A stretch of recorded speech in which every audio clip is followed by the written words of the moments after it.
Good morning. Would members of the Economic Development Committee please report to Committee Room 1 for quorum?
Good morning. Would members of the Economic Development Committee please report to Committee Room 1 for quorum?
Good morning, everyone. I'd like to call the meeting to order. We do have quorum. And I would like to specially thank the mayor for substituting, because without the mayor, we would not have had quorum this morning. So I think that deserves a big round of applause. So thank you very much, Mayor. Mr. In my Chair, 13 years here, I've And never Mr. Chair, I've actually read the agenda too. Oh, fantastic. Mr. Chair, may I tweet that? You may. Please, Mayor. You may. Thank you, Councillor. Thank you. You may be sorry I showed up. All right, members, we would now like to basically call this meeting to order. First item, declaration of interest on the Municipal Conflict of Interest Act. Are there any declarations? Seeing none, moving right along. I'd like to then ask for a confirmation of the minutes of the June 23rd meeting. Councillor Frakadakis, thank you very much. All those in favor? Oppose? That carries. Thank you. We have a number of speakers. We have a, seems pretty loud. I'm wondering if our tech may just want to adjust the sound. Is it just me, or is it seemingly loud? Oh, thank you. You're covering your ears. All right. Members, there's a few housekeeping items that I would like to go through. Madam Clerk, I've got your item here. We have 16 items on the agenda today, and for those in the room with us, the screens at the back, actually, there's only one screen at the back of the room, provides real-time update concerning where we are on the agenda and also the next item that is coming up on the agenda. And for those watching online or on television, you can follow us with the agenda and the debate on your computer or tablet or smartphone at www.toronto.ca/council. All right, so that's done. Members, before I proceed with respect to going through the agenda, I do have a motion relating to the speaking time for the items on the agenda, specifically item ED 6.4, ED 6.14, and ED 6.15.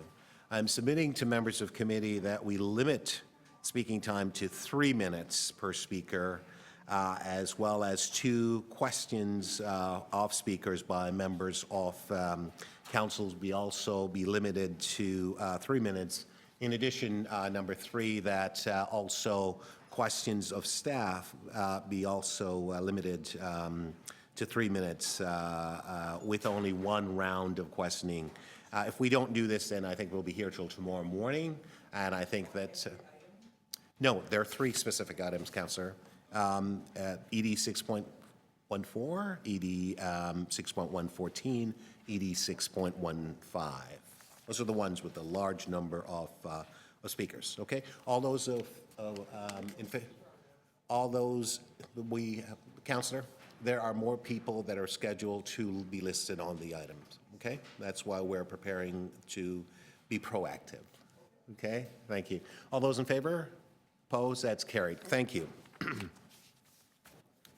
All right, moving right along, we have a presentation for ED 6.1, and that's the Toronto Business Development Center, their 25th anniversary, and we'll get to that in a moment. So we will hold that item. ED 6.2, we will hold that. That's the creation of a foreign direct investment regional agency, an update. Workforce Development Month, we'll hold that. We have a presentation. And also ED 6.14, which is Toronto Prosperity Interim Poverty Reduction Strategy. And it's good that the mayor's here because this is something that's near and dear to his heart. And all of our hearts, Mr. Mayor. ED 6.5, terms of reference for a City of Toronto photo laureate. Councillor? Oh, absolutely, Councillor. I'll put your name there. Councillor Carroll is going to hold that particular item. ED 6.6, the Magna Carta, Law, Liberty, and Legacy. And we have a presentation. Okay, so we will hold that. There'll be a presentation. I'll hold that in the chair's name. All right, and ED 6.7, measuring the impact of cultural grants. And I think we have, this is an action item. I don't know if there's anyone from the sector who is here. I don't see anyone. I know there was an interest. So what would we do? Councillor Frackett, actually moving approval? Oh, okay. So Councillor, we're going to adopt the recommendations, Councillor. This is what we do. Okay, all those in favor? Opposed? That's carried. Thank you. So ED 6.1 is, okay. All right, ED 6.8, it's an information item, Toronto Arts Council 2014 allocation reports. There, okay, so we have a presentation, it says here information. Okay, so I will hold that particular item in the chair's name. All right, and ED 6.9, appointments of Business Improvement Area Board of Management. Is a motion to, I'm wondering, I want to hold one of the BIA items, but which would you like to hold? I'll hold the first one that we're We just hold the whole, considering. hold it, Yeah, whole thing for now. I just want to flag over the audio system. I'm not picking on an area. It's a general question about the BIAs Sure. as We'll hold that as we down then, make these Councillor. changes. And it's financial in nature, so don't freak out about your local neighborhood BIA and run in here right now and yell at So me. we'll hold that in your name, Councillor Carroll? Thanks. Okay. ED 6.10, Fairbanks Village Improvement Area, BIA, minor boundary expansion. All those in favor? Opposed? That's carried. Thank you. ED 6.11, Wilson Keel, Dufferin Finch Business Improvement Area. It's a name change. All those in favor? Opposed? That's carried. Thank you. ED 6.1, we'll be holding that. We have speakers. Okay, moving right along, ED 6.13, Green Market Acceleration Pilot Program. We do have a speaker, Councillor, so we will be holding that particular item. And ED 6.14, establishing a connectivity advisory group. We'll be holding that item. We have speakers, and that will be later on this afternoon. In the chair's name. All right. ED 6.15, making Toronto a tech-friendly city and bridging the digital divide. I will be holding that particular item, yeah, and that will be done this afternoon, I believe. ED 6.16, economic dashboard. Okay, thank you. All those in favor? Opposed? That's carried. Thank you. Okay, are there any additional new business? Councillor Frакadakis. Put your mic on. Yes, motion to introduce new business. Okay. Do we know what those new businesses are? Yes, What item are they? What are they? well, it's the one about completing the lighting of the Prince Edward I'm not Viaduct. sure if your mic's working because I can't hear. No, it is. Okay, can you speak up? Maybe it's just closer. Sorry, it's from, yes, it's a motion from myself and Councillor Fletcher about completing the lighting of the Prince Edward Viaduct. This is On the pink letter here? sheets. Yes, it is. Okay, thank you. All right, and you had something else, Councillor? No, I thought that Councillor Crisanti wanted us to move something, but actually it's not. He's just writing in support of something else. Okay, fair enough. All right, so all those in favor of adding this particular item to the agenda, and the item is completing the lighting of the Prince Edward Viaduct. All in favor? Opposed? Scared? Okay, so we will add this to the agenda item, okay? And sorry. Let me just recognize you. Councillor Carroll, I'll recognize Councillor Cho and then yourself. Councillor Cho? Yes, thank you, Mr. Chairman. I'm awfully sorry that I got stuck traffic, and I'm so glad council will approve the hybrid connecting the Gardiner. Councillor Cho, you I'm want to sorry, stay on but topic? well, just one more thing. I like to declare conflict of interest. On which item? 6.8, Korean Canadian Symphony Orchestra, and my wife is one of the board of directors. Okay. If there's any vote, then I clear. Okay, Clear. fantastic. Thank you, Thank you. Councillor. So it's been noted by the clerk that Councillor Cho has declared I guess, an interest in ED 6.8, Toronto Arts Council 2014 allocation report. Okay, thank you, Councillor Cho. Councillor Carroll?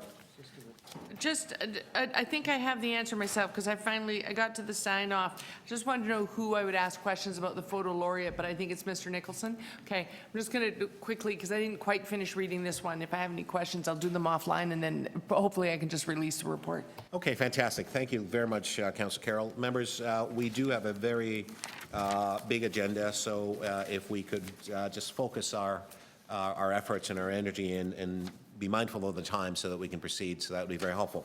Okay, moving right along. We are now going to go to ED 6.1, and it's good news, and it's great to start the meeting with good news, and we will end it with good news as well. Toronto Business Development Centre's 25th anniversary. We have the chair, Mr. Amin Giga, who's here. He's the chair of the TBDC. And also the president, who's wearing an amazing tie, Michael Donoghue, is here as well. And I'd like to now give them the floor. And just before I do that, I want to thank you so much for the great work that you do with TBDC. So I will turn it over to you, Michael, or the chair, Mr. Giga. Thank you, Chairman Thompson, and thank you, committee members from Economic Development, for the opportunity this morning to speak to you. And thank you for the kind words as well. I'd like to take this moment, this opportunity we have with Michael and myself, just to talk a little bit about the Toronto Business Development Centre. It was 25 years ago that Toronto Business Development Centre was opened with the help of the City of Toronto and the support of the City of Toronto. At that time, we began operations at 1071 King Street with a small old Massey Ferguson building, which was used to train and help future entrepreneurs start their businesses. And we began something known as a business incubation center. And that business incubation center helped small businesses to flourish. We also were involved in business training through government-supported programs. And over the 25 years, we have grown leaps and bounds. And it's been with the support of the City of Toronto and the people involved with the City of Toronto, councillors, economic development, Mike Williams, various different councillors have sat on our board of directors, including currently Mary Fragedakis. So we've enjoyed tremendous amount of support over the years. And we wanted to take this opportunity to recognize that support from the City of Toronto, and we've used that support to help us to grow our organization. We're now located at number 1 Yonge Street, and over the 25 years that we've been in operations, we have grown. We have supported many businesses in the city that have developed, that have grown, employed people, and I'll let Michael talk to that a little bit more. So it's been a job creator and a fantastic thing for the city. and for, for the province as well. And since that time, we have grown not only to be a business incubation center and to do our training programs, but we've expanded. Now, we have something known as a business acceleration program, which helps businesses that have already gone beyond the startup point to go to the next level with further training, access to resources. So we have that program. We've started also, we're one of the few centers in the country that has been recognized to be a delivery agent for the Startup Visa program. So this is fantastic, again, for the city, because we're helping immigrants, new immigrants come to this country and helping them to start businesses. And we have another third division, which we've also started, which is called the Ember Business Exchange, which helps women entrepreneurs start businesses as well. So the Toronto Business Development Center over the years has grown, and we have managed to grow through, again, the generous support and contributions from the city. So I wanted to take this opportunity today to recognize the city and thank them officially for their support. And before Michael does his comments, I wanted to take an opportunity to present a plaque to the city, and I'd like to give it to you, Chairman Thompson, if that's okay with you. Yes, I'd like to also invite the mayor up, please. Sure, that'd be wonderful. Receive this. So thank you, of course. So again, thank you to the city for all their support over the years. Okay.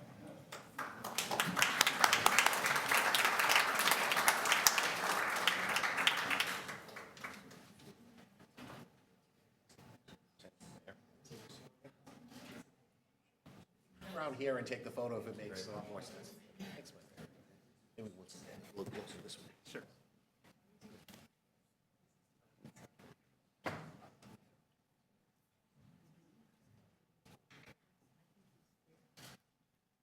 Members of the committee, would you come and stand with us? Counselor? Mike, you may want to come around here. Better shot. Thanks. Nobody's here? Excellent.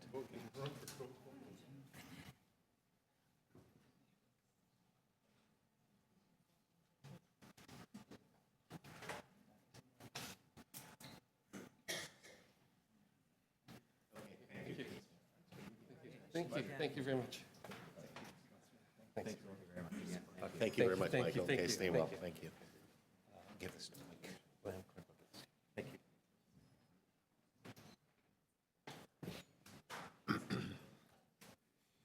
All right.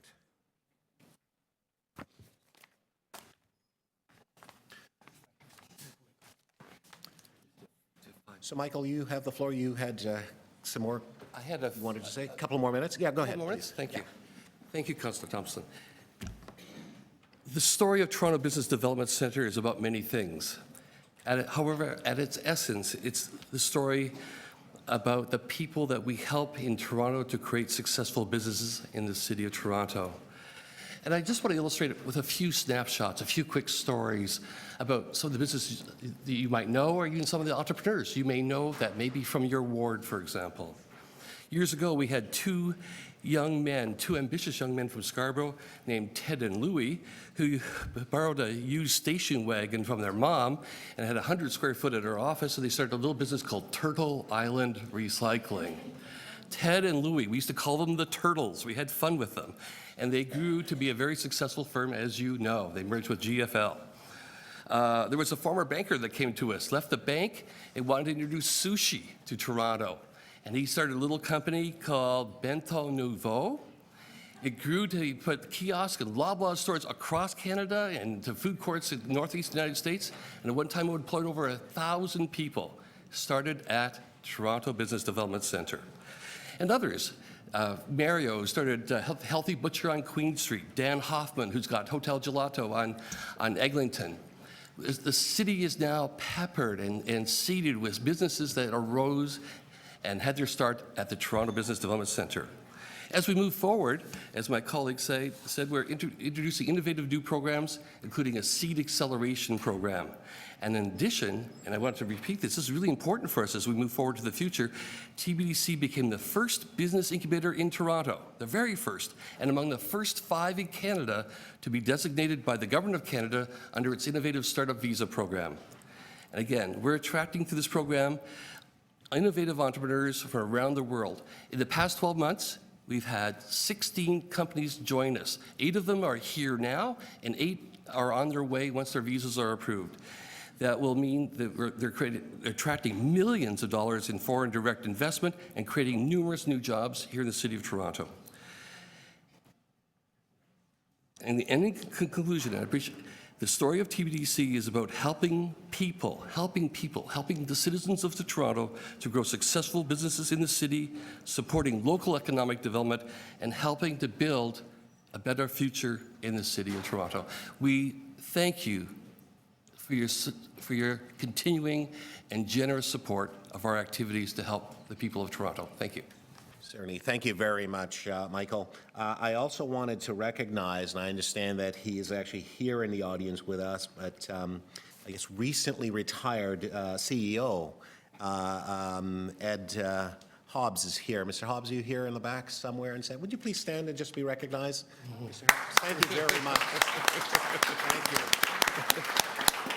It takes many hands to create the opportunities and the ecosystem that the mayor is interested in bringing forward through economic development in order to create jobs and prosperity and so on for everyone. And I know that one of the issues that we're discussing today is the poverty reduction strategy, and then obviously that's part of that in terms of creating opportunities for our residents. So I'd like to thank you both very much for your presentation. I'd like to thank Ed for being here as well. I know the great work he has done over the years, being there at the beginning and here to see this organization flourish. So thank you all very much, and I'd like to move receipt of the presentation. All those in favor? Opposed? That's carried. Thank you. Have a nice day.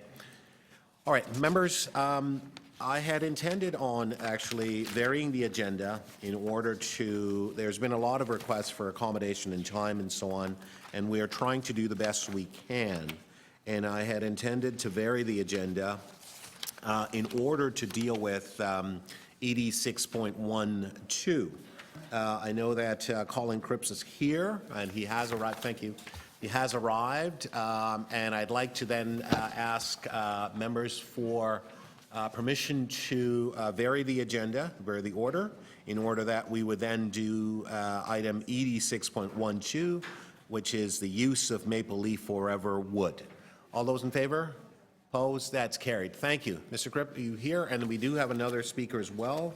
And I believe it's, and I may be, I asked for apologies in advance for pronunciation of this name, but I think it's Binging Mao, Hot Pao, sorry, Bingyao. Thank you. Hot Pop Factory, you will be speaking after Mr. Cripp. So thank you very much for being here. Mr. Cripp, you may want to come to the table there, sir, and have a seat. You have 5 minutes.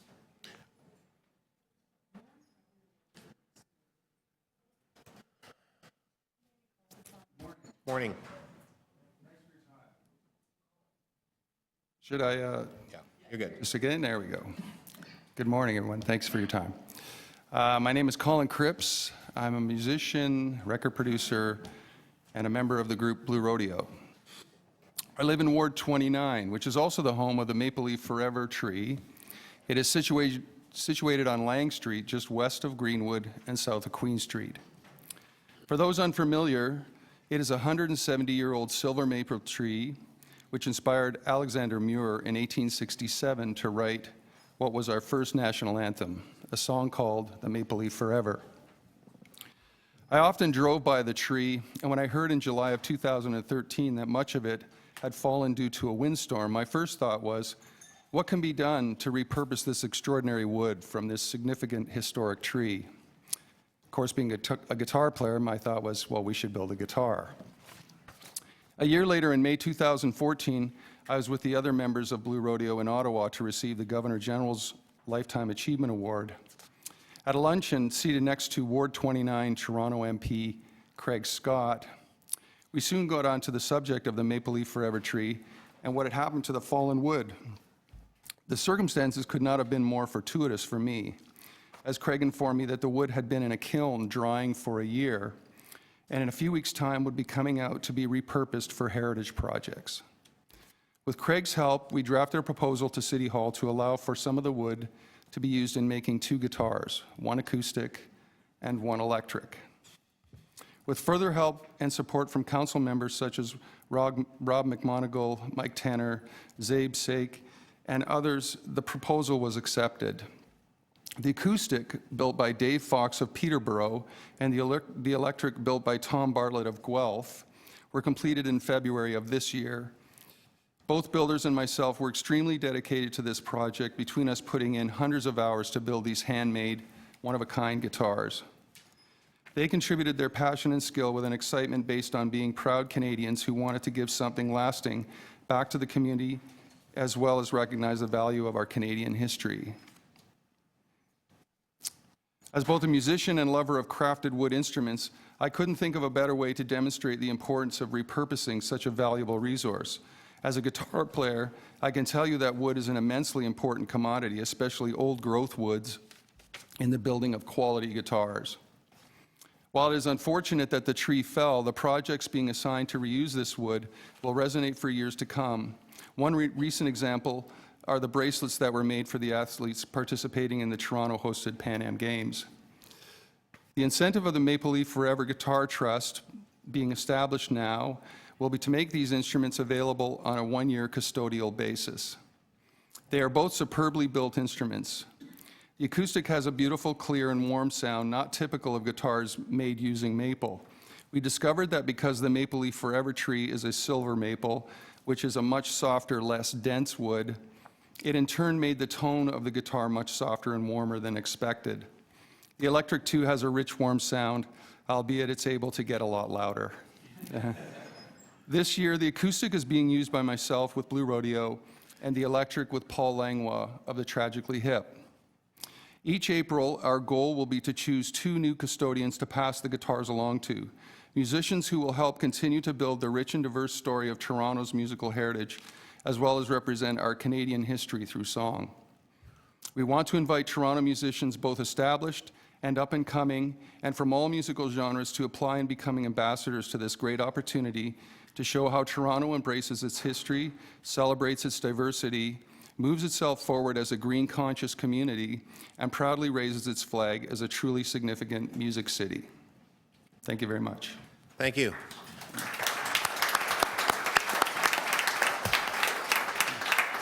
Are there any questions? Seeing none? Does he have it? Yeah, I have the guitar, sure. Were you going to sing as well? I have the acoustic. Are you singing as well? At least a note. While we're waiting, Mr. Chair, the original tree actually is in Leslieville, and they have a sapling in Ward 29. Okay. That's Thank you. the Alexander Muir tree and house, and it's owned by the city in that part of the world.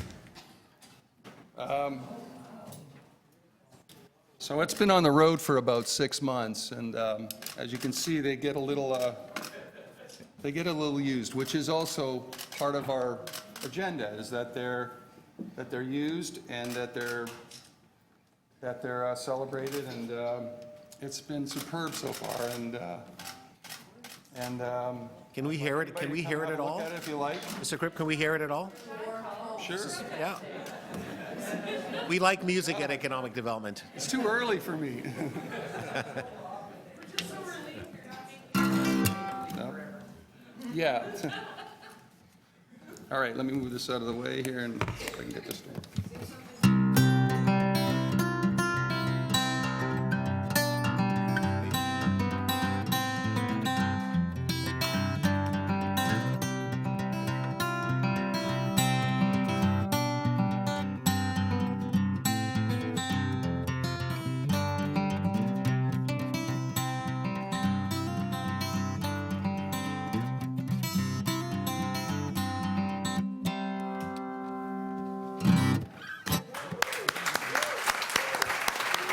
Thank you. Thank you. Thank you very much. That was lovely. Thank you. Pleasure. All right. So moving right along, Ms. Miao, you have 5 minutes. Hi, everyone. My name is Being, and I'm a designer in the city of Toronto. And I'm going to just talk a little bit about the bracelets that Colin briefly touched on that in collaboration with the City of Toronto and the Ignite program that we created for the Pan Am Game athletes, as well as along with 1,700 children of Toronto. So I'm just going to be showing you some images as well as talk to you a little bit about the process of how they came together. So I'll actually just begin by giving you a little bit of a background. So the Maple Leaf Forever bracelets are local artisan design, so I'm the local artisan, and they're made from the famed Maple Leaf Forever tree wood and assembled by the City of Toronto Children and Youth. The bracelets were gifted to Team Canada's Pan Am and Para-Pan Am athletes, coaches, and officials. Funding for this initiative came from the Host City Showcase program and Ignite Toronto. In March, 1,700 City of Toronto children and youth came from the March break camps and after-school programs and assembled 2 bracelets, one for themselves and one for the visiting athletes and for a member of Team Canada, with hopes to connect and inspire each other. At the camps, Patchy Toronto 2015 community tour and Team Canada athletes visited and engaged with children while they assembled the bracelet, completed a postcard as well with well wishes to Team Canada. So, so up there is a photo of the bracelet behind you guys. So I'm the designer and co-founder of Hot Pop Factory, and we do design work and laser cutting. So for those of you who haven't been familiar with laser cutting, I'll show you a little bit about the process. So it all comes from this kind of raw wood that the city has collected, all salvaged urban wood. Here's a photo of a beautiful lumber yard where all the wood is being stored and dried. And what we actually do with this wood is plane it into very thin sheets. One of the sheets look like that in my studio. And we've done lots of different things with it. So for example, this is a lamp that was inspired by the form of a tree trunk as light filters through, kind of like light filters through foliage. So that's one of the first projects that we did with the wood. And here you'll see just a shot of a laser cutter in action. So this is high tech meets, sustainability, I think. So what we're doing with this wood is programming the designs with a computer and really high-tech software and communicating with a machine that is able to shoot a precision, really high-temperature laser through the material and cut through any pattern that we wish as a designer. And when I met Rob McMonagle, he told me about the Maple Leaf Forever tree, and we knew we had to do something together. And with Amy Aguilé here, who worked with the committee in the city, we dreamed up this project called the Maple Leaf Forever bracelet. So again, the raw wood is just so beautiful, and then we also planed it into sheets. Yeah, next. And the idea that we wanted to create was to kind of follow this kind of really diverse and whimsical kind of organic form. So we played with the idea of these curves and the idea of transformation, because as this wood transforms from being a tree, it could become something else in its afterlife. So what you're seeing here is computer renderings of the design where we're taking the form of the maple leaf and transforming it into the icon of City Hall. So you can see here, now the morphing of the shape is done completely digitally and algorithmically. So I'm using pretty high-tech software here to create this. And then now you're seeing the laser cutter in action. So each of these beads are probably the size of your pinky. To create something like this by hand is basically impossible. So the level of intricacy that we got, the nuance of those curves, those are all made possible by the technology that we used. And we put together packages that were kind of built like DIY kits that were children-friendly, very easy to put together, but the result was a unisex design that was very respectful of the raw material itself, but brought to it this new form. You just wrap up for me. It's 5 minutes. Yep. Please, thank you. You got 30 30 seconds. Sure. So, and then we've got just more and more beautiful photos of this product. We had some of the Canadian team athletes come by and work on these with the kids and wear them and show them off throughout the event. Thank you kindly. Yeah, you're Are welcome. there any questions? Okay, we have questions of you. Councillor Carroll? So where are they now? How many were produced, and how far afield are they? Are people taking them to every corner of the world? So we created 3,500 bracelets, half of which belong to the children who make them now. So they got to keep one for themselves, and one was gifted to a member of the games, so one of the athletes. So they are kind of all over the world now. We have a few here. Amy, if you guys are interested, you guys are welcome to have a look at them. They're small items, so you can look at them up close. Yeah. Okay. Thank you, Councillor Carroll. Any further? I'm sorry, Councillor Fletcher, I didn't recognize you as a visiting member. Okay, anyone else? Seeing none? Okay. Thank you. To speak, Councillor Carroll, did you wish to speak? No, I just want to see the bracelet. All right, fair enough. Councillor, I just want to speak about the immense imagination and creativity that has allowed these projects to take place, from that amazing guitar that we've seen to these bracelets for Pan Am. And when that tree came down, I was at Lake Winnipeg, got a call, it's down, and my staff were very busy. City staff came out and preserved that tree because it was a special tree. So special thanks to Parks, Forestry and Recreation for that. And then through ECDev, looking at the possibilities of having this amazing tree recognized in an ongoing way. And the anniversary of Leslieville School was the same year the tree came down. There's so many things that happened around that time.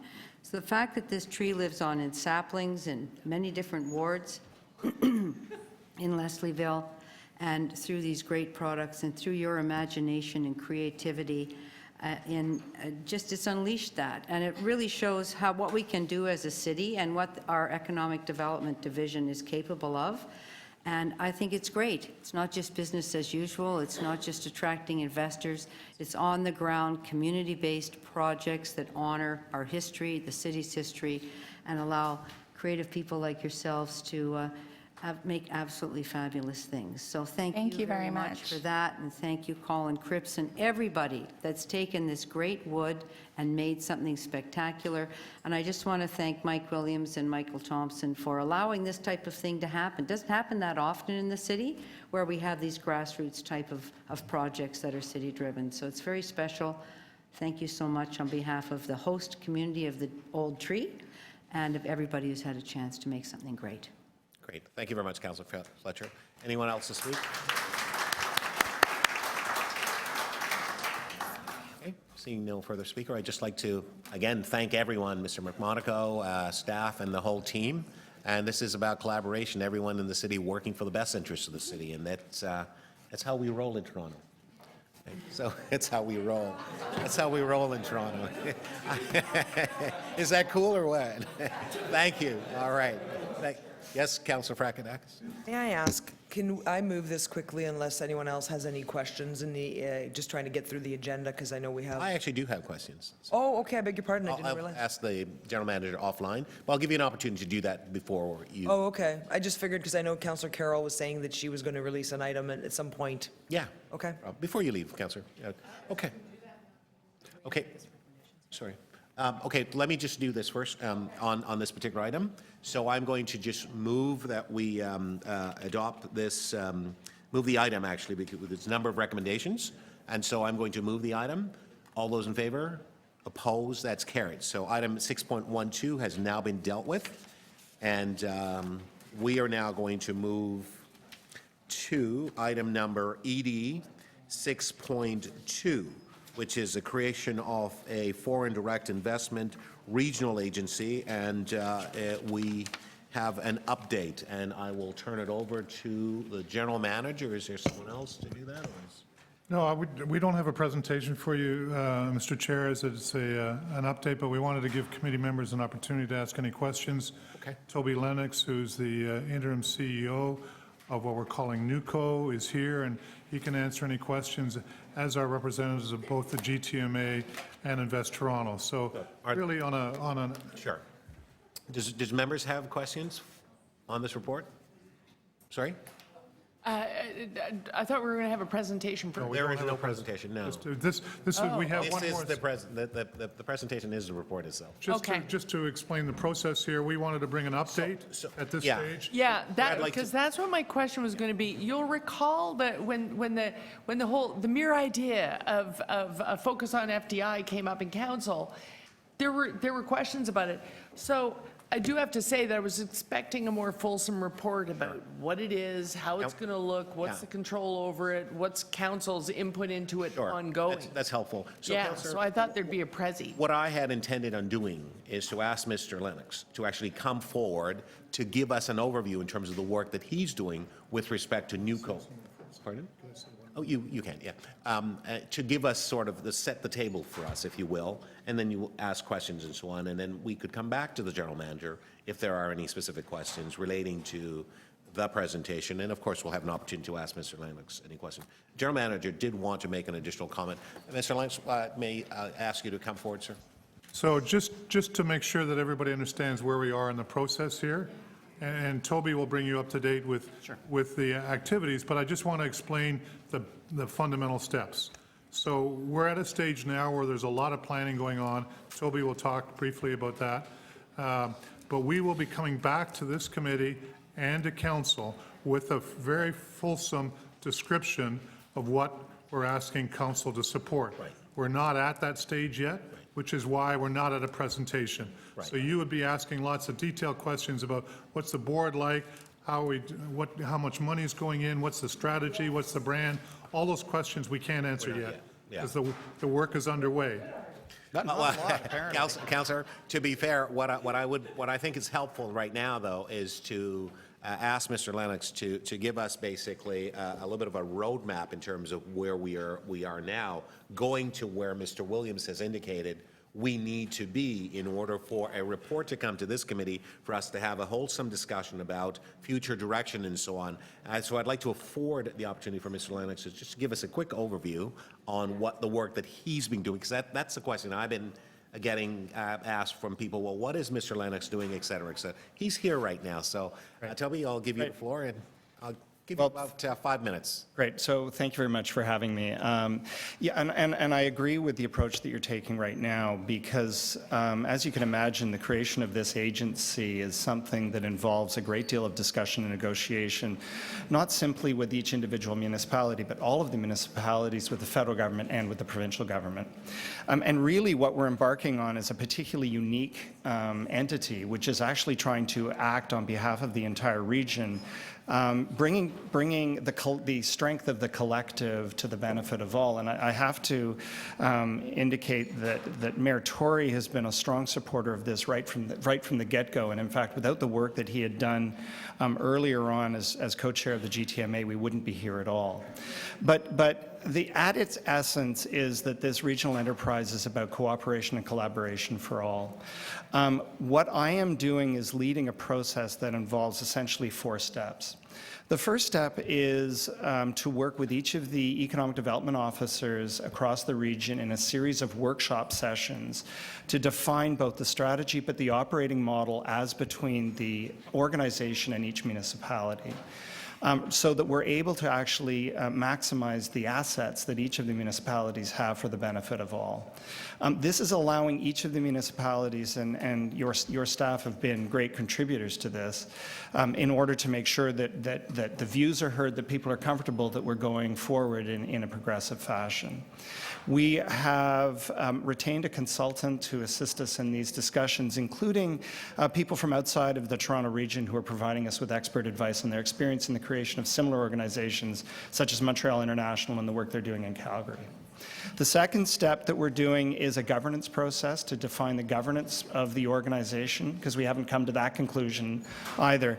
That work is being done directly with the Board of Directors, and the interim Board of Directors is comprised of Mayor Tory, Mayor Ryan of Pickering, Mayor Crombie of Mississauga, Chair Emerson of the Region of York, Janet Ecker, who's the CEO of the Toronto Financial Services Alliance, Pat Horgan, who's a Vice President with IBM, and I'm on that Board of Directors as well. The third piece that we're doing is really an interesting one, which is to develop the brand for the organization. And that one is it's an interesting one because really what the brand has to do is that it has to be able to communicate the vibrancy of the Toronto region to the foreign investor where they live. I can assure you that, and this is actually well accepted, is that the name Toronto is going to feature prominently in its brand because, as Councillor Thompson would know, or anybody who's gone abroad, with due deference to the other municipalities in the region, Toronto is the strongest brand that we have, and so that we're going to be using that. Now that brand is going to be developed together with the EDO working groups, with the board itself, and then there will be a process, as you say, for debate at council in order to accept the process moving forward. The federal and the provincial governments are being engaged to provide $2.5 million each in each of the next 3 years. We are looking to the municipalities to make a contribution. So the budget of NUCO will be in the neighborhood of $7.5 million, which far exceeds the collective efforts at the present time. That's a very quick overview, but I'm happy to answer any questions that you might have. That's very helpful. Thank you. Are there questions for Ms. Lennox? All right, Councillor Carroll, please. Yes, so if we're in the early stages, I'm just mindful when you take a long time over process that sometimes the intention at the beginning sort of can get a little hazy. I just want to make sure if the original intentions are remaining clear, not only to all the other municipalities, but also to the province, who's going to be a big key to the success of this. I tell the story all the time of my dream is that while you're getting all these municipalities together, we also still have a province who engages in attraction of FDI. Do they still understand that they're going to be a key player in setting the tone, that there can't be competition within this group, that when we're attracting it, it may be the province that has to step in always and say, okay, we hook the really big fish. Does the province understand that they'll have to be a real key broker in making sure that we end up in equations where it's sort of HQ in Toronto, logistics and distribution in another municipality, so that if we hook the big fish, we spread the wealth to a few municipalities, the Ed Rendell sort of mode of economic development? I regard it as my remit at the present time to drive exactly that agenda. I think that we are given a singular opportunity here to have the Toronto region speak as one voice in a way that we never have before. We're able to bring increased capacity. We're bringing in increased capabilities that we don't have regionally. It is very much the one thing that is fascinating about what will happen out of this if we do this right is the pure momentum that will be generated by what we're doing. Frankly, if the province doesn't engage, we at least now have, if we get the structure and the organization right, it will drive that process. I will say, however, that the province is enthusiastic participants in this. There is not a question that they're reluctant by any stretch of the imagination. I have a call with the ADM who's driving this process, and he is very, very vociferous. Also interesting is that the federal government, now while the election right now is one that makes it difficult for them, but they're very keen to engage in conversations because the power of what we're creating here for them creates an asset that they're able to use as well. Mm-hmm. So, but one thing that I would suggest Your concern is an entirely valid one. It is one that has to be held, the organization and me have to be held to account, that we're delivering on that. And so I will take that back and make sure that we're continually driving that aspect of it. Okay, thank you. Thank you, Councillor Carroll. Are there any further questions by members of the committee? Okay, seeing none, thank you very much, Mr. Lennox. Thank you. And Councillor Carroll, I just wanted to add to you that we've had numerous meetings with the Minister of Economic Development. In fact, I serve on I co-chair a committee with him dealing with some GTHA matters on economic development and technology as well. Meetings involve with the Mayor of Hamilton, Mayor of Caledon, and others and so on. We're actually all on the same page as it relates to this issue. So the questions if you've asked, and Mr. Lennox has pointed out that there is a tremendous amount of youth, energy and spirit, enthusiasm and so on in order to take this forward. I'll give you an example. Councillor Bailão and I, we were in Brazil, and we met with a company there, and George Betzer was with us as well. We met with a company there, and as well as a team from Invest Toronto, and I see that Terry O'Leary, the interim CEO and president, is here. Terry, thank you for being here. We met with this company, and they said to us that they were they're going to New Jersey to set up a facility there. And we said, have you thought about Toronto? And they said, no. Is Toronto involved in bio, pharma, et cetera? I said, yes, we're very big in that particular area. And we invited them to come. We came back, we prepared a letter, and the mayor sent it off, invited them to come. And they came, and we prepared a whole roster of activities for them. I want to tell you that it's a $20 million investment that they were going to make in New Jersey and employing 50 new employees and so on.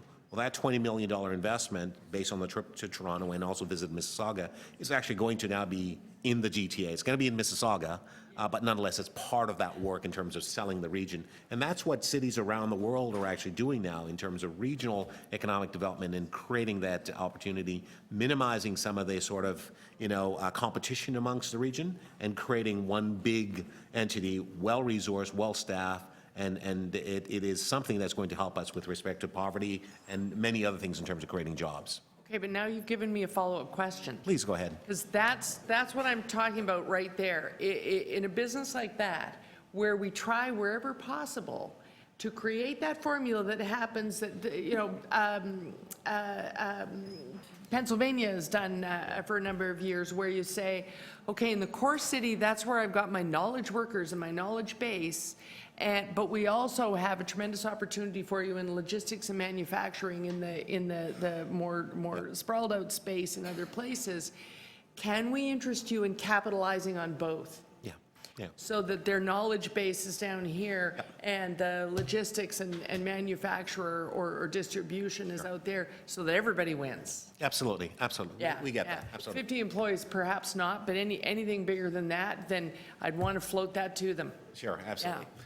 Great. Councillor, did you have a question for me? I had a specific question around what you just described about the back and forth with Brazil, and I mean, it's very exciting, obviously, that there's going to be a company opening up in Mississauga, but I'm just wondering, so like, did you go down there with members of Mississauga's staff and members of Mississauga Council? No Mississauga. We went to promote Toronto, and then they came back and they visited us, based on what you just said, but in the end, they're not actually going to be investing in Toronto, they're going to be investing in Mississauga. So my concern really is Toronto, and I get that there's opportunities to do things regionally, because obviously, like, more is better, and there's a greater economy of scale, but I'm just wondering, like, when we go to promote Toronto and then they come back and we don't get it, and they give it to our neighbor.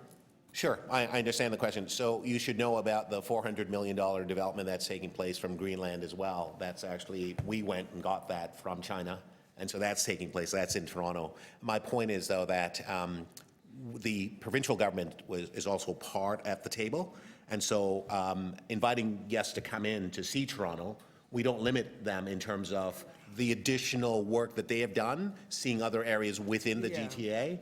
And it's really important for us because we think that people from Toronto will actually be working for that company as well. So there is a benefit and so on. So that's why we now have to work on this regional initiative and so on. Mr. Lance, did you want to add something further? Just quickly, and I'm happy to act as a resource on this. One of the experiences that they had in Montreal, and they did an economic impact study on this, is that regional vitality, regional economic stability, regional economic health is dependent upon exactly this type of activity. So that actually just on that project that you're speaking about, Councillor Thompson, there is a tremendous synergies with a whole series of industries that are here in Toronto that would not happen but for this investment. There are particular reasons why they may locate. But the other thing, and just to touch on Councillor Carroll's point, is that it allows us to bring together all of the assets and the range of assets of the region again to bring together a transaction that may not have occurred because the entire region will have the assets, but not one individual municipality would. And in fact, that was exactly the conversation I had in the region of Durham yesterday. They were saying we have gaps that are complementary to what happens in Toronto, and we don't get to do that right now. So by bringing this new agency together, what we're hoping to do is to be able to provide that much more vitality to the entire project. The City of Toronto has such staggering assets right now, and what we want to be able to do is to really maximize those really for the benefit of all, but ultimately, at the end of the day, it's Toronto that really will benefit for sure. Okay, thank you very much. Okay, anything further? Nope, seeing none? All right, so I'm going to basically move that we adopt the item. All those in favor? Opposed? That's carried. Thank you. Moving right along, we are now moving to ED 6.3, that's right, and we have a presentation, and that's Workforce Development Month, and Ms. Wilcock and her team are here, so I'd invite you to come forward, make your presentation.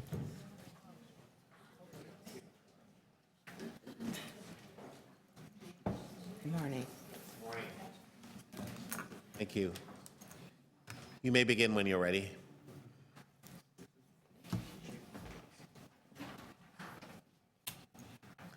I believe we have hard copies to circulate. We've got him here. Perfect. Good morning to the chair, councillors. I'm Pat Walcott, the General Manager of Toronto Employment and Social Services.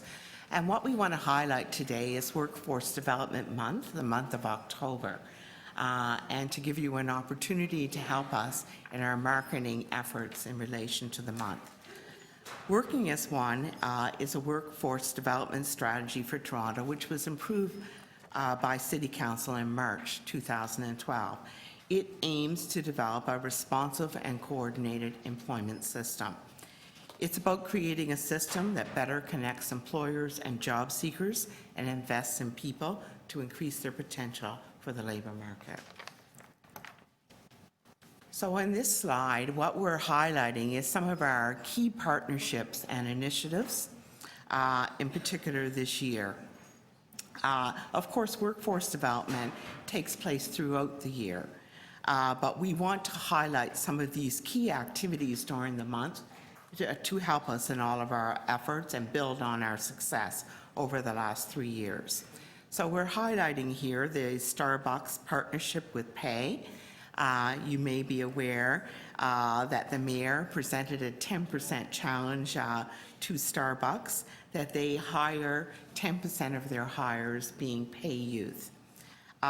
They have certainly stepped up to that challenge. As of the end of August, they have hired 120 youth. We're highlighting H&M, which is a new store opening. We did a customized recruitment effort with H&M. There were 4 information sessions held and 6 group interview sessions. As a result, 26 youth were hired for the sales associate role. And then we have an annual Yorkdale recruitment event. The most recent one took place in September 14th, actually. In total, there were 30 Yorkdale Mall retailers participating in a job fair hiring for various roles, up to store manager, guest services, security, etc. Networking and outreach took place across the city, but we did focus on target communities in North Toronto. Job seekers were prepared and invited to 2 learning and network events, In total, over 270 prepared and pre-screened job seekers attended the job fair. It's too early to get the hiring results, but I can tell you that over the last 3 years, Yorkdale Mall retailers have hired 294 job seekers. And the other highlight is investing in neighborhoods. It's a very, very successful program which places OW clients into paid employment opportunities with nonprofit organizations. In 2014, we placed 1,150 OW clients in placements in 270 nonprofit organizations. And I could tell you that the success rate is 85% in that program. I'll give you the, on the next slide, the outcomes from last year's Workforce Development Week. So you'll notice that we've moved from a week to a month. So we're expecting even greater success. But in 2014, 7,200 job seekers attended Workforce Development Week events.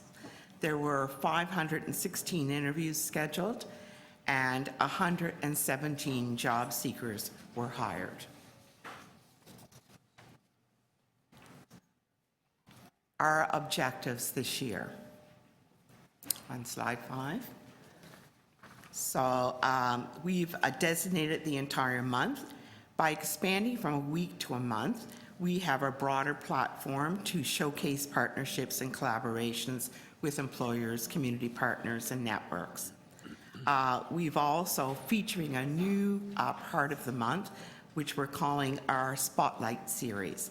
The Spotlight Series is going to be an opportunity to highlight past successes as well as announce future initiatives, and there will be a spotlight each day. There will be spotlights on successful pay youth, on job incentive program participants, on the activities of other city divisions, like the Toronto Public Library Small Business Programs and Enterprise Toronto's Starter Company Program. In particular, we'll want to be highlighting this year the opening of a new employment center at the Regent Park Community Center in November.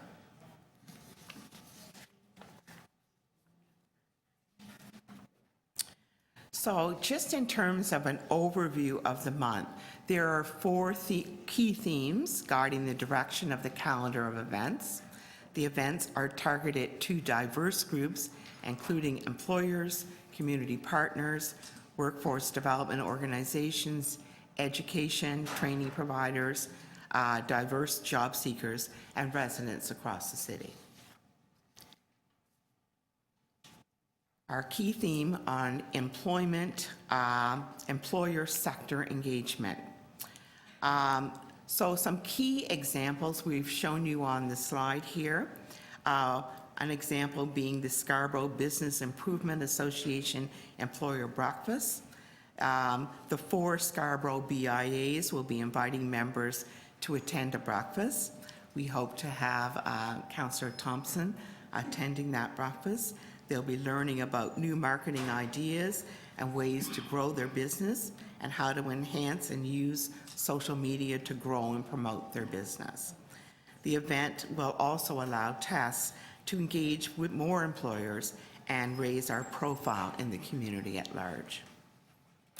The other example we have here is an engineering career forum called Building Your Future. This is an all-day forum which gives upcoming engineering talent the opportunity to connect, obtain information and knowledge, and network. It includes a marketplace, workshops, and information sessions. They'll also acquire knowledge on industry-specific licensing requirements and bridging programs. The next theme is career and agency information. This is to increase awareness and knowledge and the use of city and community services overall. We are giving you 2 examples of events in this theme. One is employment services for people with medical barriers. So it's an opportunity for attendees to be linked directly with service providers.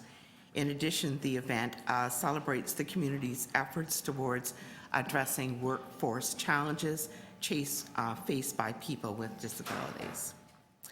And of course, a highlight is our City Career and Information Fair. This is our 4th year of having this career fair. Last year, we had over 2,000 attendees. 30 city divisions on site to provide information to Toronto job seekers on how to apply for City of Toronto jobs and what opportunities exist. This has been an amazing partnership with our Human Resources Department.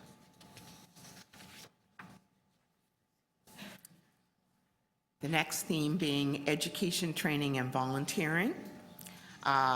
2 great examples, one being Construction, Trades, and Transportation Information Fair. It's a fair aimed at increasing residents' understanding, knowledge of training and educational opportunities in construction and manufacturing. And the second event that we're highlighting is a great partnership that we have with the United Way. It's called Career Navigator Retail Foundations for Leadership Program. It's a graduation event. We will be having 30 young people who face multiple barriers, will be graduating from a 12-month program this year in September. And the event is actually planned for Friday, October the 2nd.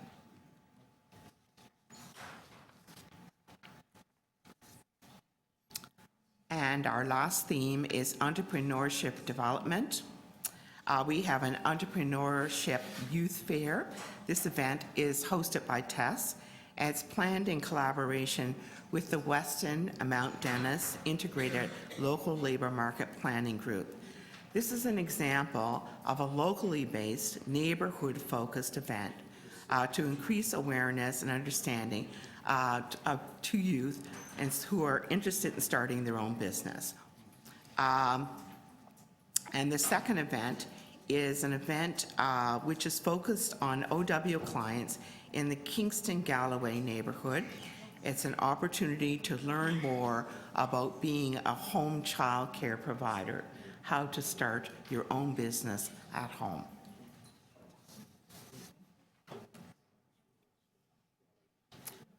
So I just want to pause a little bit and talk about our launch event.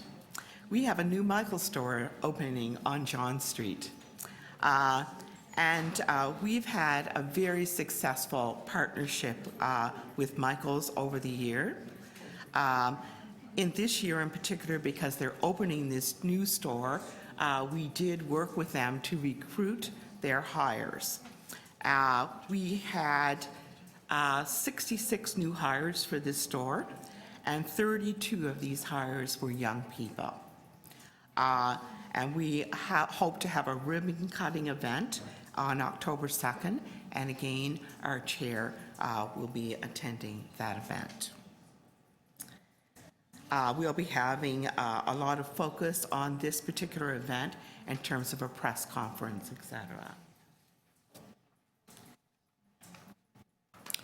So in terms of engagement and outreach, all the news and events are going to be updated on the toronto.ca Work One website, and events open to the public will be posted on the events calendar. We are going to be trying to reach out to all the residents in Toronto so that they're aware of the events that are occurring through a variety of means. Social media, certainly, print material. We'll be having mail-outs and advertising material and posters at test sites and PFNR at Toronto Public Libraries, at community partner locations and community agencies. We'll have posters in our civic centers from September 24th through to the end of October. There will be media and press. And of course, there will be mail, telephone, and in-person contact with our residents. And of course, our Spotlight series will be showcased every day on our website. Early next week, through the chair, Councillor Thompson, a communication will go out to all city councillors regarding Workforce Development Month. This will include this presentation, the website links, links to the calendar of events, and key contact information for test staff who can respond to councillor and constituent questions. So here's where we ask for your help. We need your help to promote Workforce Development Month. In order to reach as many employers and Toronto residents as possible during the month, we are asking that you share the Toronto Work One website link on your websites and follow the communication materials that we have on Twitter and on Facebook.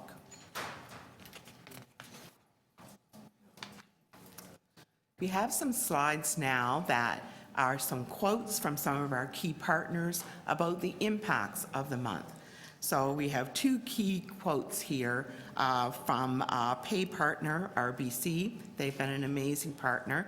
And I've hired so many young people into jobs that really have a great career pathway.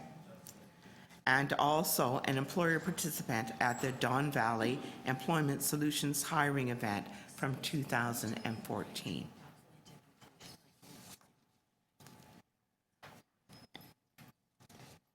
In terms of a job seeker impact, these are some of the things that our job seekers have said about what an opportunity this provides. And of course, this was only during a week, and we will have a month this year. So I'm pleased to announce that we are going to be also having a wrap-up event. Building on the success of Mayor John Tory's Employment and Jobs reception, which was held on May 25th, the Mayor will host a second reception and press conference to close Workforce Development Month by recognizing employer partners who have participated in the month. This event will also be an opportunity to provide you with an update on the progress of pay and a report on the successful outcomes of our efforts. Planning's still underway, but once the details of the events are confirmed, an invitation will be extended to all members of the Economic Development Committee. That's my presentation today. Thank you very much. Thank you very much for your presentation. Are there any questions? Visiting members first. Councillor McConnell? Okay, thank you, absolutely. Councillor Carroll will bring this into committee. Yes, I'm particularly interested in, way earlier in the presentation, the connections creating retail opportunities.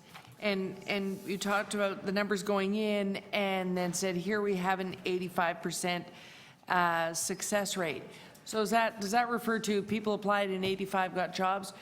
Or do we track whether or not those jobs are lasting? One of the things that we're attempting to do is to get a longer-term view as to whether those jobs are lasting. This is about them moving into a job or back to school. So that's what I'm referring to when I talk about the 85% success rate. But as part of Work-Based Learning Works, we've been also asked to develop longer-term measures in terms of how long do those jobs last. So that's something that we're working on. And do we do any work? Is there any bar you have to meet to be a retailer that's part of that connection? Because the culture has become such that in actual fact, retailers can be notoriously bad employers. Is where I'm going. I'll just cut to the chase. And so I'm concerned about that. the phenomenons that exist today that didn't, when I was a teenager in retail, things that the phenomenon today, if you don't know until Saturday, if you have to work until Sunday, if you can't be the most flexible employee in the world, ultimately you lose your job, and pretty darn quick, particularly if you're a person whose life, some of our OW clients, if you said to them, we're going to do stock taking and we need you here at 8 a.m. tomorrow, they can't do it because the subway doesn't start running and there are no other support systems in their lives. So we're setting them up for a short-term employment and a big disaster, which leads to resentment towards our program. Are we working with the employers to say, hey, retailers, be better employers and we'll give you better employees? I understand perfectly what you're saying. I think that this is part of our effort with the poverty reduction to work on a quality job measure. And certainly that's something that we're very, very conscious of. The employers that we've been working with in retail, we have been stressing that we're seeking jobs with career paths. And we've been focusing on the retail sector that is rather higher end, that are expanding their network, that they're growing, and they want to invest in young people. Okay, thank you very much, Councillor Carroll. Any further questions? Okay, seeing none, to speak. Okay. Speakers, Councillor Carroll. Well, I asked the questions that I asked only because I think it's really important when we're dovetailing this with our poverty reduction strategy that we take those things into account. We're now offering a pretty Cadillac service to employees, to employers, that we're really doing all of the really hard to do work, the stuff that's hard to build an infrastructure around. If you're trying to run a retail operation, you really don't have a big HR component. You don't have the ability. And often your management employees are not HR trained in the least. They came up from the bottom themselves. And so if we're going to be offering that service, I think this program has to push that. It is shocking to me the types of common sense quality of life things that have just disappeared from what are some pretty reputable retailers. I don't want to call them out, but let's just say this, like large drugstore chains, for instance, and like large clothing chains that have three different names of stores all under one umbrella, big resource companies, but they have decentralized management and not a lot of thought going into training each of those decentralized little branches how to be good employers so that you get employees that stick around for a while. That's an easier thing to manage, is stable long-term employment. But they're going to have to recognize if they're paying at a rate that means almost everyone in your staff complement is reliant on transit and have big pressures in their own life, they need to know a week in advance what's up. They need to know that if a month in advance they're saying, my little girl has an IPRC, can I have the day off a month from now? Come on. We're giving you employees that are dedicated to you out of our workforce development program. You can say yes to a request like that a month in advance and not take advantage of people because they came from our program and so some sort of judgment. Those are some of the anecdotal things we're hearing back, but we hear them a lot in our constituency days. And so I think we have to remind people that we're basically running your HR for you in bringing these employees to you. We want you to be better employers. Yeah, thank you. Thank you very much, Councillor Carroll. I know that Councillor McConnell, there's an opportunity for you to speak. Yes, sorry. I wanted to, I didn't have any questions. I had some comments, and that is that I've been so very impressed looking at Regent Park and the difference that having tests, an employment strategy, hooked up with a social development framework. So when we did Regent Park, we actually thought carefully, not just about the bricks and mortar and where the buildings would or wouldn't go in the roads, but rather as important and perhaps I believe more important was the social development framework that we would move forward on. And critical to that, and really the bedrock of that, is the employment piece. So it might surprise you that in the past, Regent Park we talk about food deserts, it was an employment desert. There wasn't any one around who employed, and there was no agency, and we refer to it as this side of the river versus that side of the river. There wasn't any agency that actually our people could go to. And so there was a huge unemployment in Regent Park. But as a result of the partnership between our department and the community and the developer, we have been able to accomplish both finding places for people to be employed, and also having an employment center. And what you've just heard is that this will be really a big step forward in terms of partnering a community center with an employment center. And that's going to be pretty amazing, because at the moment, the remarkable work that's gone on, both with Hammerheads and many of the employment programs have really been coming out of a room that is like I think you could put it inside here, and the work that they have done is quite remarkable.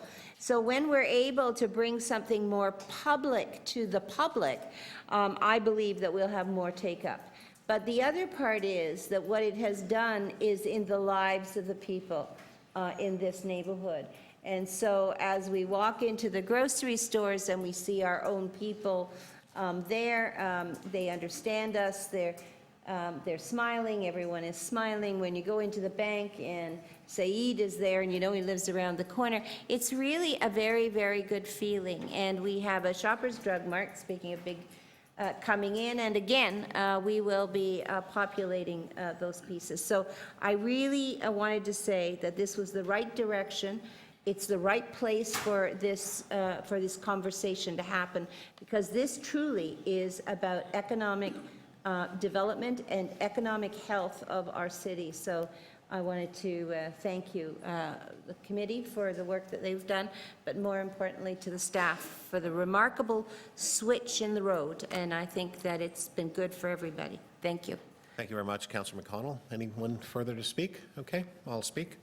I too want to thank Ms. Wolcott and her team and everyone who is involved.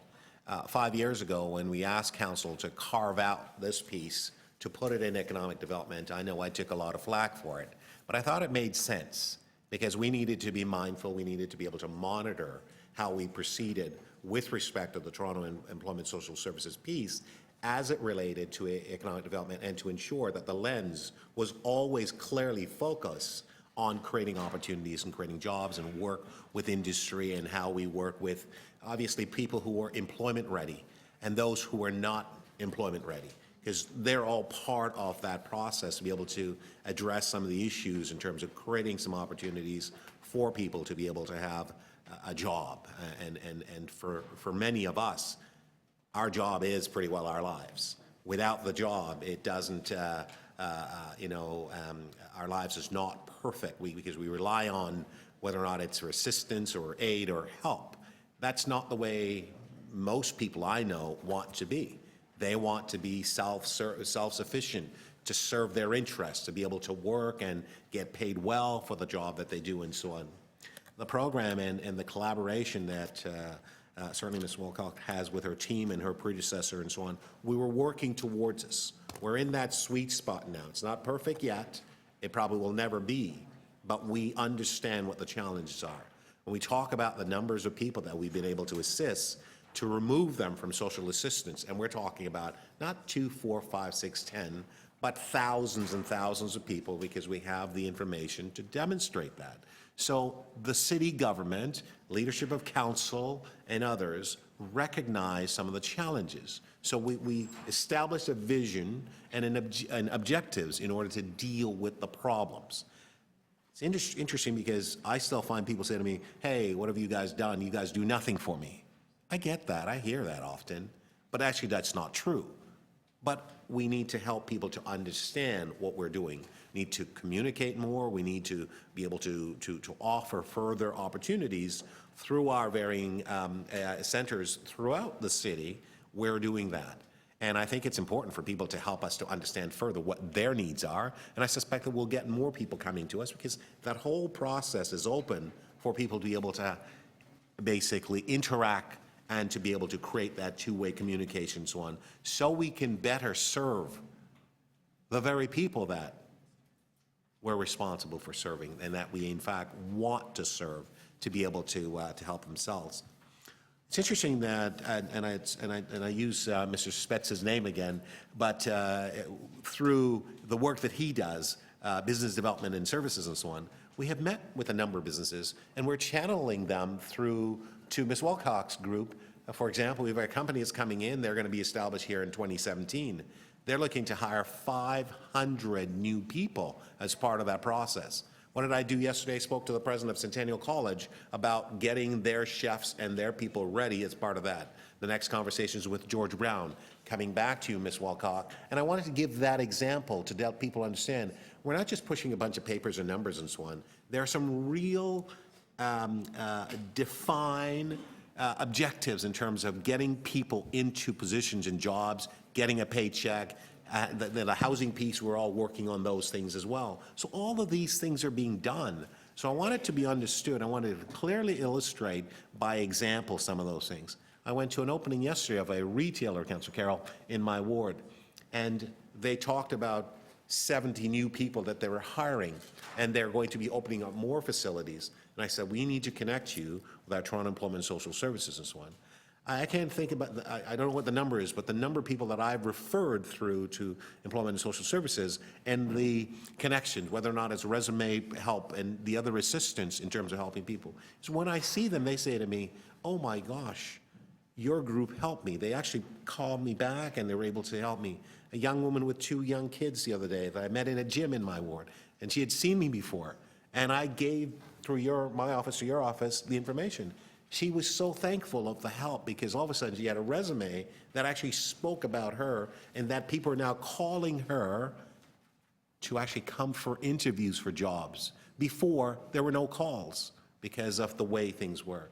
So I highlight that, and I know that your presentation, apparently for some people it's long, but it's helpful to understand the work that we're doing so people know what we're doing. So again, I want to thank you very much for the work you're doing, and I'm simply going to move receipt of your presentation.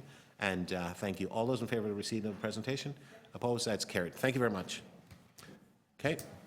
Moving right along to the agenda, we are now moving to ED 6.4, which is Teal Prosperity, interim poverty reduction strategy, and I have a number of speakers. And I want to remind everyone before I call the names of the individuals that you will be afforded the opportunity of 3 minutes to speak on this particular item, and members will have 3 minutes to be able to ask questions of you should they wish.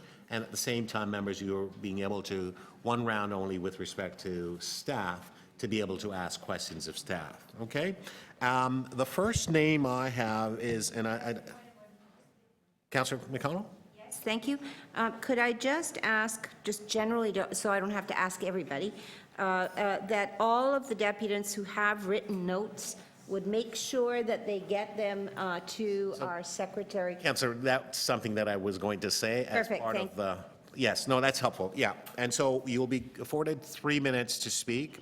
If you have, and Councillor Carroll has, as Councillor McConnell just highlighted the fact, if you have written information, we'd ask that you submit it to the clerk. The clerk will get to you and in order to receive that information.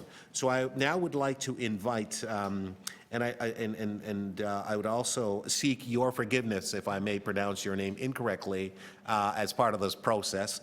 It is not by intent. But I'd like to have Adina Lebo from CARP And then on deck, I'll just get that, Amin Binwali and Leona Lowe would be the third person to speak. Thank you very much, and good morning, ma'am. You have 3 minutes. Good morning, and thank you. You got the name right. Thank you. I'm here as the chair of CARP Toronto, presenting on behalf of a coalition of seniors groups, including Canadian Pensioners Concerned, Care Watch, CARP Toronto, the Toronto Council on Aging, and City Hall's own Toronto Seniors Forum. Innovation is often defined as combining existing ideas in new ways. So the idea is really to look around and see what we're doing now in terms of agencies and legislation and creatively reassemble it in a new way. As tempting as it may be to stick with what we're doing, the comfort of doing what we've always done, and the tendency to retrench to weather the storm of seniors that will pass through the system, we need to understand the old approaches will no longer work in the new economic reality of no money and the size of the aging demographic.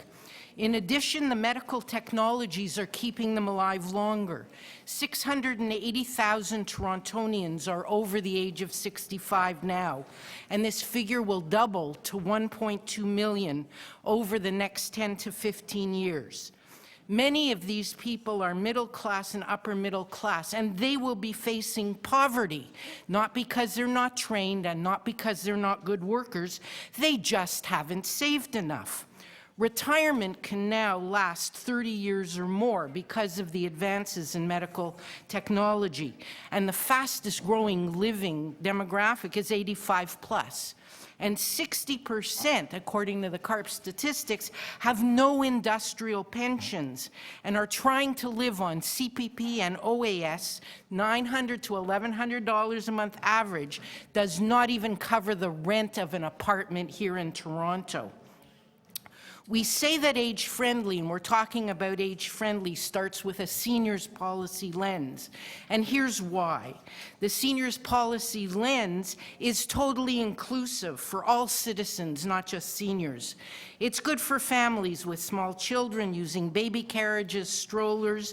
It's good for all ages, people using wheelchairs, scooters, canes, and crutches, as it is for seniors whose bodies are aging. It encompasses all the same accessibility and mobility issues that are similar and applicable no matter what your age. When it comes to income security and employment, age-friendly again reigns supreme.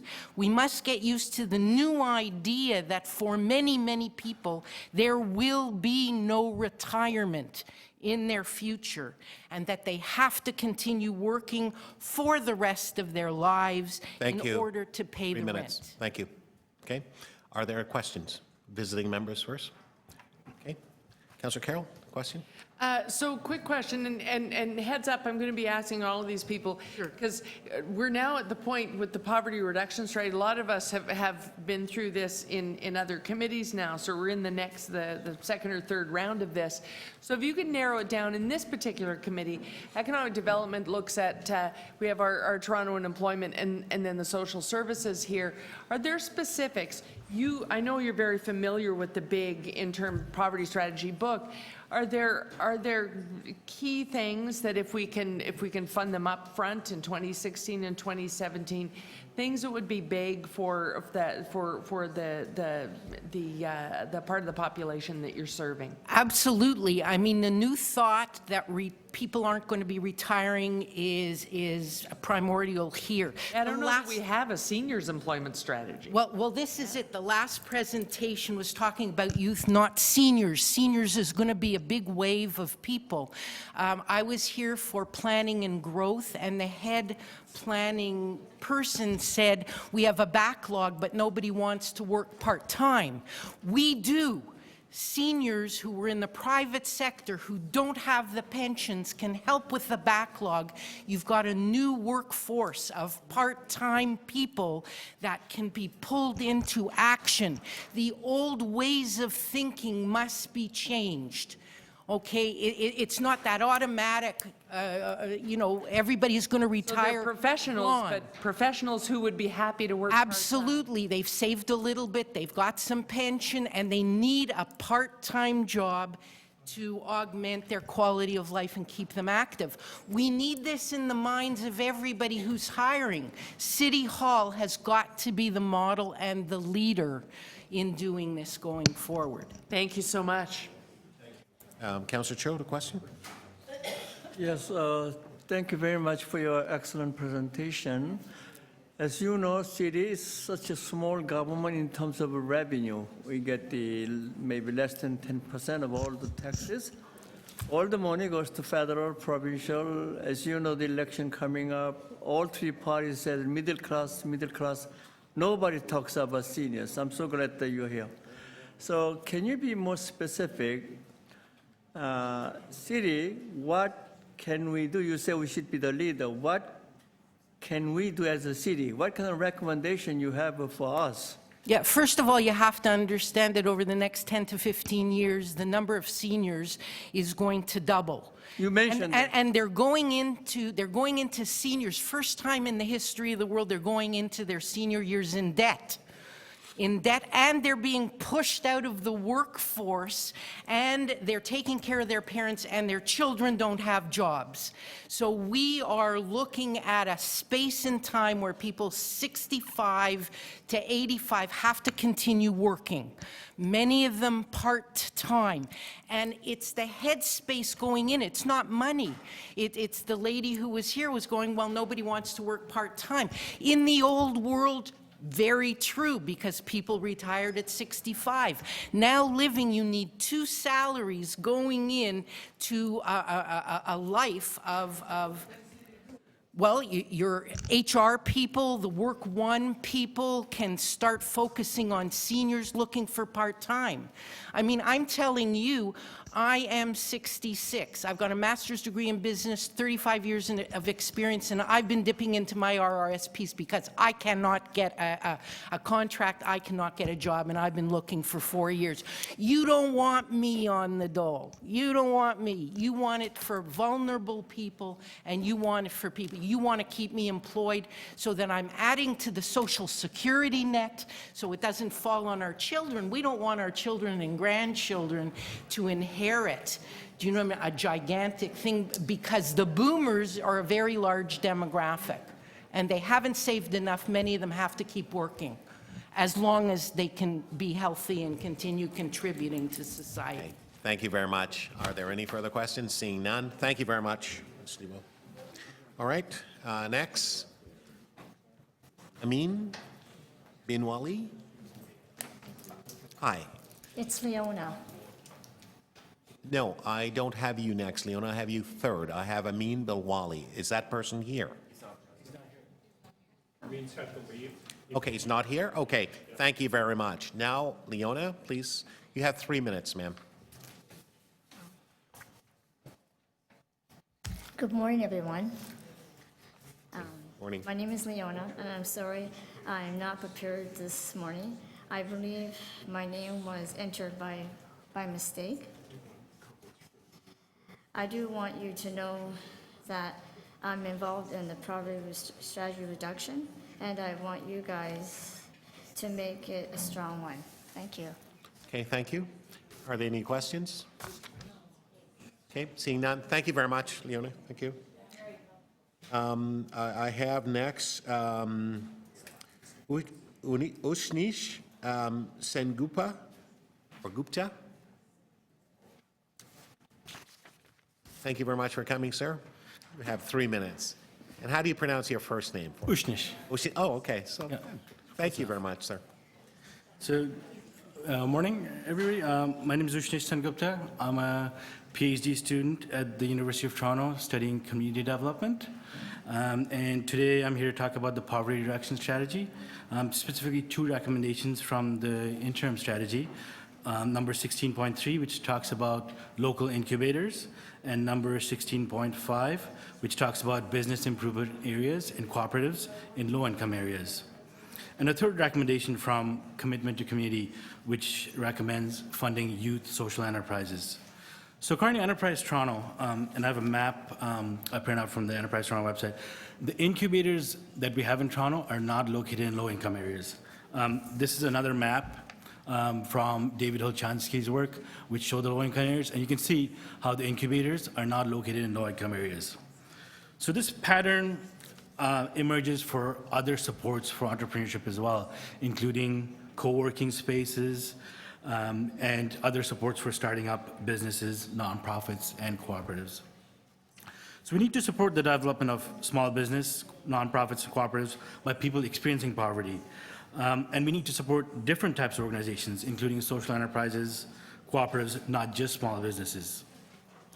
Support for incubators, business improvement areas, cooperatives need to be targeted by location, economic background, race, and gender. Right now, they're very targeted by location only. If the funding is not targeted by location and economic background, people with lived experience of poverty are unable to access these support systems for developing new organizations. Youth experiencing poverty in particular need to be supported in starting social enterprises, which can be businesses, nonprofits, or cooperatives. The current focus is on jobs and employment for marginalized and equity-seeking youth, and few opportunities for entrepreneurship and creating social enterprises, nonprofits, and cooperatives. The message youth are getting is that if you're disadvantaged or marginalized, we'll arrange a job or employment for you. Well, if you're not marginalized or disadvantaged in a way, there are many more options in terms of entrepreneurship and social entrepreneurship. So in conclusion, I wanted to thank you, councillors, for adopting the city's interim poverty reduction strategy. In the final poverty reduction strategy, and in line with interim poverty reduction strategy recommendations, I urge the Economic Development Committee to ensure investment for incubators, business improvement areas, cooperatives, and social enterprise is not only geographically targeted, but targeted to individuals and youth experiencing poverty. What gets measured gets done. I also urge councillors to include targets and progress measures in the final poverty reduction strategy as to who is able to obtain funding and other support for incubators, business improvement areas, cooperatives, and social enterprises funded by the city. Thank you, sir. Thank you very much. Thank you. Are there any questions? Yeah. Thank you very much for your points, sir. They're helpful. Okay. There are no questions. Okay. Our next speaker is Sharon Goodyear. Goodyear? She's not here. Okay. Sharon's not here. Then our next speaker is Michael Rosenberg. Mr. Rosenberg, you here? You are. Yes. Excellent. Mr. Rosenberg, you have 3 minutes, sir. Your time will be starting now. Thank you. Okay, thank you. The general situation that we're dealing with here can be characterized as an economy that is not doing well, and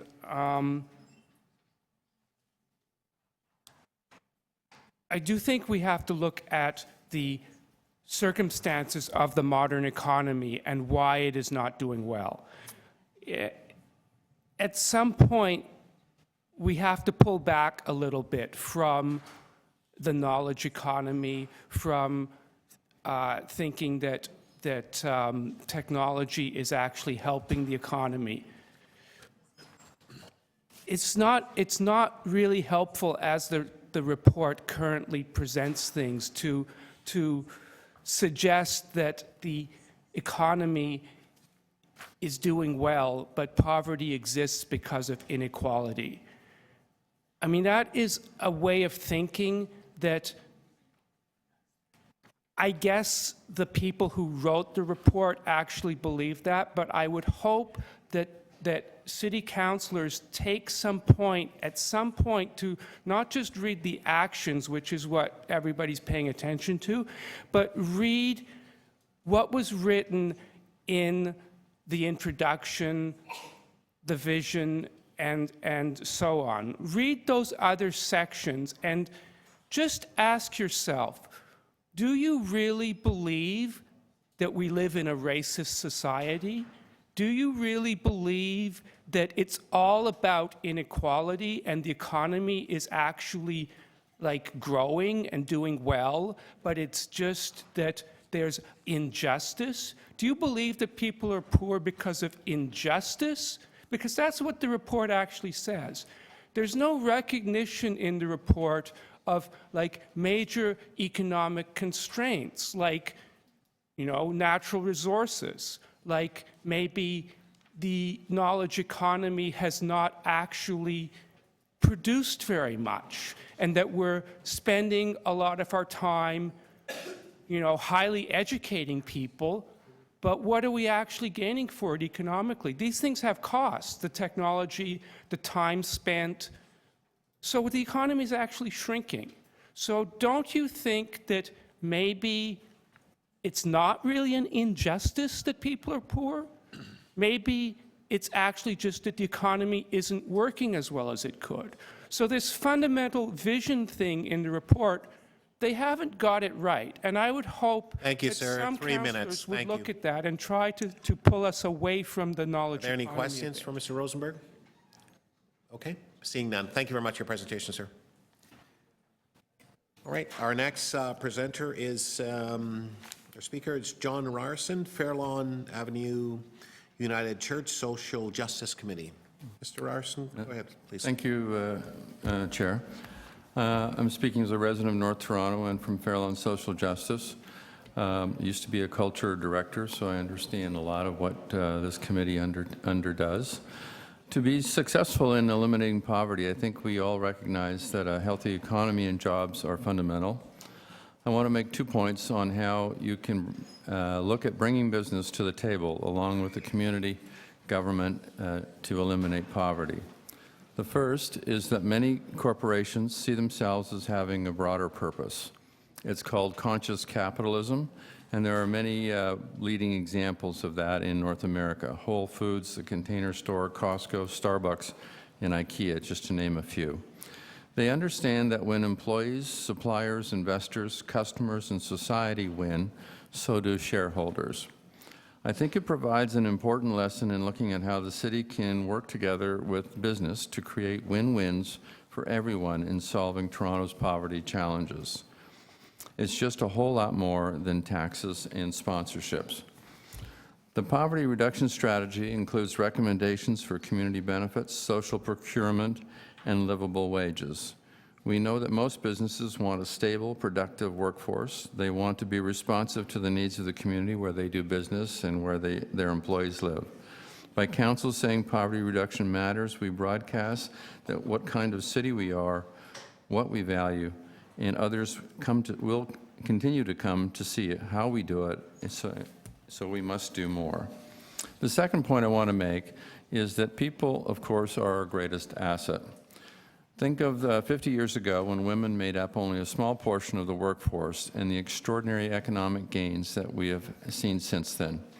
More innovation, more consumers, and of course a greater skilled force. In fact, in the Globe and Mail today, there was a feature in the business section on the potential for growth if more women were in entrepreneurial activity. What are we talking about with poverty reduction is opening up that economic and human capacity for hundreds of thousands of Torontonians. Torontonians that have been handicapped by poor health, poor nutrition, low educational outcomes, and underemployment. It will take an investment to build on what has been done to lever that economic capacity, but it is a huge win for us all. And finally, I would like to thank Council for investing in culture, especially outside of the core, to ensure that we have the community engagement to generate the creativity and innovation that comes from bringing people together. Thank you very much. Thank you very much for your presentation, sir. Are there any questions for Mr. Ryerson? Visiting members? Seeing none? Thank you. Okay, our next speaker is Kabindra Sharma. Yes. Would you come please forward, sir? You have, again, 3 minutes, sir, and there's a time on the, to your left. You can just watch Thank you. that. Thank you, sir. You may proceed. Yeah. Okay. Good morning. My name is Kabindra Sharma. I'm a resident of Southwest Scarborough, Ward 35. I'm speaking to share some of my experience with finding a job and sustaining a job for a longer time and recommend a solution for a city's poverty reduction strategy. Because I believe sustaining a job is such an important issue that needs attention. Since 2012, I have been facing challenges for finding a job after being graduated from college. As an immigrant, it is difficult for us to gain experience in Canada, and most of organizations need the Canadian experience.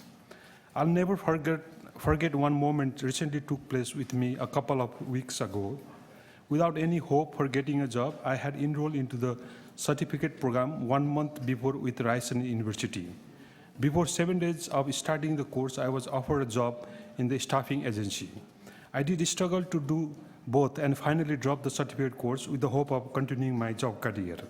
After a week of involvement in the job, I was terminated without any reason. Though I was trying hard to benefit the firm, there is little protection available. Now I am in dilemma. I tried to reopen my file with the Ryerson University to enroll into the certificate course just to survive. However, I have found that there is no any seat available to enroll with OSA funding. Now I'm really in dilemma as there is nothing for me to do at the moment except that of trying for a job with no guarantee. Without a job, I'm not sure how could I manage my families. Will be in the crisis without money. It will create the stress level high. Severe stress can cause every emotional and psychological problem, which is a downward spiral. Although I'm qualified enough to take off a professional job, but there is no job for me. As an immigrant, we are facing this problem a lot. It will also degrade our morale. If parents are morally down, children will suffer negatively and will hamper their psycho-emotional growth. Okay, so another anecdote. This morning on the way for deputation, I have received SMS text from an employment agency asking me to go for a job, not more than 4 hours time, only for today. This is the kind of job we are getting often, no guarantee for anything. So, okay, Mr. Mayor and City Councillor, I know all love Toronto and care for citizens. Torontonians expect for initiating the change. And I'd like to request putting emphasis on the forgotten half of change. One change is the technical changes, which we all are aware of. And another change is the forgotten half of change, that's perception about us, the real difficulty people are living with. So we need you to fight for us against poverty and remove the barriers that prevent us from getting jobs so we can live Thank you, sir. in dignity. Thank you. 3 minutes. Okay. Thank you. Are there any questions for Mr. Sharma? Visiting members? No? Members of council? No? Thank you very much. You have a presentation, sir. You can give that to the clerk, and that will be part of the information that we will direct to staff. I have a motion dealing with that. Okay, thank So you. the clerk will come to you. All right. The next person to speak is Shalini Sharma. Ms. Sharma, would you come forward, please? I'll wait till you're sitting, and then we'll start the clock. It's 3 minutes. I just want to remind you, if you can take a look at the clock to the left, it will show your time, because I'm stopping at 3 minutes. Thank you. You may proceed, ma'am. Okay. Good morning. My name is Shalini, and I'm the resident of South Scarborough, Ward 35. Let me introduce myself before I begin my speech. I'd like to thank you for giving me an opportunity to address my issue. My background is MBA, and I also did post-diploma in project management and information system business analysis. I'm speaking to you today to share some of my experiences with access to childcare and recommend a solution for the city's poverty reduction strategy, because I believe provision for childcare is such an important issue that needs attention. Since 2012, I have been facing challenges for affordable childcare extended beyond normal working time. I have had difficulty finding a place to send my child while trying to find a full-time job because of the high cost and short period of time. I never dreamed that I could work on a full-time basis. I have many personal experience to tell you, but because of time factor, I'm only giving some highlights on few. I will never forget one moment when my husband and I had an exam on the same day at the same time. We were wondering how to manage our child during the examination period. Neither I could afford to pay the cost for the childcare facility, nor could childcare center put our child for a certain period. We request one of our friends to help us for these hours, and eventually he did it for us, which was very good.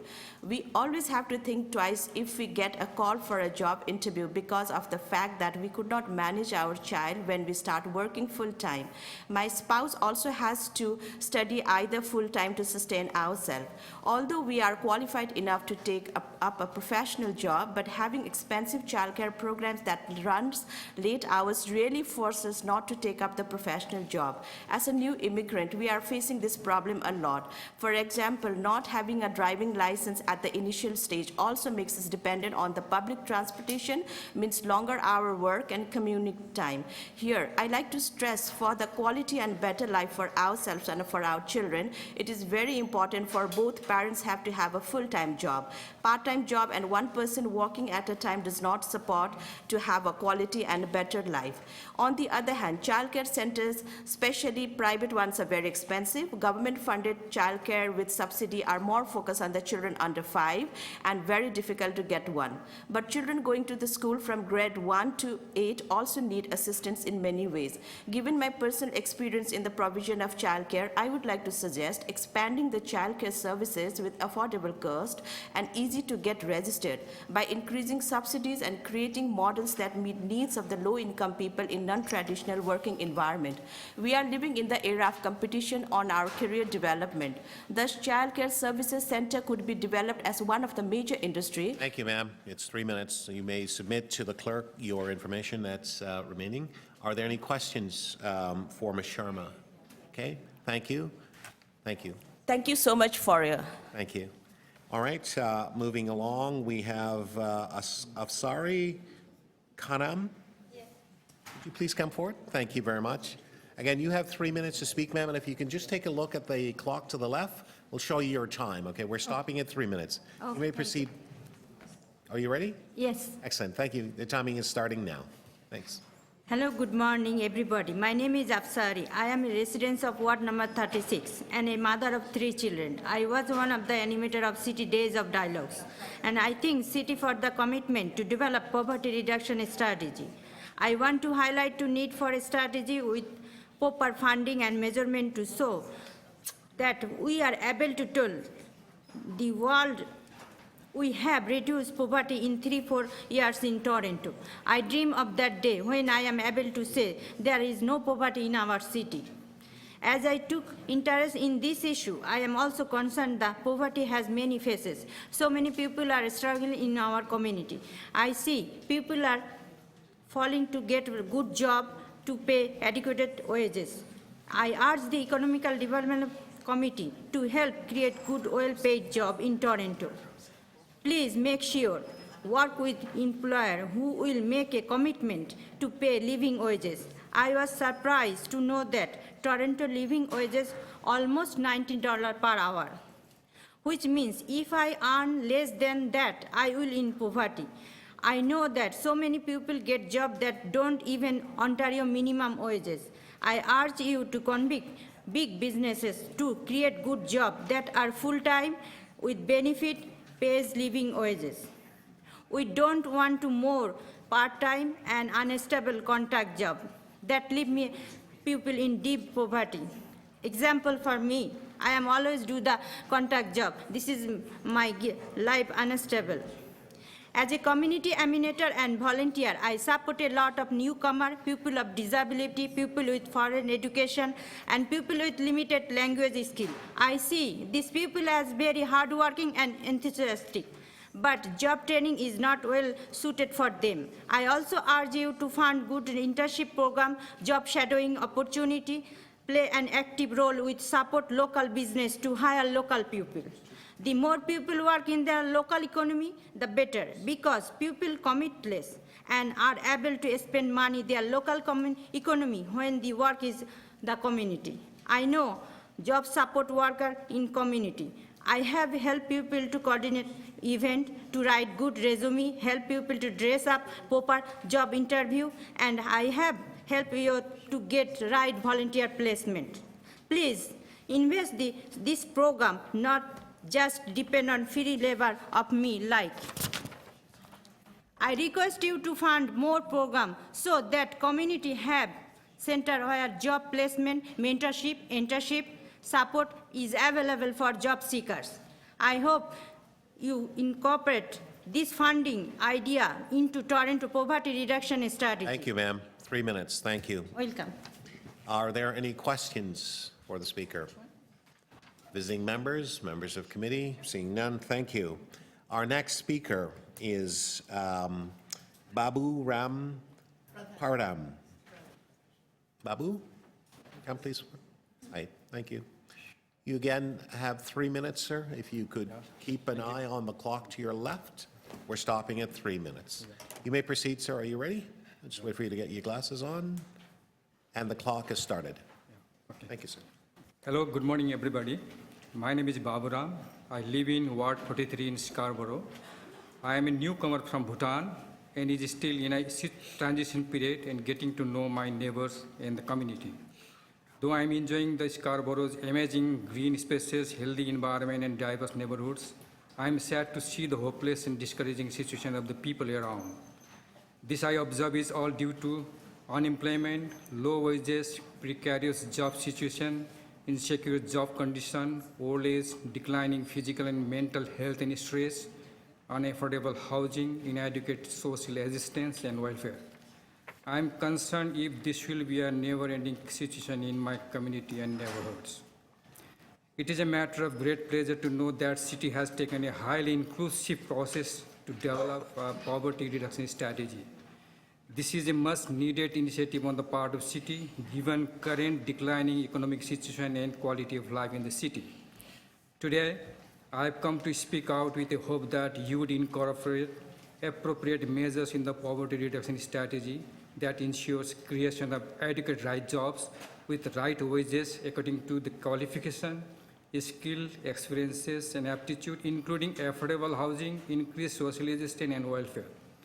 My volunteer work in Kingston, Galloway, Wharton Park allows me to talk to the people who share their stories of never-ending struggles.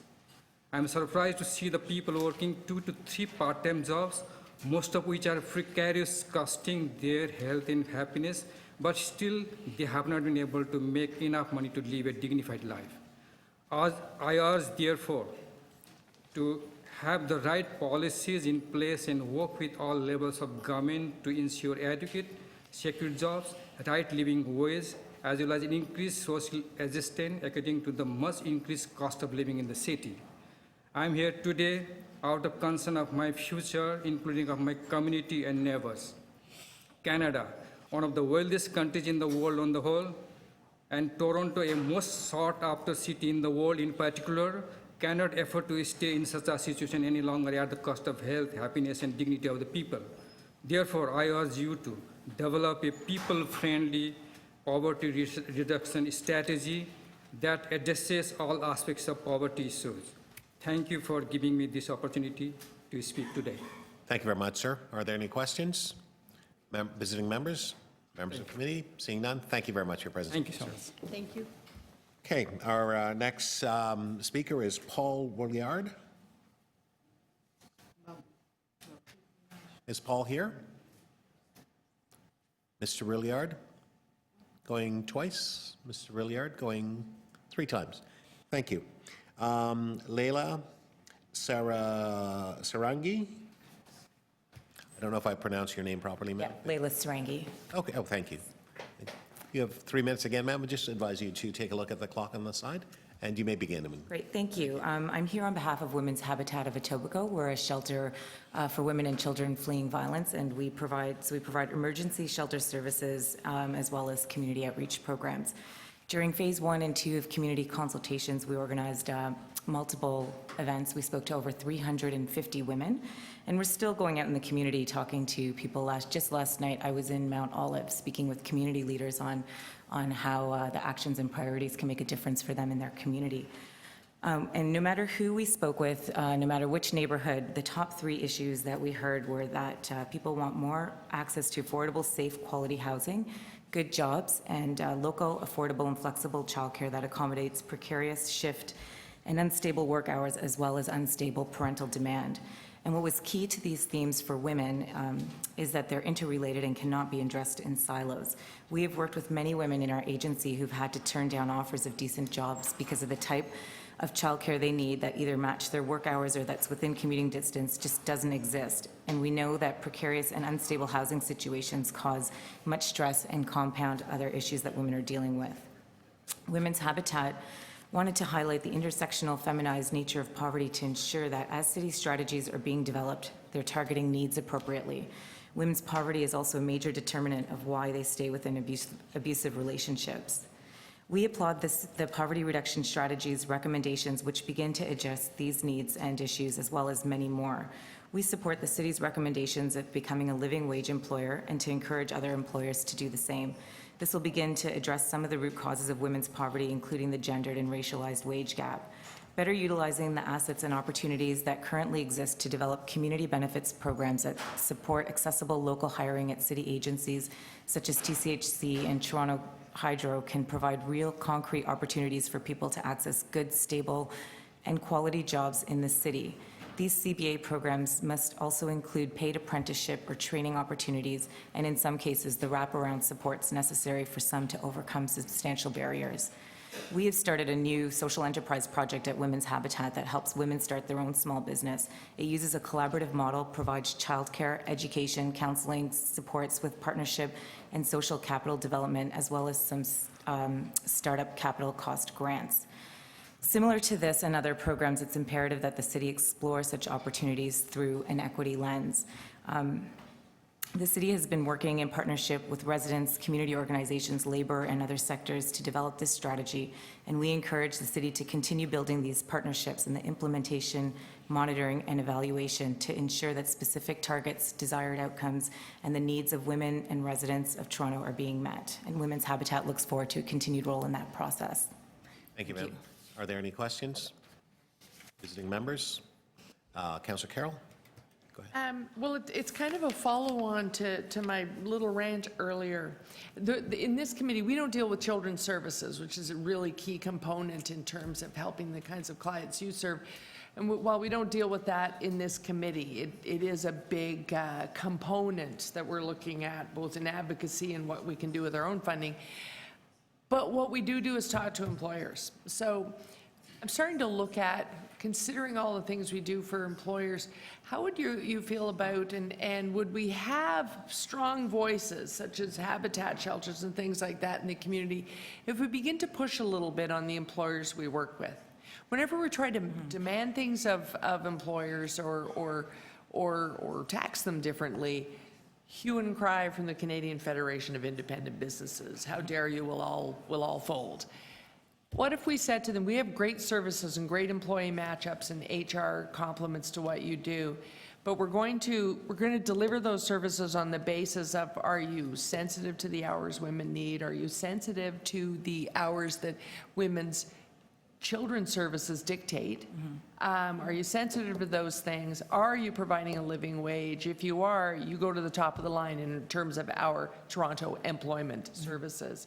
Would we have strong advocates like your organization and others pool together and push back on what we hear from businesses if we talk about that? So I think, in my experience, that given the kind of input we've been hearing in the communities and the members who've been coming forward around the poverty reduction strategy, that, yeah, absolutely, people have an appetite. We've heard deputations already about the need for this.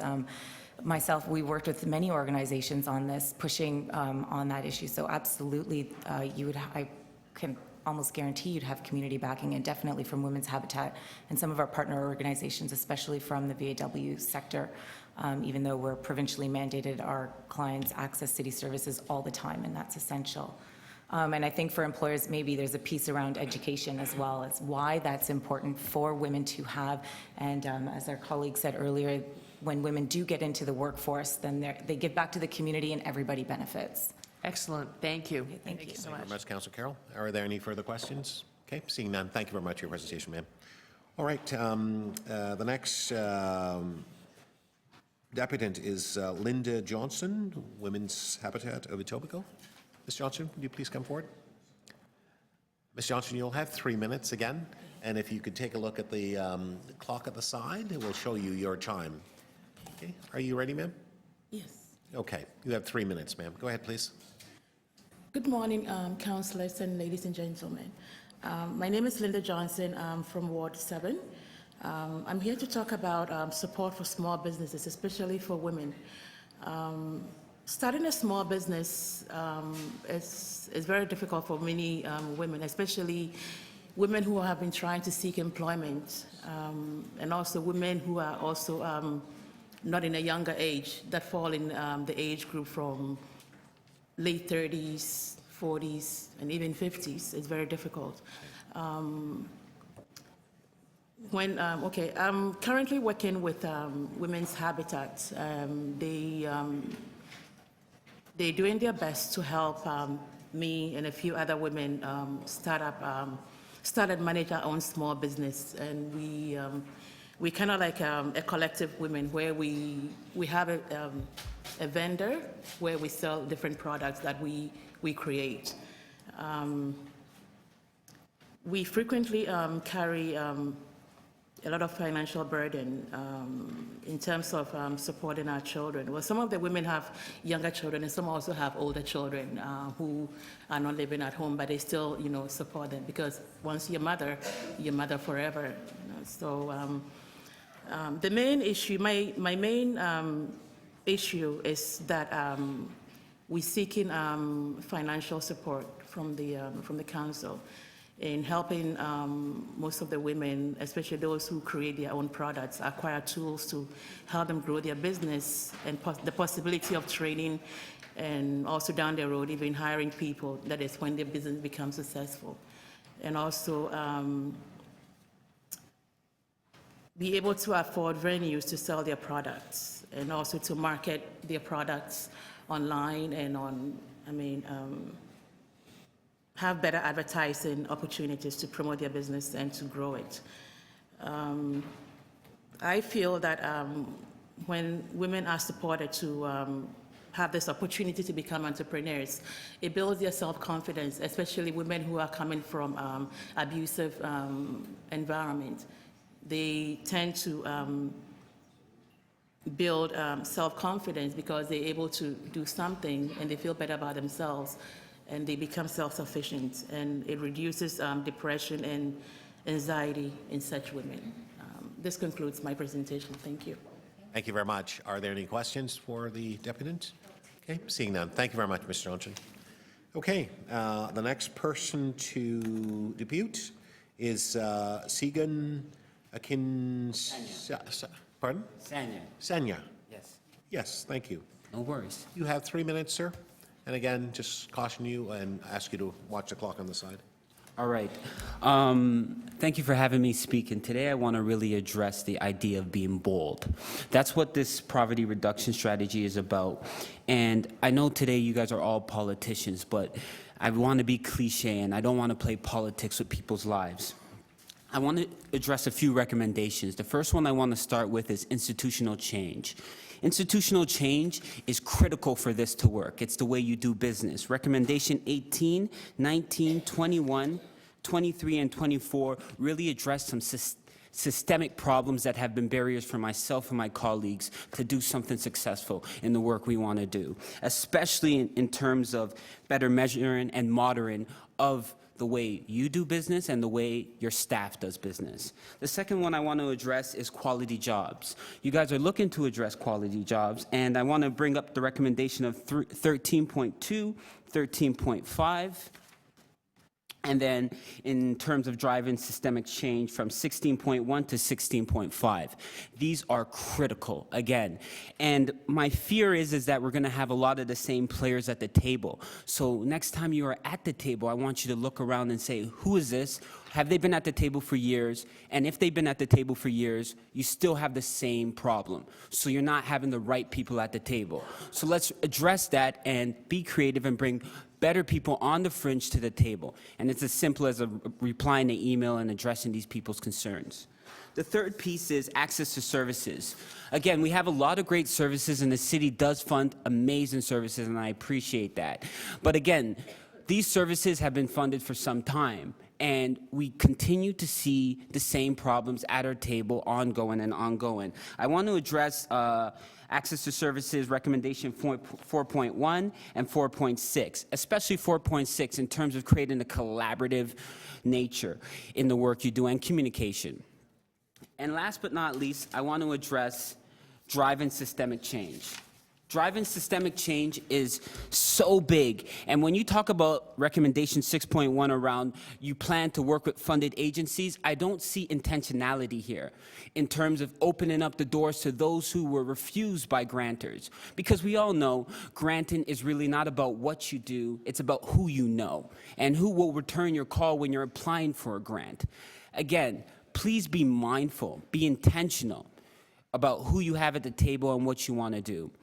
I'm the co-founder of Current Cooperative. We are committed to supporting social entrepreneurs who are committed to community development. My experience has brought me across all boards, and I'm here at this table because it seems like it's the only way to get you guys to listen.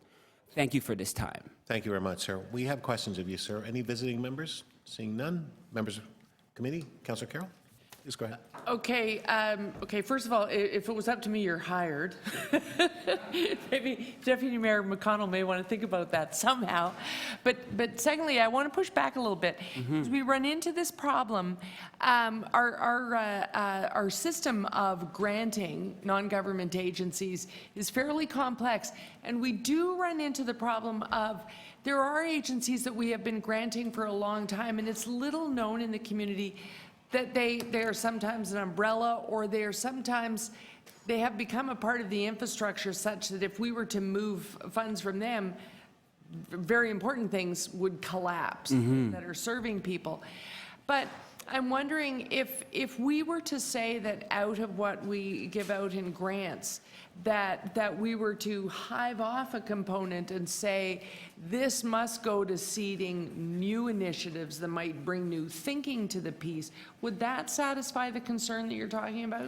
Yes, and I think it's not just about, I don't want to put any organizations and say remove all their funding, but I want to talk about creativity and how, like, for example, we worked with a small business that was down at Bay Street, and they were a TV station. We were able to work with them and merge them with a youth organization, which gave that business life, and it gave that business the opportunity to then get into where they want to get to and expand, right? So it's about getting those anchor partners to be meaningful in their engagement, but it's also about opening the pathways for new organizations and new initiatives to come to the table. It's a twofold strategy. Right, right. So even for those organizations to make that a criteria, when you apply under this envelope, you got to pull somebody new into the mix, and that gets you the grant. Exactly, because that's what I'm talking about, because the idea of merging seems to be like just a scary thought of everybody, like, oh, if I merge, I'm going to lose some funding. Yeah. Well, at the end of the day, we know most organizations started from the idea that this was a lived experience and they were on the ground. And this is what these new organizations and initiatives are feeling. And there's no way to get them through the door. If you can't offer the initial funding, make sure that organizations, anchor partners will merge and support them in their growth and their development. Okay, thank you so much. Thank you very much, Councillor Carroll. Thank you very much, sir. All right, thank you. Okay, our next deputant is Rick Cicerelli, Community Engagement Officer, Toronto Community Benefits Network. Mr. Cicerelli, you're here? Great. See, are there two of you? Thank you. Did people get copies of the handout? Yes, we have, sir. Okay, great. Thank you. You may begin, sir. Hi, I'm Rick Cicerelli. I'm here representing Toronto Community Benefits Network. Bob McElhaney is with the Northwest Toronto Community Action Planning Group, and particularly a member we're working with on the Jane Finch MSF. Toronto Community Benefits Network strongly supports the interim poverty reduction strategy. There's a range of recommendations. Our focus today is the driving systemic change related to jobs and income. We were organized in 2014. We've got a strong partnership with community and labor across the city and in the major trades that are involved in large-scale construction. We've got partnerships with workforce development agencies, with social enterprise, with learning institutions, with funders. We bring that into the table. And what we would like people to recognize is the community benefits are working in different places across the world, in the UK, across the States. They've worked in the Vancouver Olympics. They've worked in Toronto, Regent Park, Lawrence Heights. 1652 Keele was one of the earliest small-scale community benefits projects. So we've had success. We're having success with Metrolinx in the framework right now on the Toronto light rail projects. Our deputation has some comments, a selection of comments from a range of our members, crossing the diversity lines, some of the priority communities, social enterprise. We'd like to ask particularly today, since we've got the opportunity, that the General Manager for Economic Development get involved in the maintenance and storage facilities around community benefits. We're asking generally that the city use its capital investment and its procurement budgets, figure out ways that the various departments that are involved in that can deliver.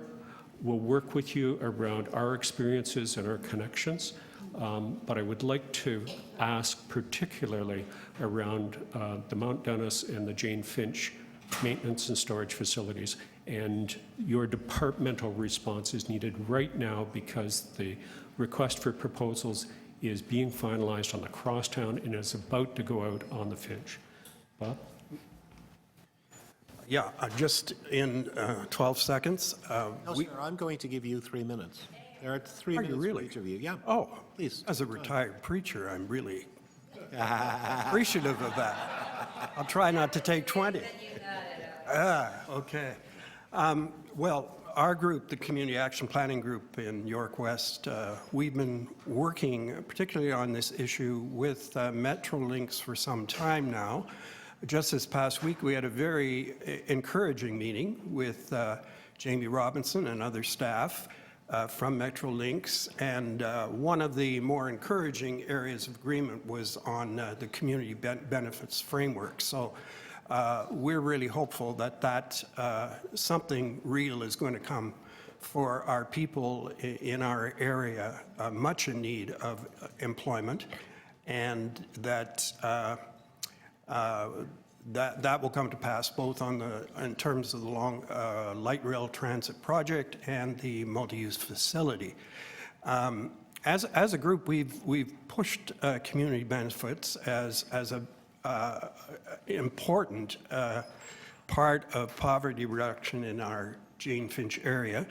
You'll be aware that the largest employer in our area is York University, and we've challenged them to look seriously at community benefits as a way for them to do hiring, not only in terms of York University's operation, but in terms of how they have input into the development of their surplus lands.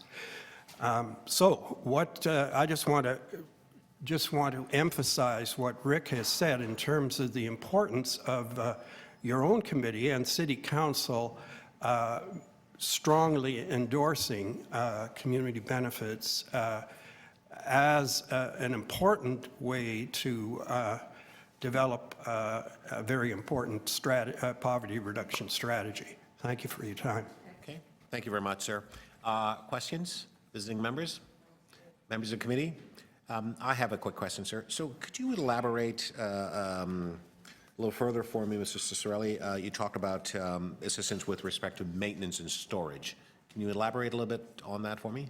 There's 2 maintenance and storage yards, one for the Crosstown in the Mount Dennis area on the Kodak, the former Kodak lands, one in Jane Finch for the Finch West line, just to the west of Jane and Finch.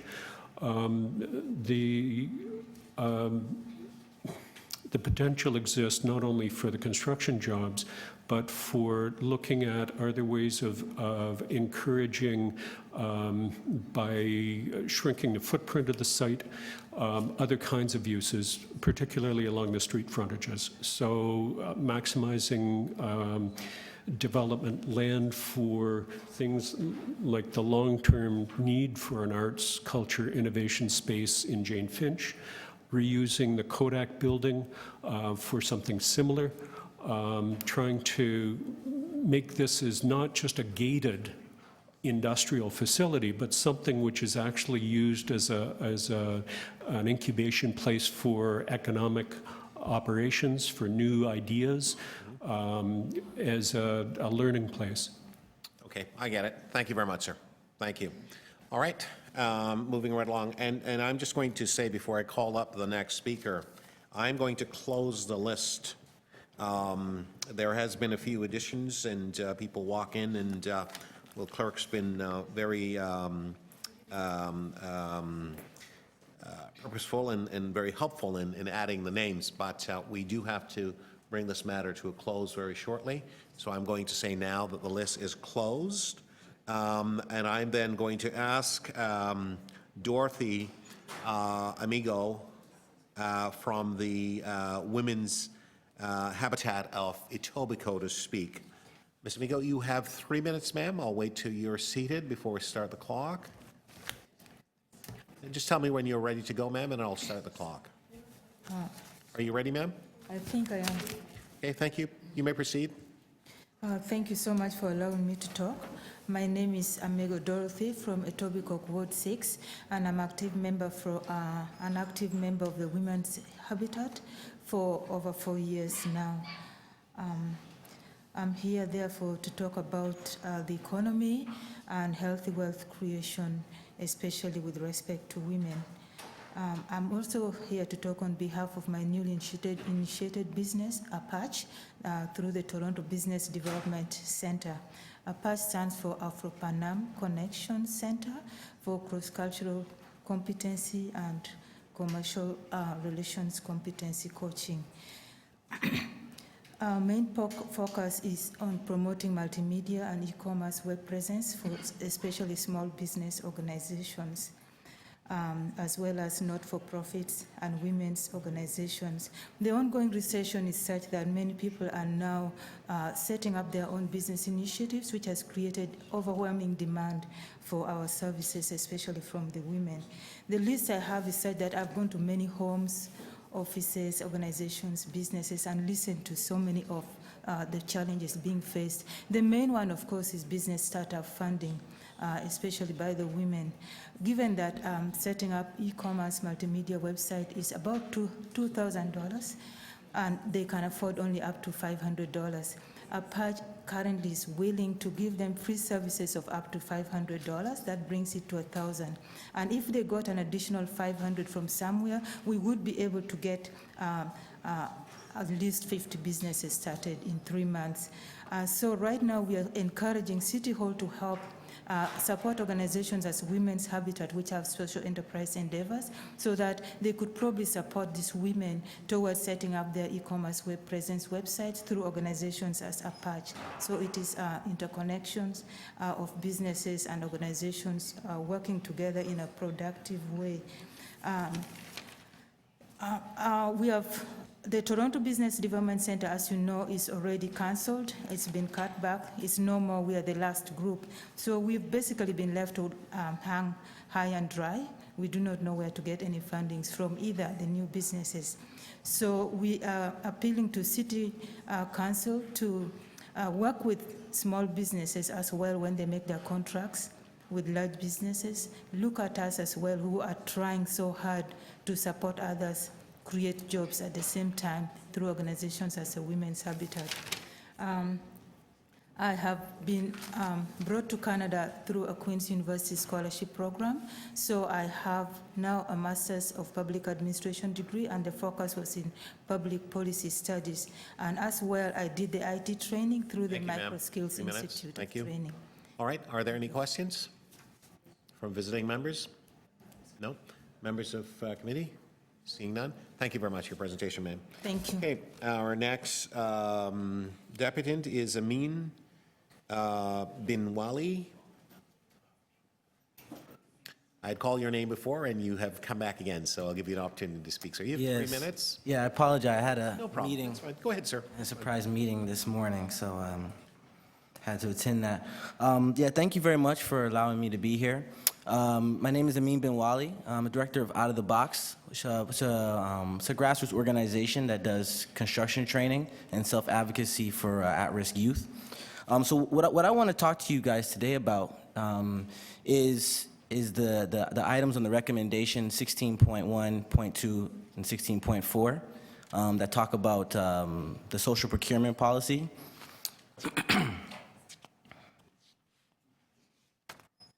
I would like to begin by just telling you a brief story.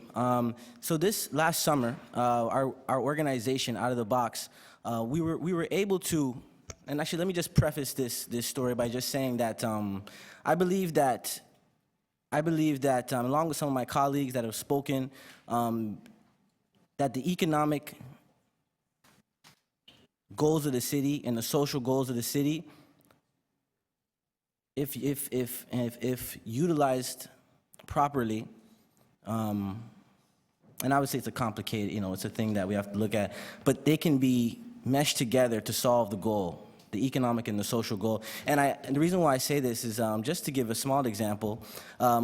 Myself and some of my colleagues, we were given a grant to do training for youth, to give them construction, do training as part of our, and connecting them with different construction opportunities with the LRT Crosstown.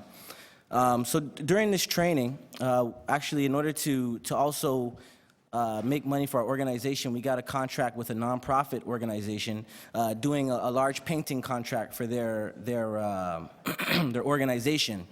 And so during this time, I realized I was able to give them a job. We were able to give them a job, paying them for the summer, as well as give them training, not only in the skill of painting, taping, not only in the skill, but also give them social supports as well while they're being paid and doing a job. So, and when I looked at that, it's almost like I said two birds with one stone, but it's almost 3 birds with one stone that was able to be done by this business contract and this sort of collaborative effort. And I just think that City of Toronto is on such an amazing place right now to really be able to lead that. And I was born in Chicago. People ask me, what do you like better, Chicago or Toronto? And you know what? I'm not just saying this, but Toronto's an amazing city. I love Toronto, and I'm so excited about the future, and I'm really hoping it can continue, because I think we're at the cutting edge of being able to really mesh, through implementing this community benefits, social procurement. I think we're at the cutting edge of being able to really be a model for the future in terms of how to mesh that and open up bigger markets and make it. Thank you, sir. Thank you very much. Are there any questions? Visiting members? Okay, members of committee, seeing none. Thank you very much, sir. Our last speaker is Paul Codd. Mr. Codd, you here, sir? Thank you. No problem. I'll wait till you are seated and you're ready to go, sir, before you start your time. Thank you very much. Okay. Just let me know when you're ready, sir. You're all set? Let's go. All right. Thank you. Hello, my name is Paul Codd. I live in East York. I should say I'm a very proud person who lives in East York. I'm proud because I am surrounded today by people who care about the future of this city. This city is in dire straits. Sometimes I just feel like an old man. Today, I just feel like an old man who's going mad. If you don't mind, I'll share my madness with you. Later on, I'm sure it'll subside. I heard somewhere along the way that 800 people have passed away in the last 12 years because of homelessness. I understand that if you want daycare, there's a 2-year waiting list. It also costs $75 a day for daycare. So let's suppose there are 22 school days in a month. That equates to roughly $1,650. Do you think the average person on minimum wage can afford that type of money? This is sheer lunacy.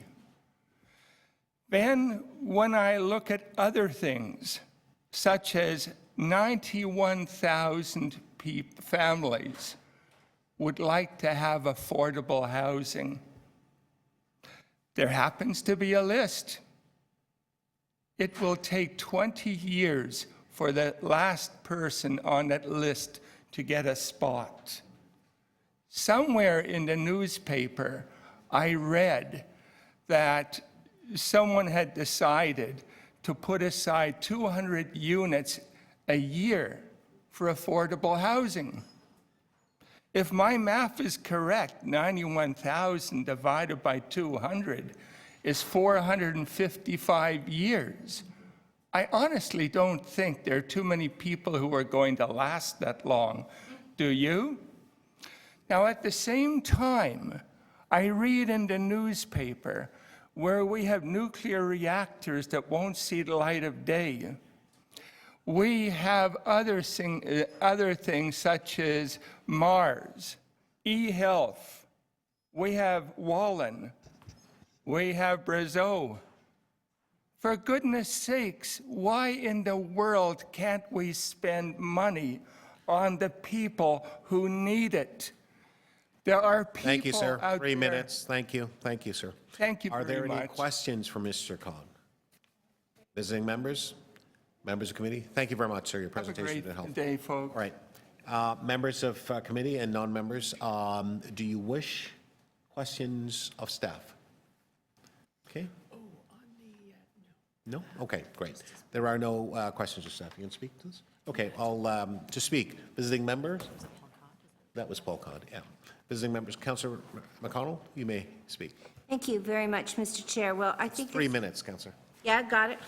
Very interesting conversations that have come forward in the two different committees from two different perspectives. But everybody's saying really that poverty is everybody's business and that dealing with it is good for business.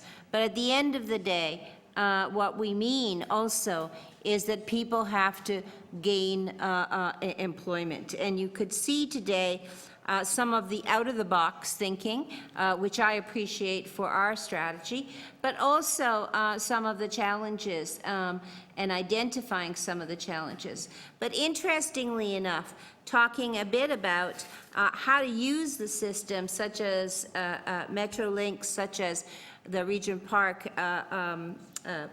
framework, all of these opportunities for us to garner community benefits and social procurement, but also beginning to think about how do you match a job with some of the transportation, childcare, affordable housing issues, and particularly this notion and understanding that that intersectionality, particularly with women, and the feminization of poverty is a terribly important thing. So thanks to the staff for bringing forward such an intelligent and easy to read piece, but the next step is to put that into practice. So I hope that you'll endorse the interim, send all of the ideas that you heard today to staff, we'll distill it, and we'll bring it back to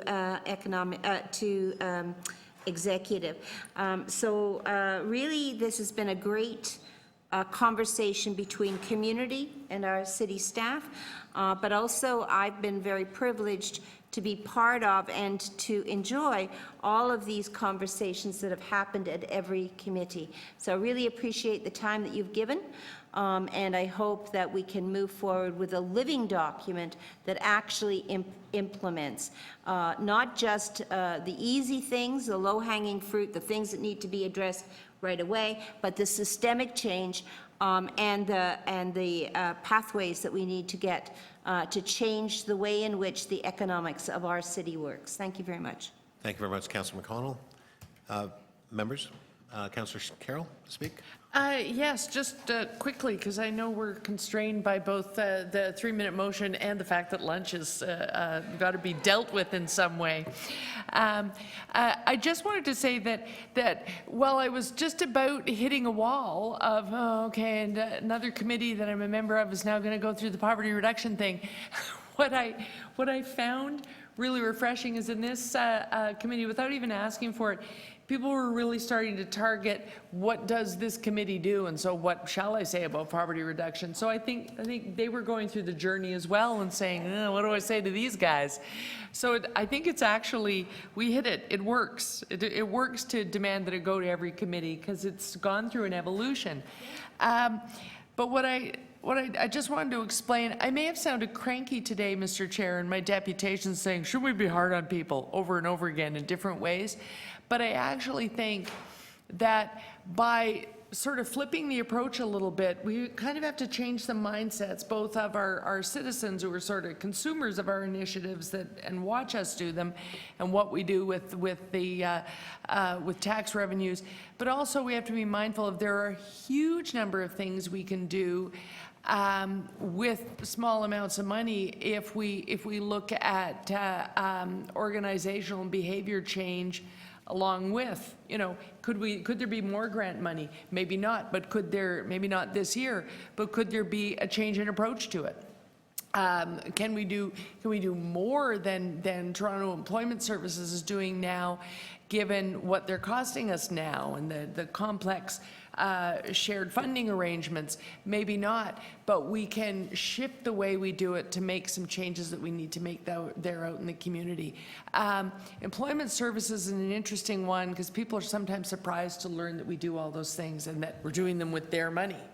And you'll hear people saying, well, do more for me. I'm already working and I'm already feeding in, but I'm paying that amount of money in childcare and I'm mad about it. And a small number of our subsidized childcare spaces actually go to Children's Aid to work on places where we need to do some support services with this person so that totally unemployed mother may get a children's services spot. Meanwhile, Toronto Employment Services helps another one of our moms make it into the workforce, and now she's resentful of that spot going to that other place. If we start to say that we're really thinking those things through, so while we might not be putting a massive fortune into children's services, employment services, grants to NGOs, we're not putting a massive fortune more than last year. We're only able to incrementally add a little bit. Listening to these deputations has to be about how do we shift how we deploy them. Yes, sorry, you're at the 3. So I think Budget Committee may frustrate us this year. As a member, I can promise you it's going to frustrate you. We got to push on these actual changes in how we do, because it's going to be small incremental amounts fed into the strategy financially for the first couple of years. Thank you. Thank you very much. Any other speakers? Okay, seeing none, I have a quick motion which basically endorse and address the issues that have been raised. We have dealt with this issue on numerous occasions. I don't think I need to speak any further other than to simply ask members to endorse the motion that's actually on the screen. All those in favor? You want to take a moment to read? It says all of that. Okay, thank you, Councillor. All those in favor? Opposed? That's carried. Thank you. Members, and thank you, members of the public, for your presentation. Those will be incorporated to the city manager as it relates to formulating more ideas to the report. Members, it's 25 after 12. A member has to leave, and we had been talking about that all morning. One member who is currently experiencing some challenges, we've asked that member to come back as quickly as he can. The clerks have actually submitted to me, and I want to thank the clerks. They have made arrangements for us to be able to work through in order to get the agenda done. I'm pleased to do so, and I've also talked to some of my other colleagues that are pleased to do so. I know that Councillor Frakadakis had told us earlier that she had a matter in her ward, that this had been planned some time ago, and in fact, we are actually now moving into a period where this meeting is taking place, but should have taken place 2 days ago, which would have accommodated Councillor Fracadakis' plans. And the reason why we moved the meeting was to accommodate the Uber process and taxi process, the number of deputants and so on and so forth. And as we know, that was adjunct to 1 day. And so that's part of the issue for some members. So I'm stating this so the public understands that it is not that members are not prepared to work through. It is just that there were other circumstances that created the situation in terms of timing. So I'm going to, as I had agreed to, offer the opportunity for Councillor Fracadakis to deal with 2 items before she leaves. I'm going to ask members to allow for the variance of the agenda, to vary the agenda, to deal with those 2 items. Councillor Fracadakis is simply going to speak to them. We will deal with them in order as we had planned so that she's able to leave, because there are a number of members of the public who had been in touch with the clerk and asked for special consideration to be here at a certain time, and we'd schedule the items so that we can deal with them. But we are going to follow through. So, Councillor Fracadakis, so all those in favor of varying the agenda, so we'll deal with items 14 and 15, yes, as part of that process, okay? And you can do your quick release. Do you want to do the quick release first? Yes, why don't we put Mr. Nicholson out of his misery as fast as possible? Although I think he might have another item to stay for. Yeah. And Councillor, just before you... sorry. Yep. Before you do a quick release, I wanted to also suggest the Toronto Arts Council item. We can defer that to our next meeting. That's a good They idea. had asked if we could do that, and so we can. So all those in favor of moving the deferral of ED 6... This is, but Boy, you'd be remember, hearing about Councillor, it if they've that already was the spent money. case. This is just a report letting us know how they've You spent can hear the the money. scream from So they're- So Grand ED Trunk all the way to 6.1, here. I'm moving deferral on that item to the next meeting of the committee. Sure. All those in favor, opposed, that's carried. Now I will offer Councillor Carroll the opportunity to be able to move her item. Which is number 5, ED Right. 6.5. Right, the reference, terms of reference for City of Toronto's Poet Laureate. Yes, I got my questions answered. Photo That's right. laureate. Yeah. I'm so used to the Poet Laureate. Photo Yeah. Laureate. I got my questions answered. I'm just moving the recommendation. Okay, thank you. All those in favor? Opposed? That's carried. Thank you very much, Councillor. That's dealt with. All right. Councillor Fracadakis, we are now moving to item number ED 6.14. Did you have any questions? I do have questions, but I mean, I was going to move my motion. I'm just asking. I mean, if we're going to come, I'm going to make I just want to state, I'm going to make every effort to come back after we have our. But I can't guarantee you anything, Yes. so I'm just... I realize that, so. You can ask the questions offline if they're... Yeah, that's fine, which I will. So So, did you wish then to speak? yes, Because we'll deal with this later for other members of the committee. that's right. Okay, so Okay. may I ask you to go ahead? Yeah, so I. Move I your have- motion first? so, yes, I'm going to move my motion if the clerks would put it up on the screen, and it's that City Council requests the GM of ECDEV and Culture to work with the IT advisory panel and the appropriate city agencies, including but not limited to TCHC, Waterfront Toronto, TTC, Public Library, to develop a broadband vision and strategy in support of both the city's poverty reduction strategy and other key city economic development objectives, and that this initiative would include any requisite needs assessment studies evaluating Toronto's current broadband infrastructure, including identifying deficiencies, depth and breadth of the digital divide in Toronto, and review market dynamics. And upon completion of that vision and strategy, that the GM also then report back to this committee on possible establishment of a connectivity advisory group to advise on the realization of that strategy and any recommendations resulting from those studies. And I do this because we do have, I'm sure you'll hear later in the deputations, I'm sure there's a long list of people wanting to speak about the digital divide, and I wanted to say it is quite big. There was Pew Research, which is a leading U.S. think tank, found that a third of Americans earning under $20,000 a year are not online at all. And when I think of how much we use the internet to service and consult with our constituents, to think that many are not online at all is actually quite concerning. The research firm in the U.S. also said that another one-third of low-income Americans use the internet but do not have access at home, so their use is irregular and inconvenient. There's lots of studies that go on and on about this, but I mean, something needs to be done, because if we're moving to an internet economy and 25 to 30% of our population doesn't have access to the internet, it makes that move to the internet economy that much more difficult, if not impossible. So that's why I'm asking that we have a look at a broadband strategy and a vision. So if you could support that, that would be great. Thank you very much, Councillor. We are going to deal with this later, so we just ask you to move a motion. But what I'd like to do now, I'd like to move a motion to extend, because we're at 12:30 and this is lunch, so all those in favor of extending, opposed, that's carried. Thank you. Okay, Councillor, you may proceed to your next, which is ED 6.15, Toronto making Toronto a tech-friendly city and building the digital divide. Right. My motion, if they could put up on the screen, is that the GM Dev and Culture report back to this committee by November 2015 on action City Council could take, including actions which could be incorporated into any broadband strategy the city may develop, which would provide free wireless internet in TCHC locations. As I was saying earlier, bridging the digital divide is something that I certainly support, and I think that free Wi-Fi in TCHC buildings could be a key part of that. And while I appreciate some of Councillor Matlow's concerns about this matter, just as I did when he brought this matter to Government Management Committee, which I was a member of in the last term of council in November. Sorry, phone is on loud, pardon me. In November of 2013, it was at that meeting where he discussed only Wi-Fi in the parks and in public spaces, and that was what was on the table.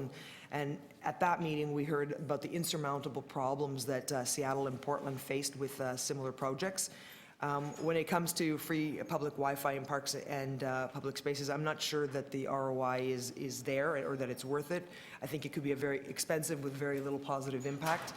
It could be discussed as part of the overall strategy, but I actually don't think it is the same priority as addressing the digital divide, and I would like to see those separated. I've spoken to Councillor Matlow about that as well. And so we've agreed to disagree about that.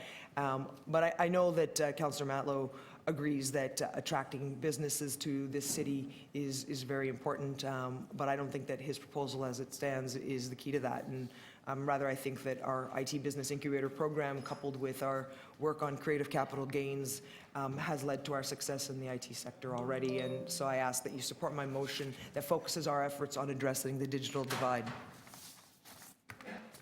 Okay, thank you very much. Members, we're going to break. I understand that Councillor Cho is not available till 1:30 now.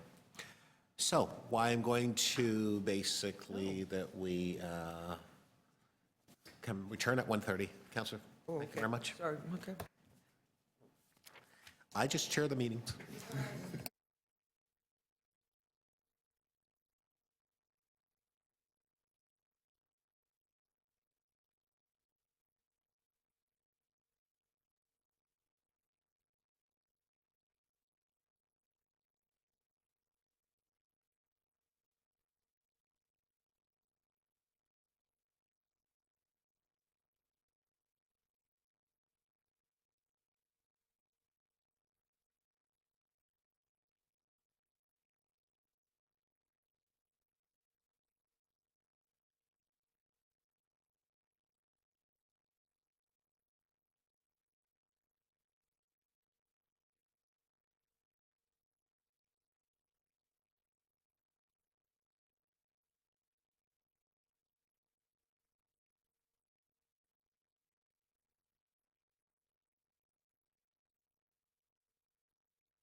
if we could please clear the room for lunch, we'll reopen at about 1:20. Thank you.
Good afternoon. We're going to be closing this door, so if you could please take your items and move outside, please. Thank you.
No, I didn't Okay, understand. everybody, we are now resumed. We could just do Okay. that one, get it out.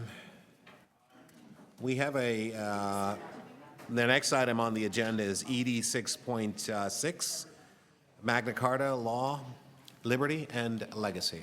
Mr. LaTroy, you have the floor, sir. You have a presentation.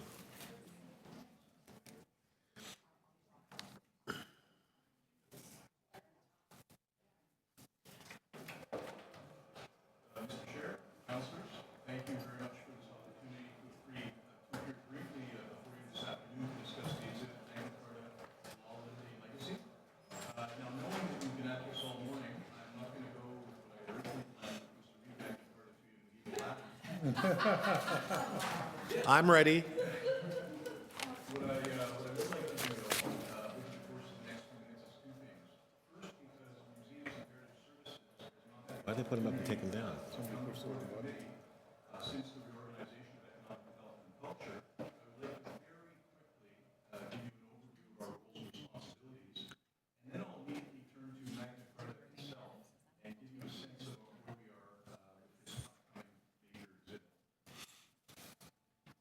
So Museums and Heritage Services, as you can see on the screen, has a number of very interesting and wide-ranging responsibilities. We administer 10 historical museums on behalf of the City of Toronto and welcome very many visitors. But what perhaps isn't as well known is that we also are responsible for the conservation of 100 city-owned buildings on about 40 properties, including places like the John Street Roundhouse, Colburn Lodge and Casa Loma, and cultural facilities like the Berkeley Street Theatre. Now, in addition to that, we're also responsible for the conservation and presentation of the city's collection of historic objects, archaeological specimens, and the city's collection of movable fine art. And of course, many of those pieces of fine art are hanging up here in City Hall. So visually, just very quickly, to give you a sense of some of the places we're responsible for, ranging from the Spadina Museum in the upper right to Gibson House in the bottom right and Todd Morden Mills right in the middle. The Market Gallery in the top left in the St. Lawrence Market, and Colburn Lodge in High Park on the bottom right, and our collection storage facility, which houses millions of items on Atlantic Avenue. What we try and do at Museums and Heritage Services is to bring our history and heritage to life and help Torontonians and visitors to the city gain a better appreciation of that history and heritage. And we try and do that as well as engage in innovative and dynamic programming. And so this is a visual representation on the screen of some of the programs that we've presented in the recent past. Now you'll notice the poster in the top left. We have quite an innovative partnership with the Toronto Arts Council, where we invite artists in to animate our historic sites. And we also recently hosted a very interesting contemporary art exhibit at Fort York entitled The Art of Command, which focused on Canada's mission in Afghanistan. So a number of dynamic and innovative programs ongoing at our museums and heritage sites. Turning now to Magna Carta. We will very soon have the pleasure and the privilege, beginning on October the 4th, to host two very significant historical documents. We're doing this in collaboration with Magna Carta Canada and with the collaboration of Durham Cathedral in the United Kingdom. Both the Magna Carta as well as the Charter of the Forest will be coming to the Visitor Center at Fort York National Historic Site. The exhibit's going to run from October the 4th, to November the 7th, and Toronto is the third of 4 Canadian stops. The others were in Ottawa, Edmonton, and currently the documents are just finishing up at the Museum of Human Rights in Winnipeg. So there's a basic traveling exhibit that accompanies the two documents that tells the story of Magna Carta, how it came into being, why it's so important, and what its influence has been around the world. But we thought we would give it a bit of a different twist in Toronto, and so we have developed an exhibit component entitled Rights, Justice, and Democracy, Toronto Perspectives, and I'll speak about that a little bit more in a few moments. So Magna Carta is considered to have played an extremely important role in terms of the evolution of our democracy and our democratic institutions. It's considered to have influenced documents like the United States Constitution, the Declaration of Independence in the United States, and of course our own Constitution and Charter of Rights and Freedoms. It speaks of some very key principles. including the idea that no one is above the law of the land. There's freedom from unlawful detention, the right to trial by jury, and it even made a very early allusion to women's rights to the extent that a widow could not be forced to marry and give up her property. So this was really the genesis of many things that in many respects we take for granted today. Now, the second document that I mentioned was the Charter of the Forest, and it's considered a companion document to the Magna Carta, and it established the foundation for the idea of common stewardship of resources, and it provided for the right of common access to what were then royal private lands and the use of resources on the land. So turning now to the Toronto component that I mentioned a little bit earlier, what we wanted to do here was to talk about Toronto personalities and Toronto events which reflected some of the principles and ideas of Magna Carta. And so some of the names of individuals you can see reflected on the screen range from John Graves Simcoe, the first Lieutenant Governor of Upper Canada who was responsible for implanting democratic institutions, to George Brown, a father of Confederation, and finally the Reverend Brent Hawkes, who performed the first same-sex marriage in Canada. And the idea behind highlighting these personalities is really to initiate a dialogue, to get people thinking about the importance of Magna Carta, what it represents, and how that has been reflected here in the City of Toronto. The exhibit is actually being installed as we speak, and you get a little visual taste of it in terms of the images that you see on the screen.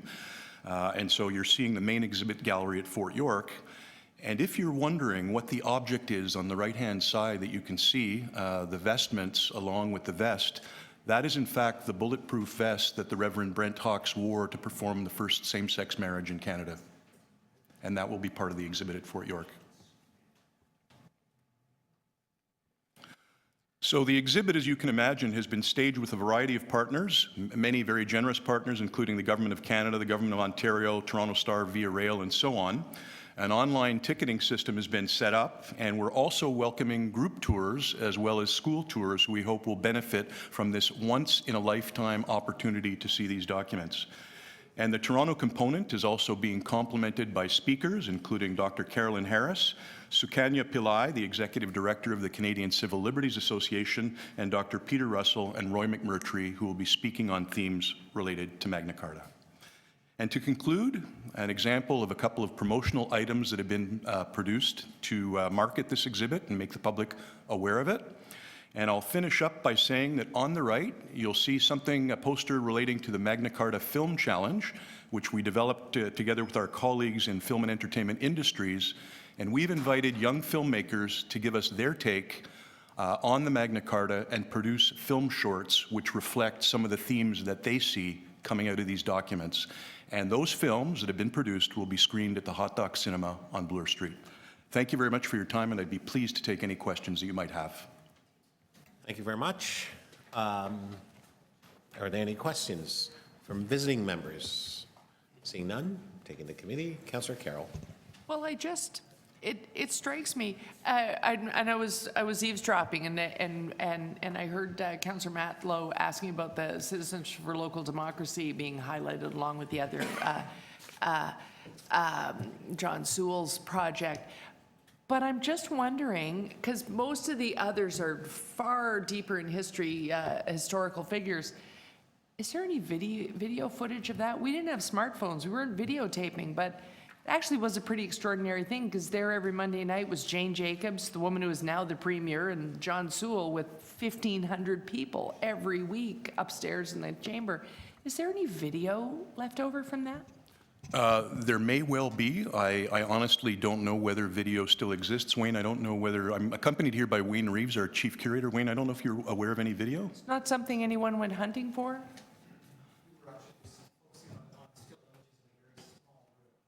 Oh, okay. Right, so you wouldn't have had the place to show it, so why hunt for it? Okay, okay. Thank you. Gives me an idea for a future motion. Sure. Anyone else? Anyone else? Okay. I have a question. Diversity. I'm not sure it's reflected in the list of people that are here. I'm just wondering about that historical narrative as it relates to the Magna Carta. and that connection. So can you help me to understand sort of while it may not be here, it may be part of the show, I'm just wondering if it is. There are, I think, a couple of aspects to an answer, Mr. Chair. And by the way, just before you proceed, I mean diversity in its full form. So I see Dr. Emily Stowe, that's one woman, but also there are others as well who have made great contribution as it relates to this matter. So I'm just wondering aloud about that. So, Mr. Chair, I would answer in two ways. First, there is, in terms of the exhibit that actually accompanies the charters, there is a part to that display that actually demonstrates how the ideals and principles of Magna Carta have spread out around the world. So, for example, the influence that the principles of Magna Carta have had in India and elsewhere in Canada, the United States, and so on. But I think what you're really getting at is more specifically the Toronto component to the exhibit. And I only gave you a very small sense of the personalities that are highlighted. If memory serves me correctly, we're highlighting 18 individuals which represent a wide range, and I think quite a thorough range of cultural communities who each in their distinct ways have, again, reflected those ideals related to Magna Carta. So, for example, we have a gentleman who represents the Chinese-Canadian community who fought in terms of the head tax a number of years ago. That's just one example, but there are others. So would we see an example of William Peyton Hubbard, who fought for the Chinese to ensure that their businesses, and also for Hydro in Toronto and so on, would we see reflective of that as part of this narrative as well? I don't believe you'll see those individuals specifically, but there's a gentleman by the name of Charles Roach who is featured in the exhibit. To give you another example, another personality, another individual who is represented is Jane Doe, who won a landmark legal battle in terms of establishing some of her rights. And so in looking at it, in looking at the personalities who could be highlighted as a way of starting a dialogue, we really did want to represent that diversity that you're referring to. Right. And so what about someone like Dudley Laws, who was instrumental in ensuring the OIPRD come into effect to ensure the rights of citizens and their interaction with police and policing and so on, particularly as it relates to our current day activities with respect to things like carding and so on. I'm just wondering whether or not we could ensure that those types of opportunities for individuals are considered as we move forward with this. Because, I mean, if we're talking about the history of this city, and I think we need to remind people that people from all backgrounds and all cultural groups have been fundamental to the progress that we now enjoy. And I think we have to reflect that in the history, especially as it relates to rights, democracy, certainly in individual freedom and so on. Do you not agree? I completely agree, Mr. Chair. But just to give you maybe a little bit of an advance view of something that's going to take place, we are going to have the privilege and the pleasure of welcoming the Poet Laureate of Toronto to the opening, where he is going to recite a poem that he composed specifically on the occasion of this exhibit entitled Good Governance. And so I think that will definitely touch on some of the themes that you've been speaking of. Larry, Thank you. Sorry. No problem. Larry, can you talk a little bit about how this is supposed to engender a conversation amongst Torontonians, please? Yes, and so as I'm sure, Mr. Chair, you can all imagine, we did not want to be seen as pretending to have any sort of definitive list or any sort of definitive answer in terms of the most important or the most significant individuals who influence the themes that we're talking about. And so in terms of the Toronto component, visitors to the exhibit will have the opportunity to express their views in different ways in terms of the question, who would you put on this list? Who do you think is significant, and how do you think they contributed? And so that's another dimension to the experience that people will have at the exhibit. Okay, thank you. Those are all my questions. Anyone else? Okay. Is there any questions for the general manager as it relates to this item? No? Seeing none? All right. Thank you very much, Ms. Ostola, for your presentation, and thank you very much to your team. And thank you for the great job that you're actually doing. Really appreciate it. So. Thank you. All right, to speak. Anyone to speak? Councillor Carroll. Just a comment, because you raised it. I was just, it's bizarre, because I was actually Googling Dudley Laws just before you were asking that question, because I was looking for where would there be video of this thing that took place in our council chamber. Because one of the most moving nights is, we reached a point where we wondered, are we reaching all the way out to the other legacy cities? And do people understand what this would mean? And Dudley Laws came to Citizens for Local Democracy one night to try and, we thought if he's here speaking, will it draw those people so that they understand if we get amalgamation wrong, they're the biggest losers. And it was one of the most compelling nights. So many people went through C4LD on behalf of what is this now city. And I think we really need to hunt and find out if anybody in AV was ever asked to videotape on any particular night. And is it archived anywhere? Because it's such a piece of the history.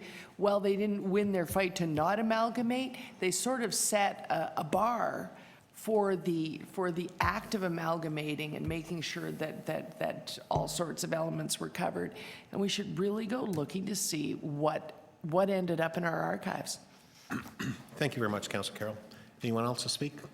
I just want to reiterate that I really appreciate the fact that the Magna Carta is coming to Toronto. This is a big deal.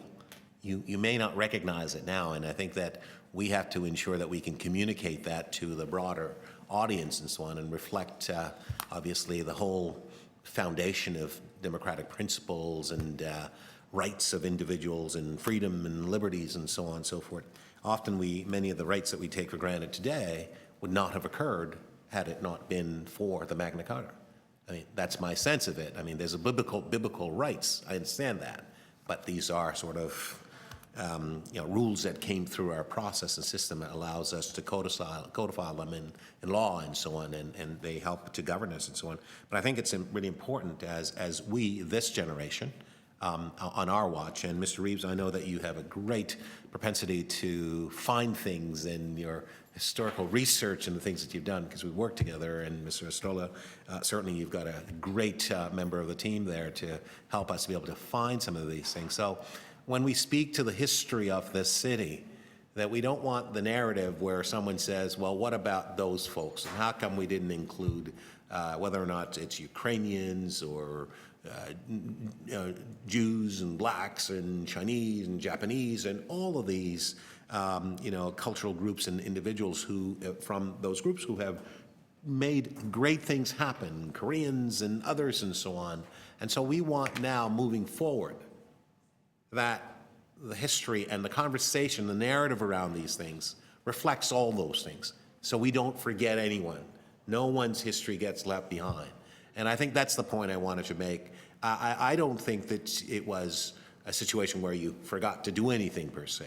It is that we're just simply saying, oh, by the way, can you ensure that you continue to look forward at these other elements? Because these are also significant pieces of our history to be connected to the Magna Carta and to be reflective. And finally, I just want to make sure that we're going to take every opportunity and take advantage to be able to communicate what this document really means to democracy, but also to the iPad and the internet generation, so they can actually put those things down for a bit and take a look at what is going to be at the center, the visitor center.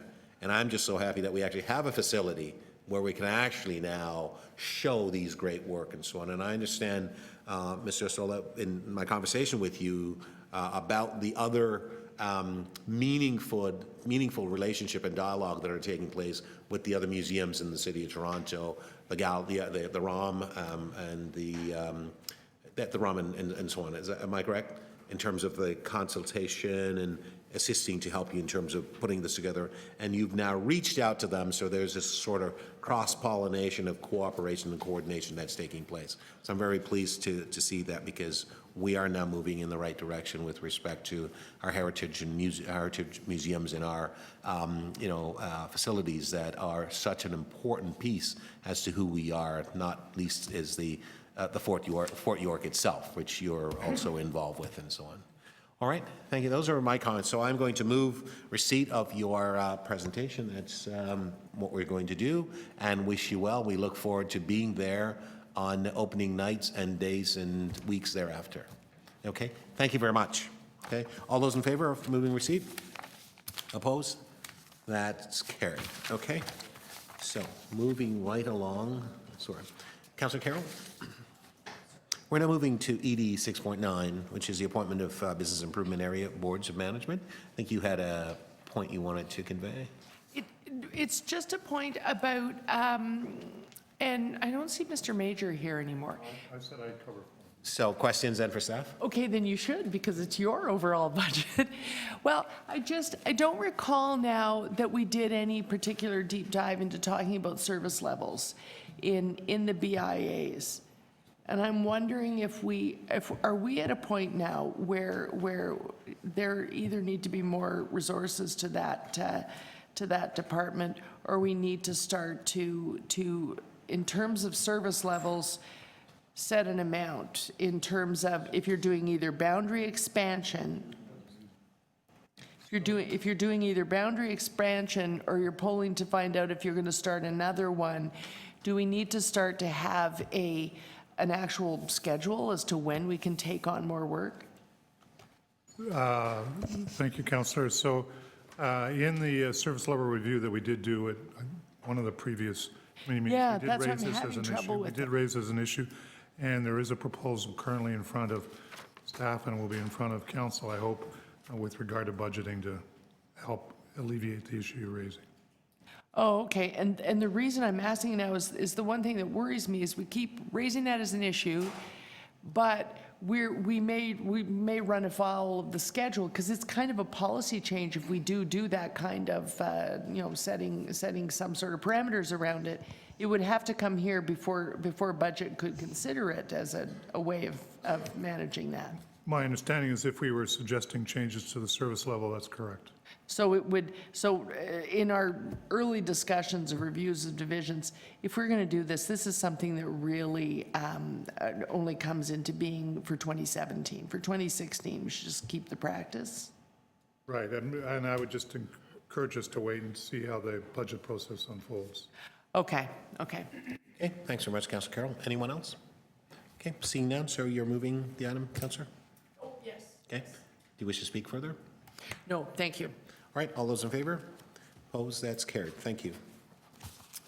Okay, we are moving right along, and we are now at ED 6.13, Green Market Acceleration Program, pilots program. We have speakers, and I have, the first speaker I have is Sheila Story of Sawmill Said Inc. Sheila, are you here? Going once. Sheila, are you here? Sheila Story? Sawmill Sad Inc. Going three times. Sheila Story? Sawmill Sad Inc. No? All right.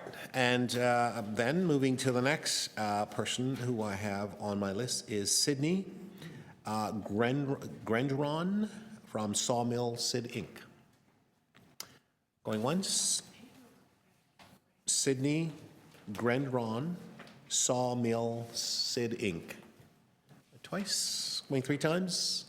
Sydney Grandron, Sawmill Sid Inc. Okay? Those are the speakers that I had on my list with respect to this particular item. Members, are there questions for staff on this particular item? Okay. Okay, it's okay. I see no members with questions. All right, so I'm now going to ask the general manager if he wishes to make any comments on this particular issue or item, Green Market Acceleration Program pilot. Mr. Williams? So I just wanted to stress how important this is to allow a framework for divisions to work with inventive ideas with regard to sustainability. The other point I wanted to do, I need to make a minor technical amendment to one of the recommendations, which I forgot to bring to the chair's attention or anybody's attention until just now. And that's I totally forgot until just Okay, now, so then what I would suggest, Mr. Williams, is that we actually just hold this down. thank you. And then you can work on that, and we'll deal with this once that motion is ready, since it's a technical minor motion that the general manager has to bring forward. Okay, is that okay with members?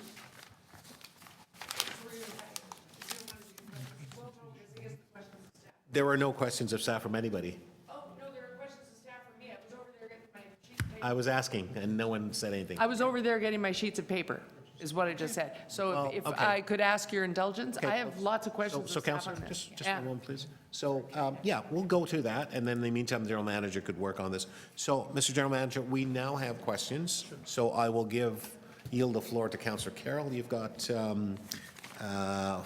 3 minutes, Councillor. Thank you.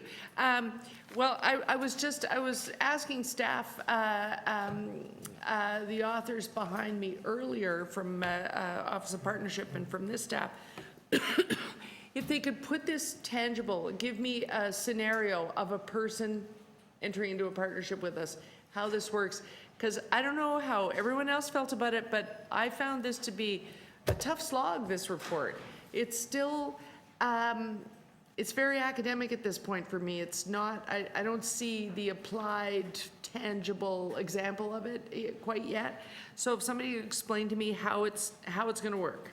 So I'm going to ask Robin Monaco to just walk through the example of the electricity storage project that's reported in the report, Yes. and that might Yes. make Because it real for you. Quite, yeah. Okay. That's a perfect, yeah. Rob works in our sectors group, and he's responsible for all the work we do with green industries. And likely, Maple leaf tree, by the way.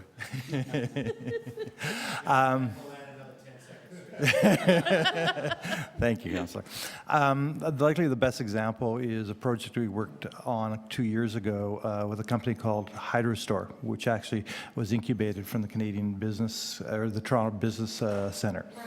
And they were looking at a location to demonstrate their technology, which is going to be sold around the world. And they were looking for a short-term lease on property on the waterfront. And the cost of leasing waterfront is very, very high, as you know.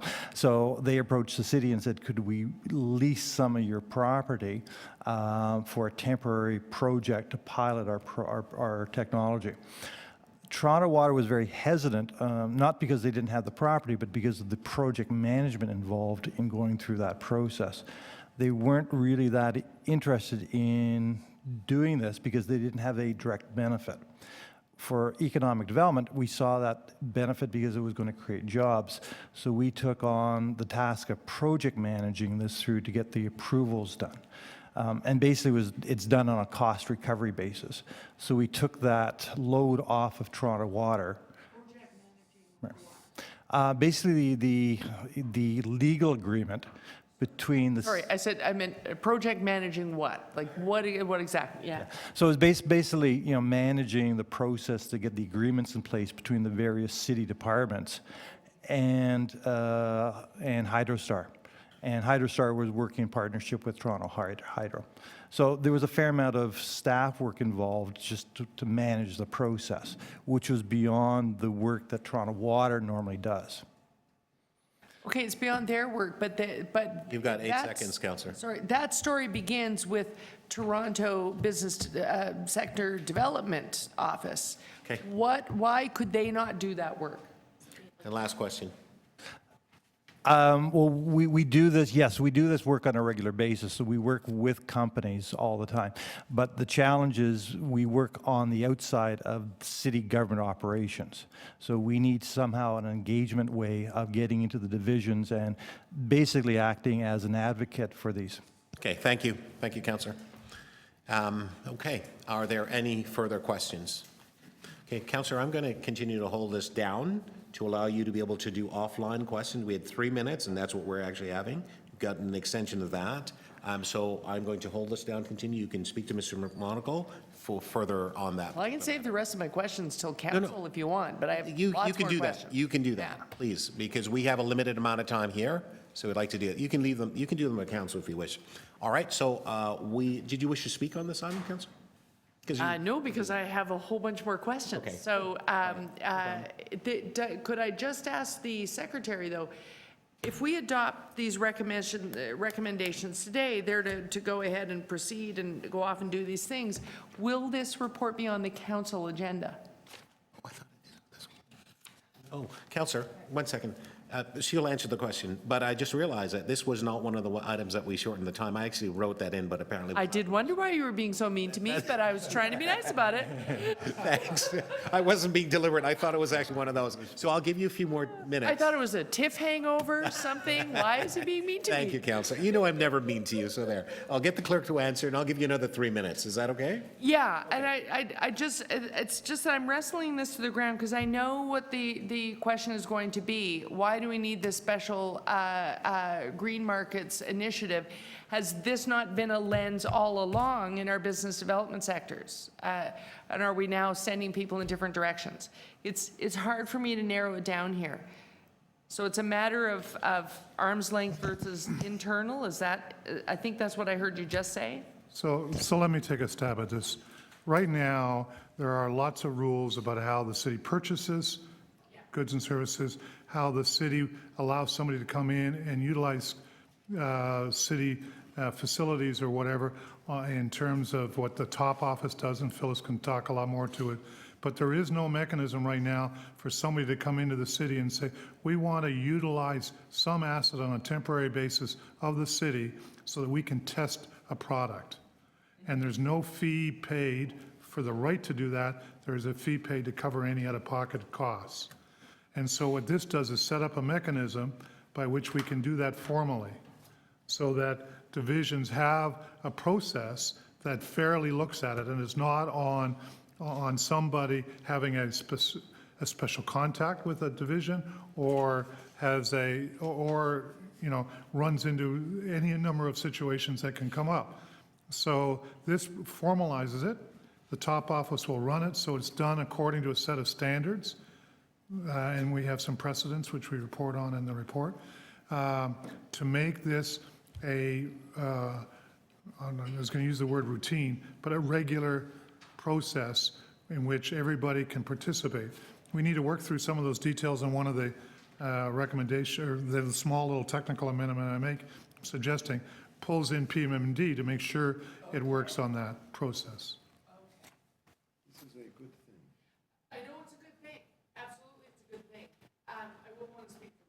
Yeah, but you still have a couple more minutes for questions. Are you done your questions? I think that helps me. Sure, okay.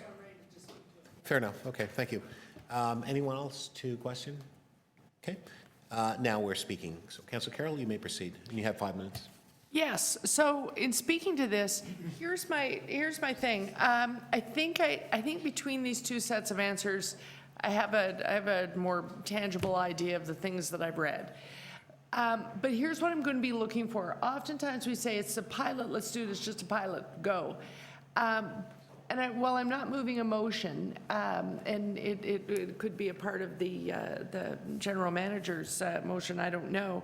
I will say this, just as an undertaking, I'm saying that when the pilot comes back, what I'm going to be looking for in that pilot is real tangible examples of what things didn't happen before that did happen. You know, the people that get to use this pilot program, the firms, I should say, that get to use it. So what things happened as a result of that didn't happen. But I'm also going to be looking at, beyond this pilot, have we now learned things that really should be happening all along, such that this pilot doesn't need to be a permanent program? This is a way that we should function and break down our silos anyway for businesses coming to work with us. Did we learn from this pilot something that just becomes a lens on all of our sector development, and that sensibility that says if someone's bringing green jobs into the city of Toronto, we all just move heaven and earth to make the connections and move them into the economy to create green good jobs fast without having to create a spider web of assistances. So I'll be looking for that sort of comment. Can it just be folded into our regular operation? Yep, okay. Thanks very much, Councillor Carroll. Anyone else to speak? Councillor Kelly and Vice Chair Kelly. Well, Mr. Chair, this is a good thing. If you'll remember the Deputy Mayor roundtables that we co-chaired last year, the participants in the IT roundtable expressed their frustration at trying to get their ideas off the ground because they were cash strapped. And they wanted to, in fact, they implored the city to work with them because we would be dealing with the local IT community and would have the ability, one way or the other, to start a business, or if they had already started, to help grow it. The creativity that we saw in that forum and in others was remarkable. And if this carries us one step further to a larger program of working with the creative community, not only in the environmental field, but in other fields as well, then I would urge my colleagues here and at Council to support these initiatives. Thank you very much, Deputy Chair and Deputy again, Sir Vice Chair Kelly. Anyone else to speak? I just wanted to add and lend my voice. Certainly, it's okay. Yeah, that's fine. That's good. Thank you. Yeah, no, absolutely. I just wanted to add my voice to it. And in fact, it was just only a couple of days ago, the GM and I, and also the DCM as well, we looked at a proposal that had been brought to my attention about an amazing initiative, actually, and the wondering of how to go about doing it, how to talk to the city, what's the process, and us thinking, well, this is new, this is innovative. What are our rules and what are the limitations, and can we make this happen? Because it would, in our view, in my view, it would revolutionize. It would actually really increase sort of an area of the city where we have some wasted space, and it would have a tremendous lift and an impact actually in creating jobs and creating opportunity, and really create an opportunity where people will go and really enjoy the not only the concept or the things that's being proposed. I don't want to say what it is at this moment, but there is a great opportunity and utilization of varying types of equipment and so on and so forth. And I think it's very innovative, and we are going to pursue it and so on. But our rules kind of constrains us to a large degree and so on. And so this is, as the Vice Chair stated, this is a good thing. And so we want to make it happen. I know the DCM, who is a visionary person, who is very clear, and the general manager, that we really need to ensure that we can do these things when they come. Because we are developing an entrepreneur, we're fostering and structuring a more entrepreneurial ecosystem. So ideas of these kinds will be coming further down at us and so on, and we have to have ways in order to incorporate them in terms of the process that we've established. So looking forward to this coming back. You have a technical amendment, Mr. GM, and I'm going to ask that it be put on the screen, and I will move it on your behalf.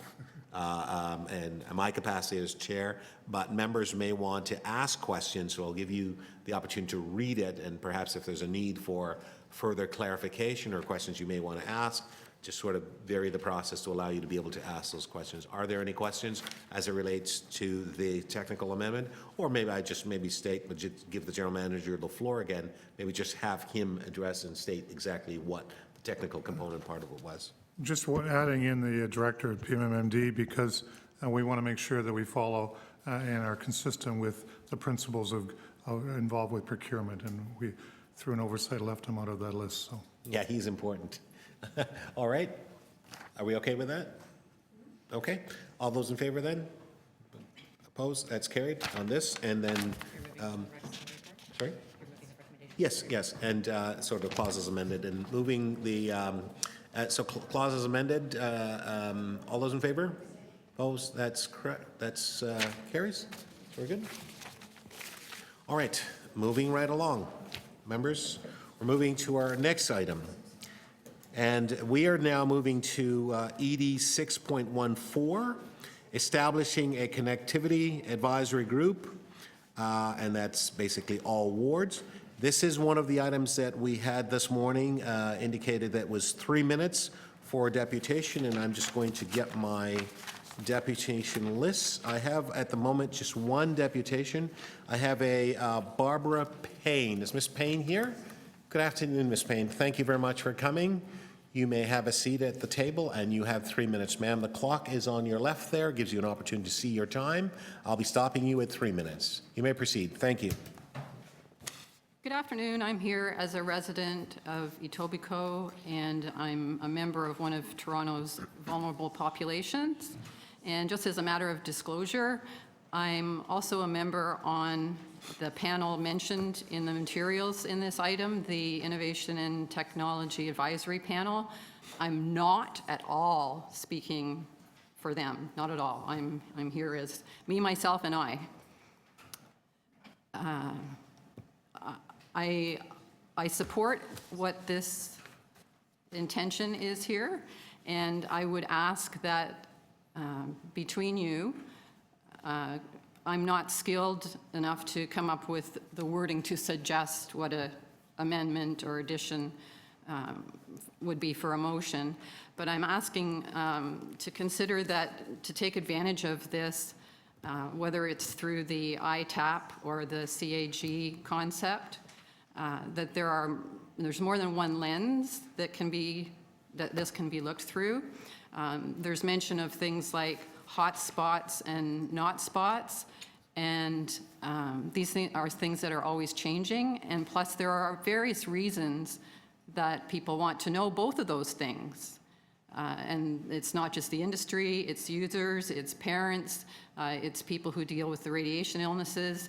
There are helping organizations that deal with all those groups, whether parents and the medical aspects, that would benefit greatly from knowing all sides of the coin. So I would ask somebody to please consider making a motion amendment, whatever, if I'm not saying the terminology correctly, I'm sure you understand what I mean, to consider all those things and to make it not just a snapshot, that you could establish a framework to do this initial snapshot, but it could be an ongoing, dynamic kind of a transparent inventory database that anybody could access in some of those groups that I mentioned, or obviously it could be expanded upon as well there.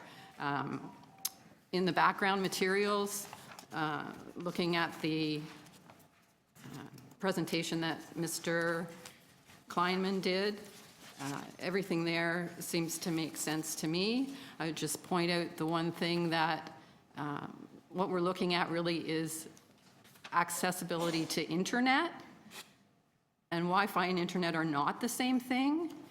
Wi-Fi is only one way to deliver internet, and internet accessibility, the aim being that it's an all-inclusionary thing, and if you restrict internet access to being only Wi-Fi access, then that excludes people. 3 minutes. Thank you. Are there any questions for Ms. Payne? Visiting members? Okay, seeing none. Members of committee? Seeing none. Thank you very much, Ms. Payne. Thank you. Okay, I have no other speakers from the community. I am now going to ask if there are any questions on this matter from visiting members, and we only have one visiting member who is the author of the motion. Sorry, it's your other one. So we have one visiting member. Are there any questions on this particular item? Oh, excellent. Okay, good. So we're all good. To speak? Wish to speak? Okay. Question? Did you have a question? It is. Yeah. They're sort of, it connects. That was going to be my question. Given that this is really just reporting back on the feasibility of one, I'm wondering if the report request of 14 and the report request of 15 could be rolled into one. We'll leave it for the connectivity report. The folks to deal with that. I think that there's obviously it's all involved. It's all it's a technology connectivity issue that really it's a broader report that it should be incorporated all that. I'm presuming, Mr. GM, and you won't be the one doing the report, will you? Presume that will be incorporated. Okay, so we are then, sorry? Yeah, okay. We have, you recall this morning that Councillor Frakadakis spoke on this particular item. She did also present a motion, and the motion is on the screen. And I want to bring that up forward and to basically ask us to now deal with this particular motion. Give you a moment to read it.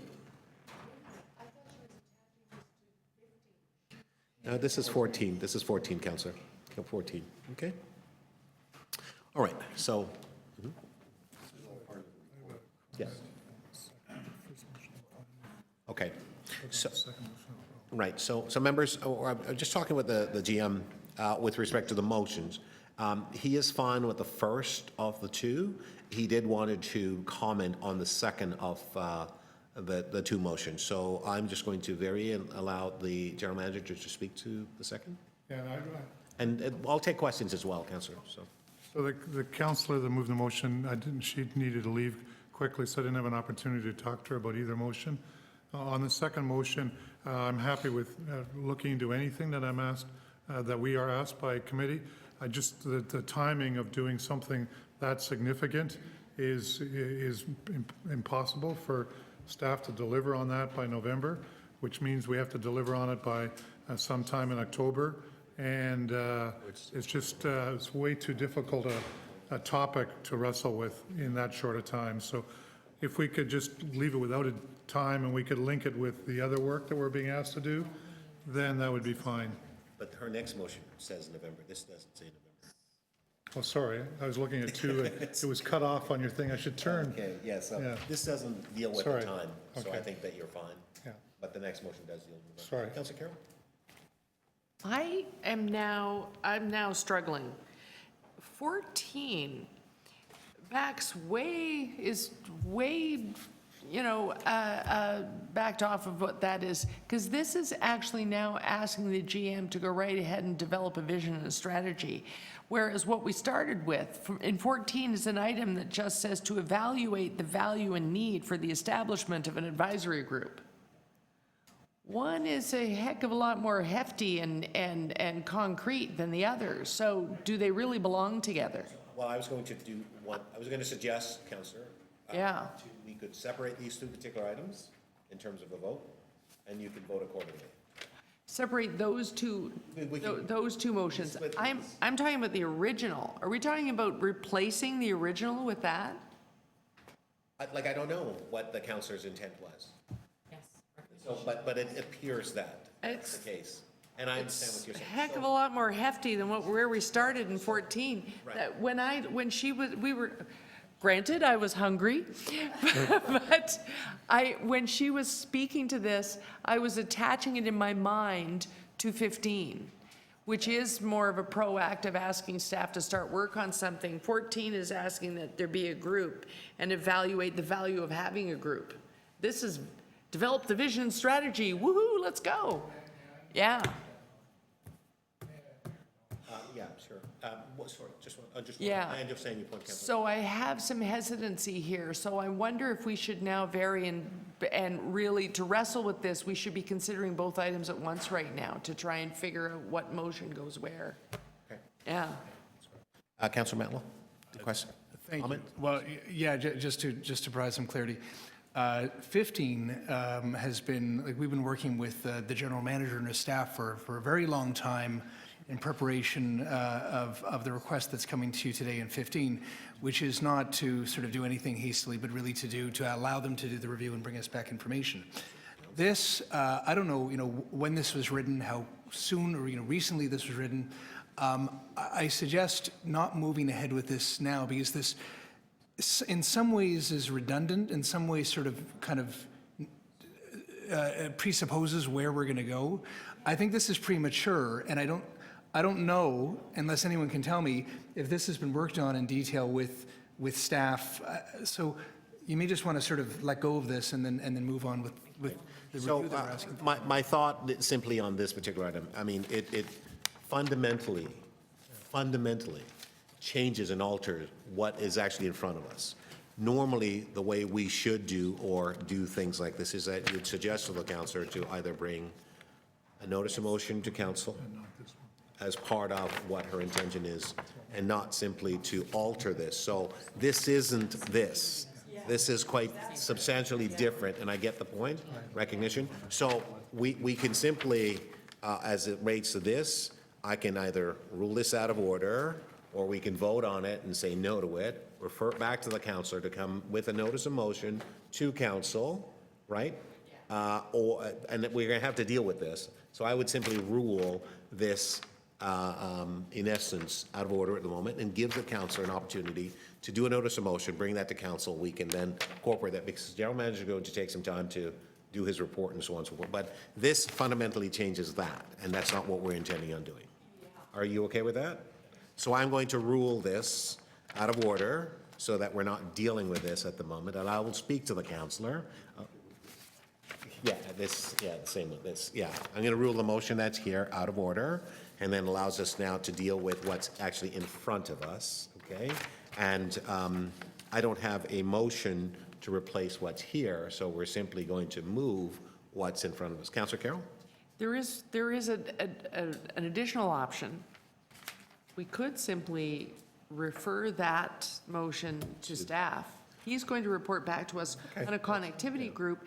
If we were to refer that to Mr. Williams, he could comment back on what would be entailed in In the that. process. We would then be providing Mr. Williams the opportunity to put on paper. That would require me to contract a kick-ass consultant firm and do a whole market dynamics expensive Right, thing. And yeah. you could put that on paper. And Councillor, you're right. My only fear Yeah. is that the councillor may say, well, you guys didn't do what I wanted to do, which is You effective. didn't do that anyway. Well, all right, so I just want to let you know what my thinking was with that. That, I think, is a reasonable thing to do. We hope that the council will concur that it was reasonable enough for us. So we refer this to staff to incorporate in terms of, do you want to move that motion?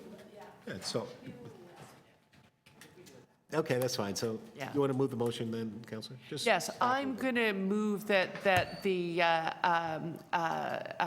it doesn't have a number on it. It's just an amendment to the original? Is that what that is? Oh, okay. Simply that it be referred to the general manager for comment. or And consideration. I want to leave it that loose so we can talk about cost workload such as. I think part of the problem may be people are trying to get some pretty energetic things in right now and thinking that this will get the ball rolling within a budget year, but it's time, I guess, to make the wake-up call. The budgets are so fully drafted now, and we're trying desperately to balance them because the budget schedule is so much earlier than in the past, and we're not launching in the new year, we're launching in this year. So motions like this, probably, he's being too nice to tell us that it's actually probably giving Mr. Williams a small heart attack. Okay, Content. thank you. Thank you very much, Councillor. Okay, so, so then we are going to move that we refer Councillor's motion to the general manager on this item, and then we are going to, so all those in favor? Opposed? That's carried. Thank you. And then on this particular item, which is, sorry? Sorry, Councillor, I think there's another motion that she had. You have another motion in 14? Oh, not on 14. You're getting them confused. It's 15, I'm sir. completely confused. Yeah, now we're fine. Let me Sorry. chair the meeting. It's, okay, so on the item here, which is 16.1, sorry, 6.14, which is the recommendations is here. All those in favor? Opposed? That's carried. Thank you. So that's dealt with. All right, moving right along, we are now going to move to item number 15. ED 6.15, making Toronto a tech-friendly city and bridging the digital divide. We have, again, Ms. Payne, and I just want to remind all those who will be coming forward to speak to this issue that you have 3 minutes to speak to the issue. I will be terminating the matter at 3 minutes. Ms. Payne, just let me know when you're ready, ma'am, and we can start you when you're ready. I know there's some activities going on beside you there, but are you ready to go? If you don't think that'll be distracting, then It's not for me. If it's distracting to you, let me know. Okay, they will take another minute or so, half a minute. Gentlemen, I'm speaking to you both. Are you ready? Okay, great. Ms. Bain, you're ready to go. 3 minutes. Go ahead, please. hello again. Hi. I would be completely in support of this item if the word Wi-Fi wasn't in it. Tech-friendly, go for it. I would prefer that it says people-friendly city and people-friendly tech, but I get the concept. And I do get that there's a divide. My concern is that with the word Wi-Fi being the emphasis throughout it rather than the word internet, is that, as I mentioned in the previous item, you're starting to exclude people. Maybe you're including certain people who are excluded right now, but at the cost of setting up accessibility barriers to a different group, and those groups may overlap for that matter. And I don't see that. As I say, I understand the concept of it, and I'm a very pro-tech person, and I would like to make it really clear that there seems to be a gap often in these discussions where people take the leap to Wi-Fi when that's just a method of delivering internet, and it's internet that's the goal. In regards to the tendency so far to think of Wi-Fi, I would like, where everybody keeps saying that Toronto's falling behind, we need this, we need this. I would rather, instead of being a follower, Toronto choose to be a leader, something like they did with the first and second-hand tobacco smoke issue. It was, a little bit controversial at the time and pushed back from here, there, and everywhere, but it ended up being a great thing that the city did. And the trends now are, with all the added research about the radiation illness and with all the added research about kids' behavioral and educational status and everything, addiction issues and so on, it's time for Toronto to be a leader in that new trend and balance all these things. It's pointed out that Wi-Fi is already in public libraries and TTC getting it. Yes, indeed, those are already barriers that I personally have to deal with and a lot of other people, and we're having a struggle because we're labeled activists, and that's kind of, I have to say, mean. And if people keep doing it, there's something wrong.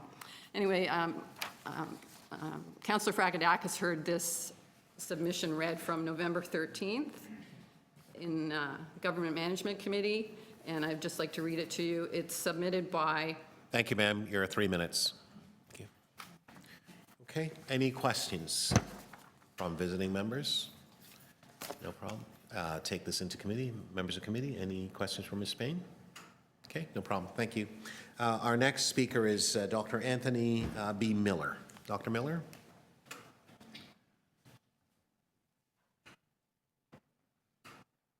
Again, I just want to remind everyone that you have 3 minutes to speak on this particular item, and there may be questions from the members of the committee.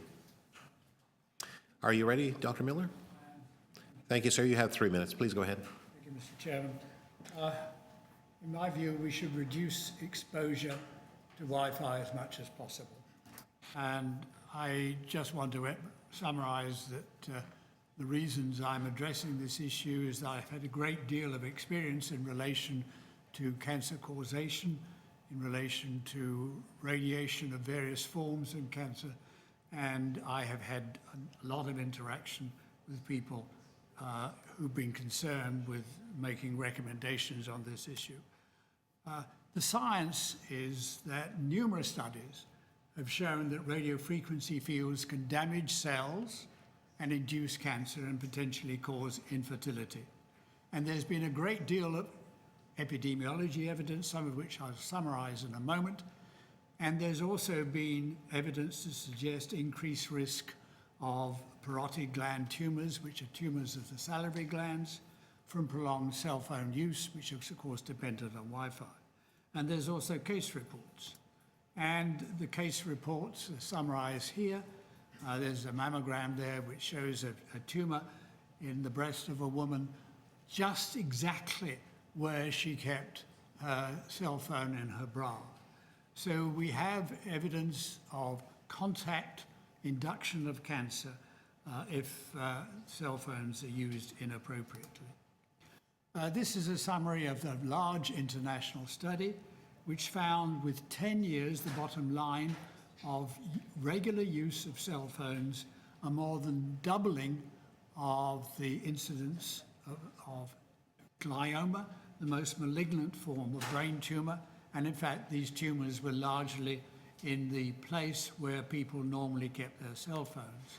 And this has been confirmed by a more recent study conducted in France, in more industrial areas, where in this case, after 5 years, you had a 5-fold increase in glioma and also increase in other forms of brain tumors. So what I ask the committee to do is to think very carefully about what is before them and try and remove from this exposure, more exposure of the general public in public parks to Wi-Fi. If you increase the exposure, you increase the risk of cancer. And this is so widely disseminated now that it can be inducing more and more cancers. In 10, 20 years, I won't be here then, but you will be, and you could see a major epidemic. So the precautionary principle must be applied in this situation. Thank you very much, sir. You're right on time. Thank you. Are there any questions for Dr. Miller? Any visiting members into committee? Members of committee? No? Thank you very much for your presentation, sir. All right, our next speaker is Nahum Mann. Mr. Mann, thank you very much. Thank you. You have 3 minutes to speak, sir. Let me know when you're ready, and I'll start your time then. Okay, yeah, I'm ready. Thank you, sir. And actually, I'll just start on that. It's really great to be exposed to this kind of information. But I would counter actually that connectivity and giving more people access to connectivity is going to help develop better, more sustainable, more healthy technologies. We can't really halt the progress of technology taking over our cities. I live in Ward 18. I work in Ward 37. There's a huge, vast difference in the infrastructure and the needs of ICT in these two wards. And actually, where I work, I do a lot of media training programs with people that don't have computers at home, don't have access to the internet, and I really strive to give them tools and training that they can use that's accessible to them. And so Matlo, you've done a lot to talk about all the benefits that can come from internet, and I'm not going to spend any time listing that. But I just want to say that I believe we should take this strategy a little bit further in terms of collaborative stakeholders. And if you're looking to some populations, urban populations in Montreal, in Slovenia, they have very powerful grassroots movements that have created mesh networks, and actually the cities are utilizing some of that to offset the infrastructure and the power and the maintenance that goes into something that is as vast as this. So I would really recommend that we explore stakeholders even more. The public is a huge stakeholder. The education centers, and then, of course, corporate and government. We can see just below us in New York City the work happening with Google to bring Wi-Fi to the city streets, and Toronto could really landmark that as well. So let's not really reinvent the wheel. I think there's a lot of amazing strategies in Barcelona especially, where we're looking at doing this one time. It's a big infrastructure project. Let's do it. We can add public transportation. We can add transportation efficiencies, emergency services, city services, social services, tourism information, access to the internet, job boards, BIA networks, local community networks, talking about THC, Toronto Community Housing, neighborhoods, and buildings having their own internal networks to communicate and share information. It's not just about internet, and I want to address seeing this from a larger scale as Toronto moves into the 21st century. Thanks. Okay, thank you very much, sir. Are there any questions from visiting members for Mr. Mann? Seeing none from visiting members, members of committee? Seeing none? Thank you very much for your presentation, sir. Our next speaker is Deborah McCutcheon, Canadians for Safe Technology. Mr. McCutcheon? And you have 3 minutes to speak, ma'am. Let me know when you're ready to go. Okay. Ready? Thank Yes, you. I'm ready. Hello, my name is Deborah McCutcheon, and I'm a director with Canadians for Safe Technology. We represent thousands of active members across Canada. C4ST is completely volunteer-based, a national organization, and our volunteers are parents, citizens, and experts.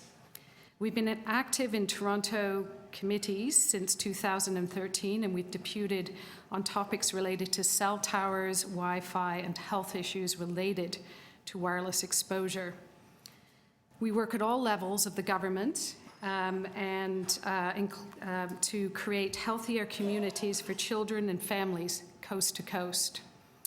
We support and encourage the rollout of safe technologies. I'm going to move forward because I only have 3 minutes to my final slide, which is recommendations. What we're asking the EDC to do is to create a motion to split the report into 2 logical parts. We heard earlier from Councillor Fragadakis that she also saw these 2 components, the Wi-Fi in parks and civic squares and the internet access in Toronto community housing as 2 separate issues. Why are they different? They're different projects, different stakeholders. Their ROIs are very different. One includes physical buildings of different ages and states of repair, and one is managed through a board, a separate board. Whereas the other, in parks, there's no physical property and the issues are very different. It makes sense to separate these projects. C4ST fully supports internet access to those in community housing. However, it needs to be provided safely.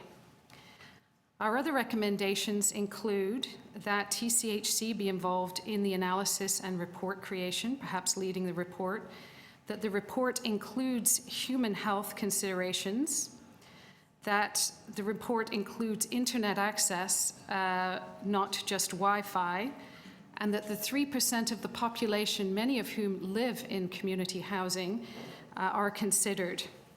And if Wi-Fi is used, then insurance against the harms to health needs to be purchased.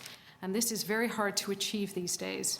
Most insurance companies are not insuring harm from wireless devices. The second part of this is the Wi-Fi's in parks and civic squares.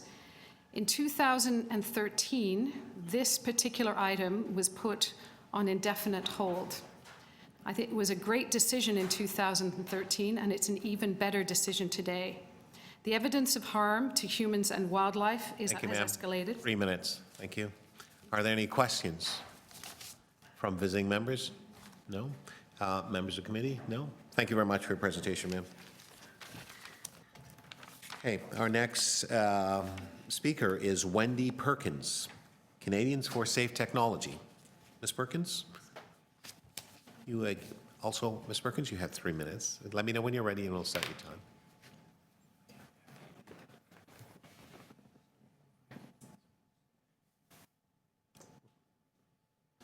Are you ready to go? Thank you, Mr. Chair. Thank you. I'm a national volunteer director working on bettering government relations on wireless radiation emissions. I'm speaking today about the national and international safety guidelines and why it's important that we continue to develop science-based best practice standards in Canada and around the world. Toronto has a deep history of leadership in taking strong precautionary measures, protecting green spaces, and preserving a healthy living environment for its members.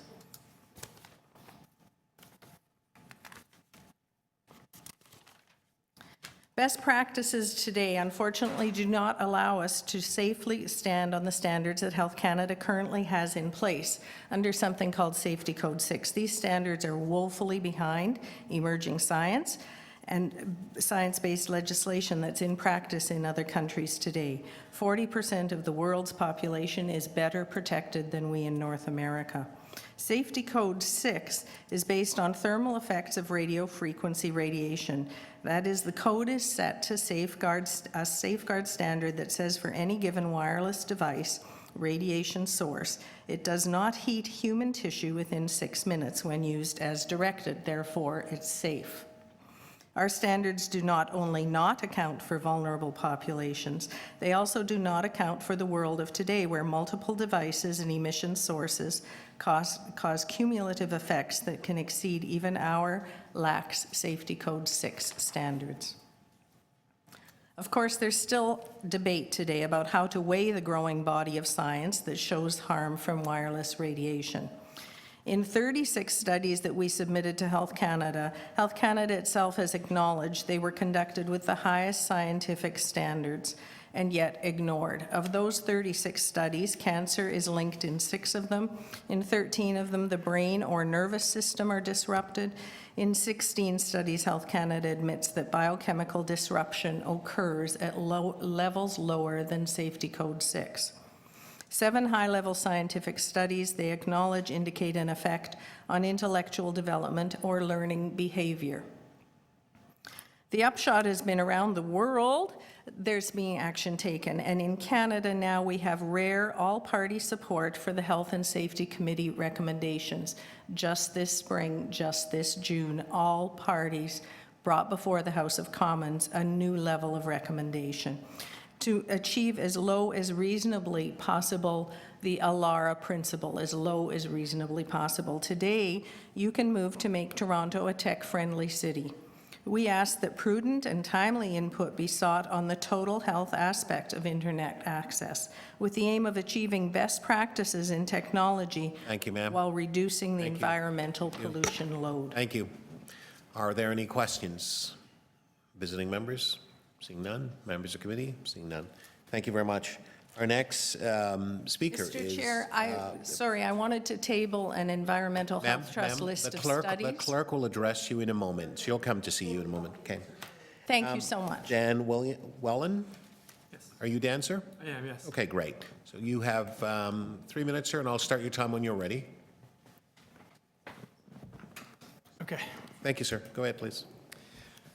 Good afternoon, councillors. My name is Dan Welland. I'm Operations Director for Canadians for Safe Technology. I'm here today to present to you the Federal Parliamentary Standing Committee on Health's recommendations after the recent investigation into Health Canada and Safety Code 6, the guideline for all RF exposure limits for all Canadians. On Tuesday, June the 9th, 2015, the Standing Committee on Health, whose mandate it is to study and report on all matters relating to the management and operation of Health Canada, unanimously adopted the final report into their investigation of Health Canada Safety Code 6. The final report had a unanimous vote for acceptance from the Conservatives, Liberals, and NDP MPs on the panel, proving this as a national bipartisan health issue of great concern. It will be the new government that is elected in October that will be responding to this HESA report. The committee agreed and stated in the report that the potential risks of exposure to RF fields are a serious public health issue that needs to be brought to the attention of Canadians so that they have the knowledge to use wireless devices responsibly and are able to make decisions about the use of wireless devices in a manner that protects the health of their families. We've submitted the full HESA report to the clerk for your review. It should be in your packages. While all 12 recommendations are important, we feel these 4 have significant relevance to Councillor Matlow's motion at hand. Recommendation number 5, that the Government of Canada continue to provide reasonable accommodations for environmental sensitivities, including electromagnetic hypersensitivity, as required under the Canadian Human Rights Act. Recommendation 8, that an independent scientific body recognized by Health Canada examine measures taken and guidelines provided in other countries, such as France and Israel, to limit the exposure of vulnerable populations, including infants and young children, in the school environment to radio frequencies should be adopted in Canada. Recommendation 9, that the Government of Canada develop an awareness campaign relating to the safe use of wireless technologies, such as cell phones and Wi-Fi, in key environments such as a school and the home, to ensure that Canadian families and children are reducing risks related to radio frequency exposure. Recommendation 11, that the Government of Canada, through the Canadian Institutes of Health Research, consider funding research into the link between radio frequency fields and potential health effects such as cancer, genetic damage, infertility, impairment to development and behavior, harmful effects to the eyes and on the brain, cardiovascular, biological, and biochemical effects. Should this committee decide today to move forward with Councillor Matlow's motion as it stands prior to the new federal government responding to this HESA report, C4ST feels not only would it be a waste of tax dollars, but a grave misjudgment considering the health concerns the HESA committee has reported to Parliament. In closing, I'd like to remind you, we are Canadians for safe technology, not no technology. We represent thousands of active members across our country, many of whom have been sidelined from life due to electrosensitivity and other health effects caused by excessive wireless exposure. Thank you, sir. Thank you. Thank you, Chair. Any questions? Okay. Members of the committee, thank you. Thank you very much, sir. Thank you. Our next speaker is Donna Borden, Toronto Acorn. Donna? Donna and Alejandra had to go to work. And you are, sir? I'm Andrew Messiniak. I'm the lead organizer for Toronto Acorn. Okay, I'm go here ahead, sir. on their behalf. So yeah, Donna and Alejandra are really excited about this motion by Councillor Matlow. They live in TCHC. But I'm here speaking for them today because people got to work. So here to urge support for this motion from the committee. It's our position at Toronto Acorn that municipal governments are currently underutilizing their existing powers to grant internet access to all of their residents. We've been fighting for quite a while now to close the digital divide in Canada, running a national Internet for All campaign. We've been invited by the CRTC to be a stakeholder in closing the digital divide nationally as they're doing a historical review of the basic telecommunication services. So we're exploring different ways to push for Internet for all Canadians, but we really do hope that Toronto will take a bold step and move forward with this motion. Recent report by StatsCan says that 42% of the lowest income quartile, so under $30,000 a year, they don't have access to home internet, right? And so our members are having to go to libraries in the dark of winter, in like neighborhoods like Jane and Finch, where it's dangerous, where there's shootings in Driftwood Court. So they don't like not having access to the internet at home. They also find it is unaffordable. A lot of our members read a national survey and turn in the results to the CRTC. A lot of them say the internet is so expensive that they can't really afford it, but because it's essential for schoolwork and applying for jobs, that they often will take money out of their budget from like food or recreation. So it really is hurting low-income families. We don't think it's right that they're penalized just because the internet was so unaffordable for them. And also kids without the internet at home right now, they're growing up basically tech illiterate, right? They're not learning how. If I apply for a job and they're like, can you use the internet? And I'm like, no, I'm not going to get that job. So just passing this motion, it would allow city staff to explore how we can effectively connect Toronto residents with the internet, especially the lowest income folks in Toronto that live in TCHC, right? So that's what we're hoping will be the result of this committee meeting today. We're really excited that Councillor Matlow introduced this motion, and our members are like, Donna and Alejandra were super happy this morning, and it's like, it's taking so long. But our members that live in TCHC are very keen to see this move forward. Thank you. Thank you very much, sir. Are there any questions? Visiting members? No? Taken the committee? Okay, thank you. Okay, our next speaker is Emily Daigle.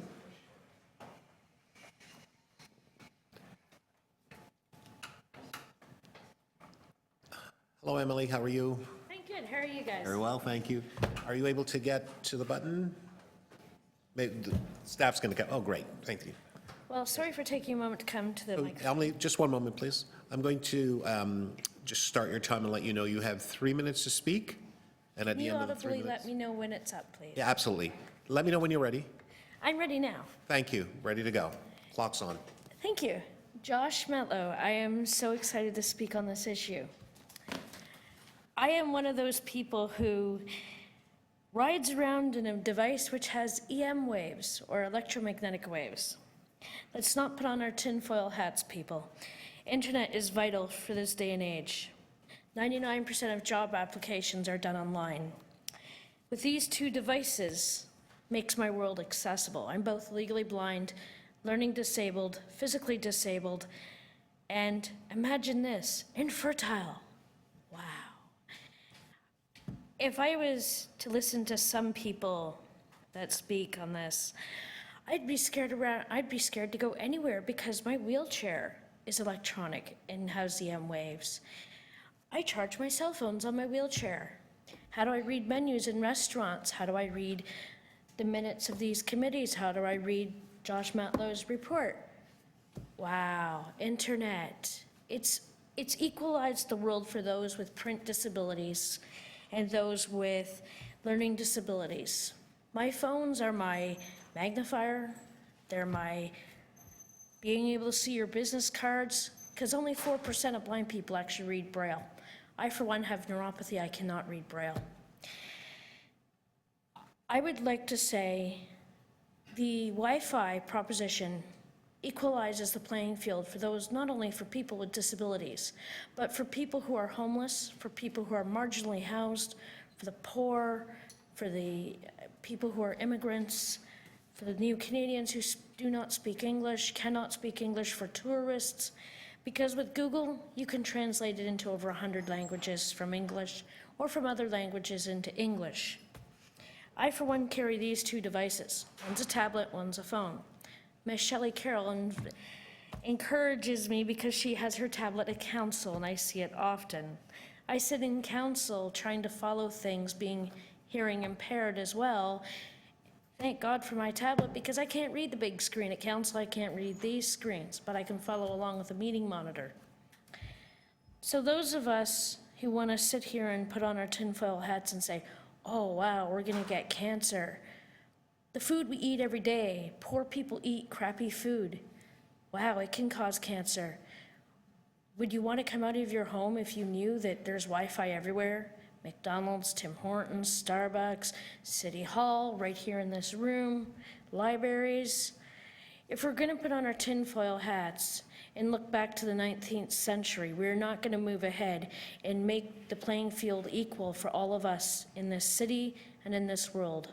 Those of us with disabilities used to have to carry a pound. Thank you very much. We're at 3 minutes. Thank you very much. Thank you. Thank you. Are there any questions for Ms. Daigle? Okay, visiting member? No? Members of committee? All right, none? Thank you. Okay, we have reached the end of the list. I would simply ask if there are any members of the audience who have not spoken and wish to speak on this particular item. Is there anyone here who wishes to speak to this item? Okay, seeing none, thank you. I will now take the matter into the form of committee, and I will ask whether or not there are any questions of staff as it relates to this particular item. Seeing no questions of staff from visiting and members of committee, I will then ask for speakers on this particular item. We will start with the visiting member of committee, Councillor Matlow. You have 3 minutes to speak on this item. Thank you, Mr. Chair. So first of all, I request that the committee move and support the recommendations in front of you in their entirety. This has been worked on for several months with the general manager and his staff, and the intent of the letter and the motion is to both make Toronto a tech-friendly city, build a reputation around the world that meets cities like San Francisco, New York, and Paris and Venice, and I could go on. The list is in the hundreds of great cities around the world that have already moved forward with a variety of different ways to improve access to the public with free Wi-Fi.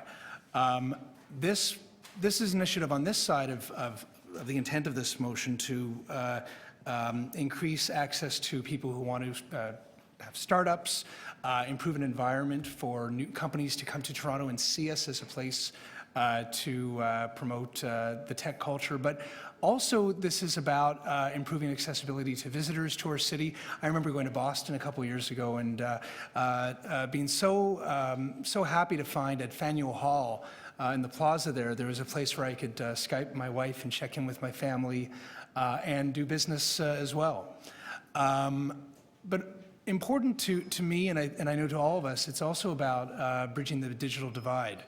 We have many residents within our Toronto community housing buildings who don't have access. Actually, the majority of them don't have access to Wi-Fi and to the internet.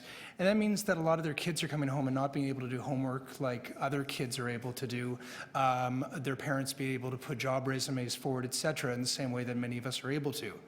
But not everyone who lives in poverty or slightly above lives in Toronto community housing buildings. But they do live near our parks. They do live near our plazas. They live in our city, and I want to create more opportunities for them to have access to Wi-Fi, and therefore the world around them. I'll spend only a moment to referring to the radio frequencies and the emissions. We at City Hall, we're not here to debate, I submit, whether or not Wi-Fi is a good thing or a bad thing, or if it's going to cause us harm or not. The reality is that we have Wi-Fi everywhere. It's ubiquitous. It's in our parks. It's here at City Hall. I'm not going to repeat Emily's wonderful deputation. That is a reality. The debate here is whether or not we want to make it more accessible to those who don't have the same opportunities as others. And I believe that's something that we can do. Now, before anyone says, well, free isn't free, I agree with you, but the intent in this motion is not for City Hall to fund the whole thing. There are partners like in San Francisco and elsewhere that have come to the table to be partners. Thank you, Councillor. Thank you. 3 minutes. Thank you. Okay. I'll bring this matter into committee. Any speakers? Councillor Carroll, we have 3 minutes. Yes, I know that this is going to be, we've looked at this and it's a scary thing to look at because there are going to be costs. It's actually like a big, huge capital assignment, but it is actually, if we're talking about capital and operating, that's the problem in the digital divide too, and it's quite different from the dawn of technological use. We had all these programs of how do we get computers in the hands of the kids. Now the tragedy is this, the computers are super cheap, handheld, and most moms will tell, like what the piece that Emily is waving, most moms will tell you, you know, I could take my children's tax credit and I could buy a little iPad mini right now, but where the digital divide is what they can't handle is the operating. I can't pay for an LTE plan for this kid. It's so easy to put the hardware in their hands, but I can't make it usable to that kid the way it is to the affluent kid sitting across the aisle in school. That's the simple fact of the matter here, and you really are leveling the playing field for them academically, but also socially and into the future by just providing this one thing in all of these places. I'm not sure why we added in POPs. I'm seeing more and more in my condo developments where we're making it Wi-Fi friendly in common elements of the building or in the social centers. So many condos now, you think, who's going to sit at this table in the lobby when I could go upstairs? In actual fact, they do, if you put the connectivity in that room. And so in the privately owned spaces, it's happening because the market's driving it. We're connecting. So I think we'll look at it, but we'll find the partners there are already doing it because it sells them the homes they're trying to sell. Okay.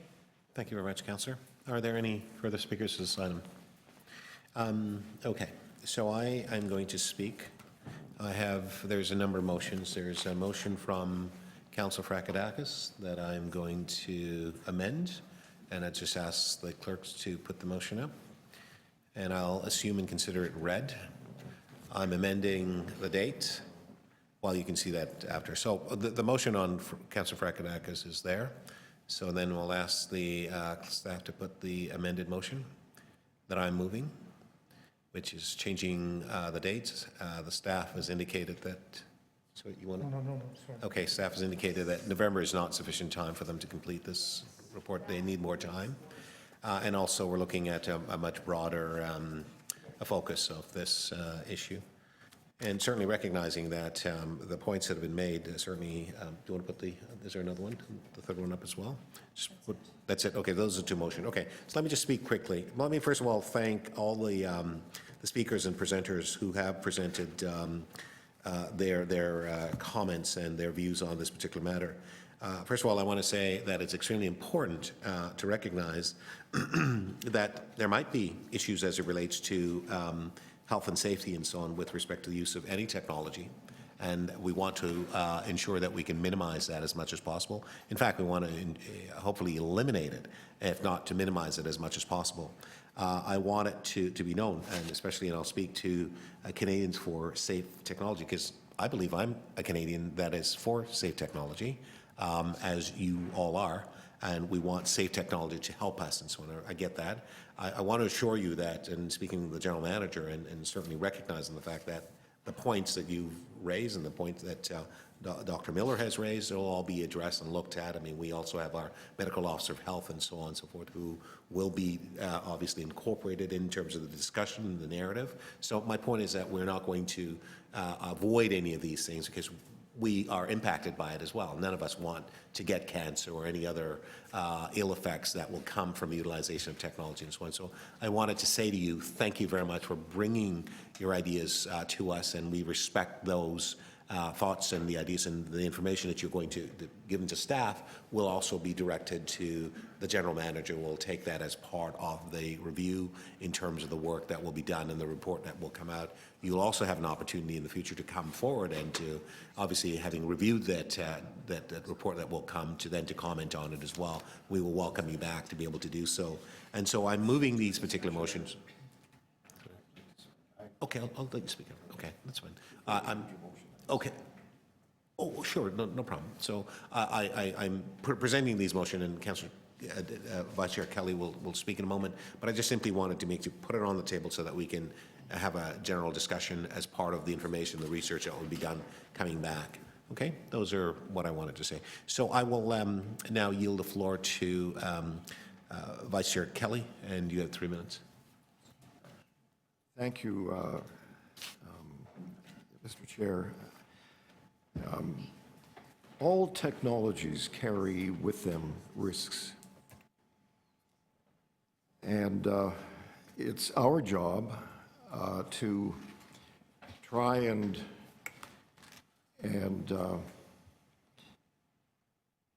take into consideration not only the risks but the benefits that the technology bestows on society.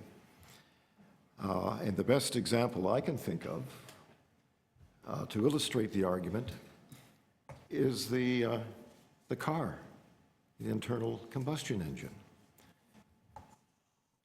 We all know the price that we all pay for that technology, but on balance, it produces more benefits than it has negative aspects.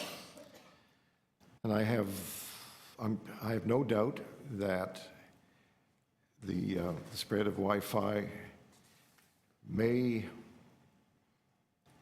possess or demonstrate the characteristics that certain members have brought to our attention this afternoon. But if you explore all the benefits that may result as well, and at this point I couldn't enumerate them all, Mr. Chair, but I'm sure they're there. And so based on that perspective on not just this issue, but on the larger issues of technologies and what they bring to a society, I would support the recommendations that are in front of us, Mr. Chair. Thanks, Dad. Thank you. Thank you, Vice Chair Kelly. Thank you very much. Okay, so members, we have the motions. Did you want us to put them up again, or can we just simply take them as, oh, no, I'm amending, yes, okay. So we are going to look at this motion number 2. So all those in favor? Opposed? That's carried. Thank you. It's unanimous. And we are then moving with Councillor Frакadakis' motion, and I've got my name on it, moving it. So all those in favor? Opposed? That's carried. And so clause as amended. All those in favor? Opposed? That's carried. Thank you. Okay. Members, we have one item left, which is the new business item that had been communicated by Councillor Fracadakis. Councillor Matlow, thank you very much for being here. That is the completing the lighting of the Prince Edward Viaduct, and we have a speaker. This matter is simply being that this be referred to the general manager for evaluation and the budgetary opportunities and perspective, and to come forward in Q4 2015. So we have one speaker on this particular item. That's Emily Daigle. You are here to speak on this item, which is the completing the lighting of phase 2 of the Prince Edward Viaduct. Ms. Daigle, you have 5 minutes. Oh, wow. Oh. But you don't have to take it all, if you know.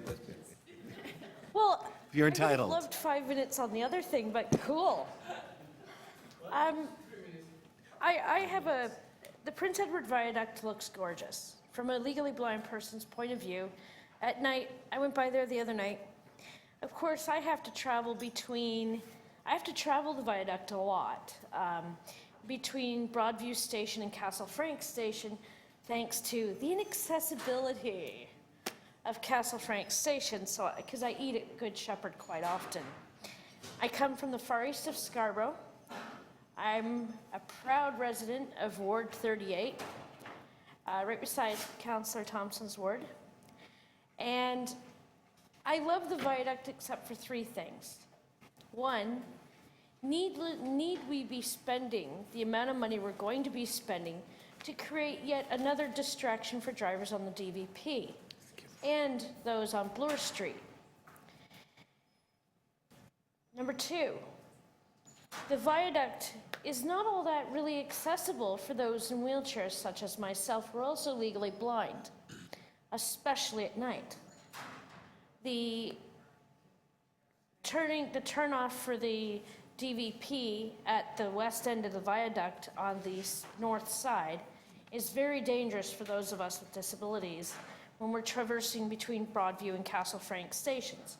Those of us who don't want to use Wheel-Trans, who feel that being accessible is more important than living 6 days in advance. I would like to see the emphasis. It would be pretty. It'd be eye candy. But would it really help those in our community who have to beg and plead every day for a little bit of accessibility? There are also homeless people that live in the area of the viaduct. So, you know, could there be damage? Could there be issues surrounding that? Those are just 3 questions I have about the lighting and about the costs of it. Yes, it would be pretty. Yes, it would look nice. But there's already enough distractions when people are driving on the DVP. We have enough accidents on the DVP. We have enough distractions driving nonetheless, be it our phones, billboards, funky-looking car lights that are way too bright, or let it be pedestrians coming on and off the viaduct when they're walking, cycling, or riding a wheelchair because they have no other way to get on a bus, because unfortunately our streetcars are not accessible from Broadview Station. that is my question about that. In all seriousness, folks, I have to ask I know I'm the last person on the last thing of the day, and I'm sorry to bring this up this time of day, but I would like to see a study done on the distractions and accidents on the DVP and on Bloor Street East. We all know, those of us who know cyclists who unfortunately have been killed from distracted drivers and from people in general, big trucks, whatnot. But have we really focused on the accessibility of that area for people with disabilities? I would like a study done, if possible, on the amount of accidents since the new Vail lighting has gone up. I, for one, am all for making my Toronto beautiful. I'm all for making my Toronto beautiful for tourists, for people coming into our beautiful city. But I am also one that saw Castle Frank Station get a second entrance and new air shafts, yet no accessibility. Thank you. Thank you very much for your presentation. Are there any questions from Ms. Nagel, visiting members? There's no visiting members? Good. I just want to make sure, and now we'll bring it into committee. So are there, Councillor, do you have questions? Yes, I just wanted to ask, I'll give you a preview. In the end, we're not going to agree 100% on the distractibility. I drive the Parkway a lot, and you'd be surprised at how relatively, in relation to the number of cars, how low the number of accidents are on the DVP. It's kind of surprising. It always surprises me. But I'm struck by your talk about the lack of accessibility of that feature. Would you be more amenable to this project if part of this was consulting on what, if over in Public Works, there are any plans around meeting accessibility requirements? Because I don't know if you've had a chance to look at the motion, because it's a new motion today. Yes, I have. But it's access, by saying sesquicentennial or the anniversary of the viaduct itself, there are some pots of money we can look at. What if we put the accessibility components in as well to be done as part of that funding pot request?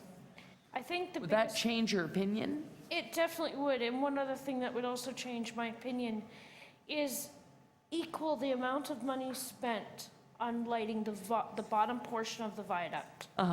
Equal that in the accessibility improvements of not only the turnoff lane going onto the DVP, yeah, it's coming off, but also the sidewalks, because they're very high, they're very narrow on both sides of the viaduct. And it's really scary. I mean, I have to travel that at least 5-6 times a week just to eat at Good Shepherd, just to access a bus at Castle Frank. And many friends of mine who are disabled as well, that live in the area, have had very close calls, so have I. And being legally blind on the sides doesn't help. Okay. Thank you. Thank you very much. Thank you very much, Councillor Carroll. Thank you. Okay, to speak on this particular item, Councillor Frakidakis, you wish to speak on this item?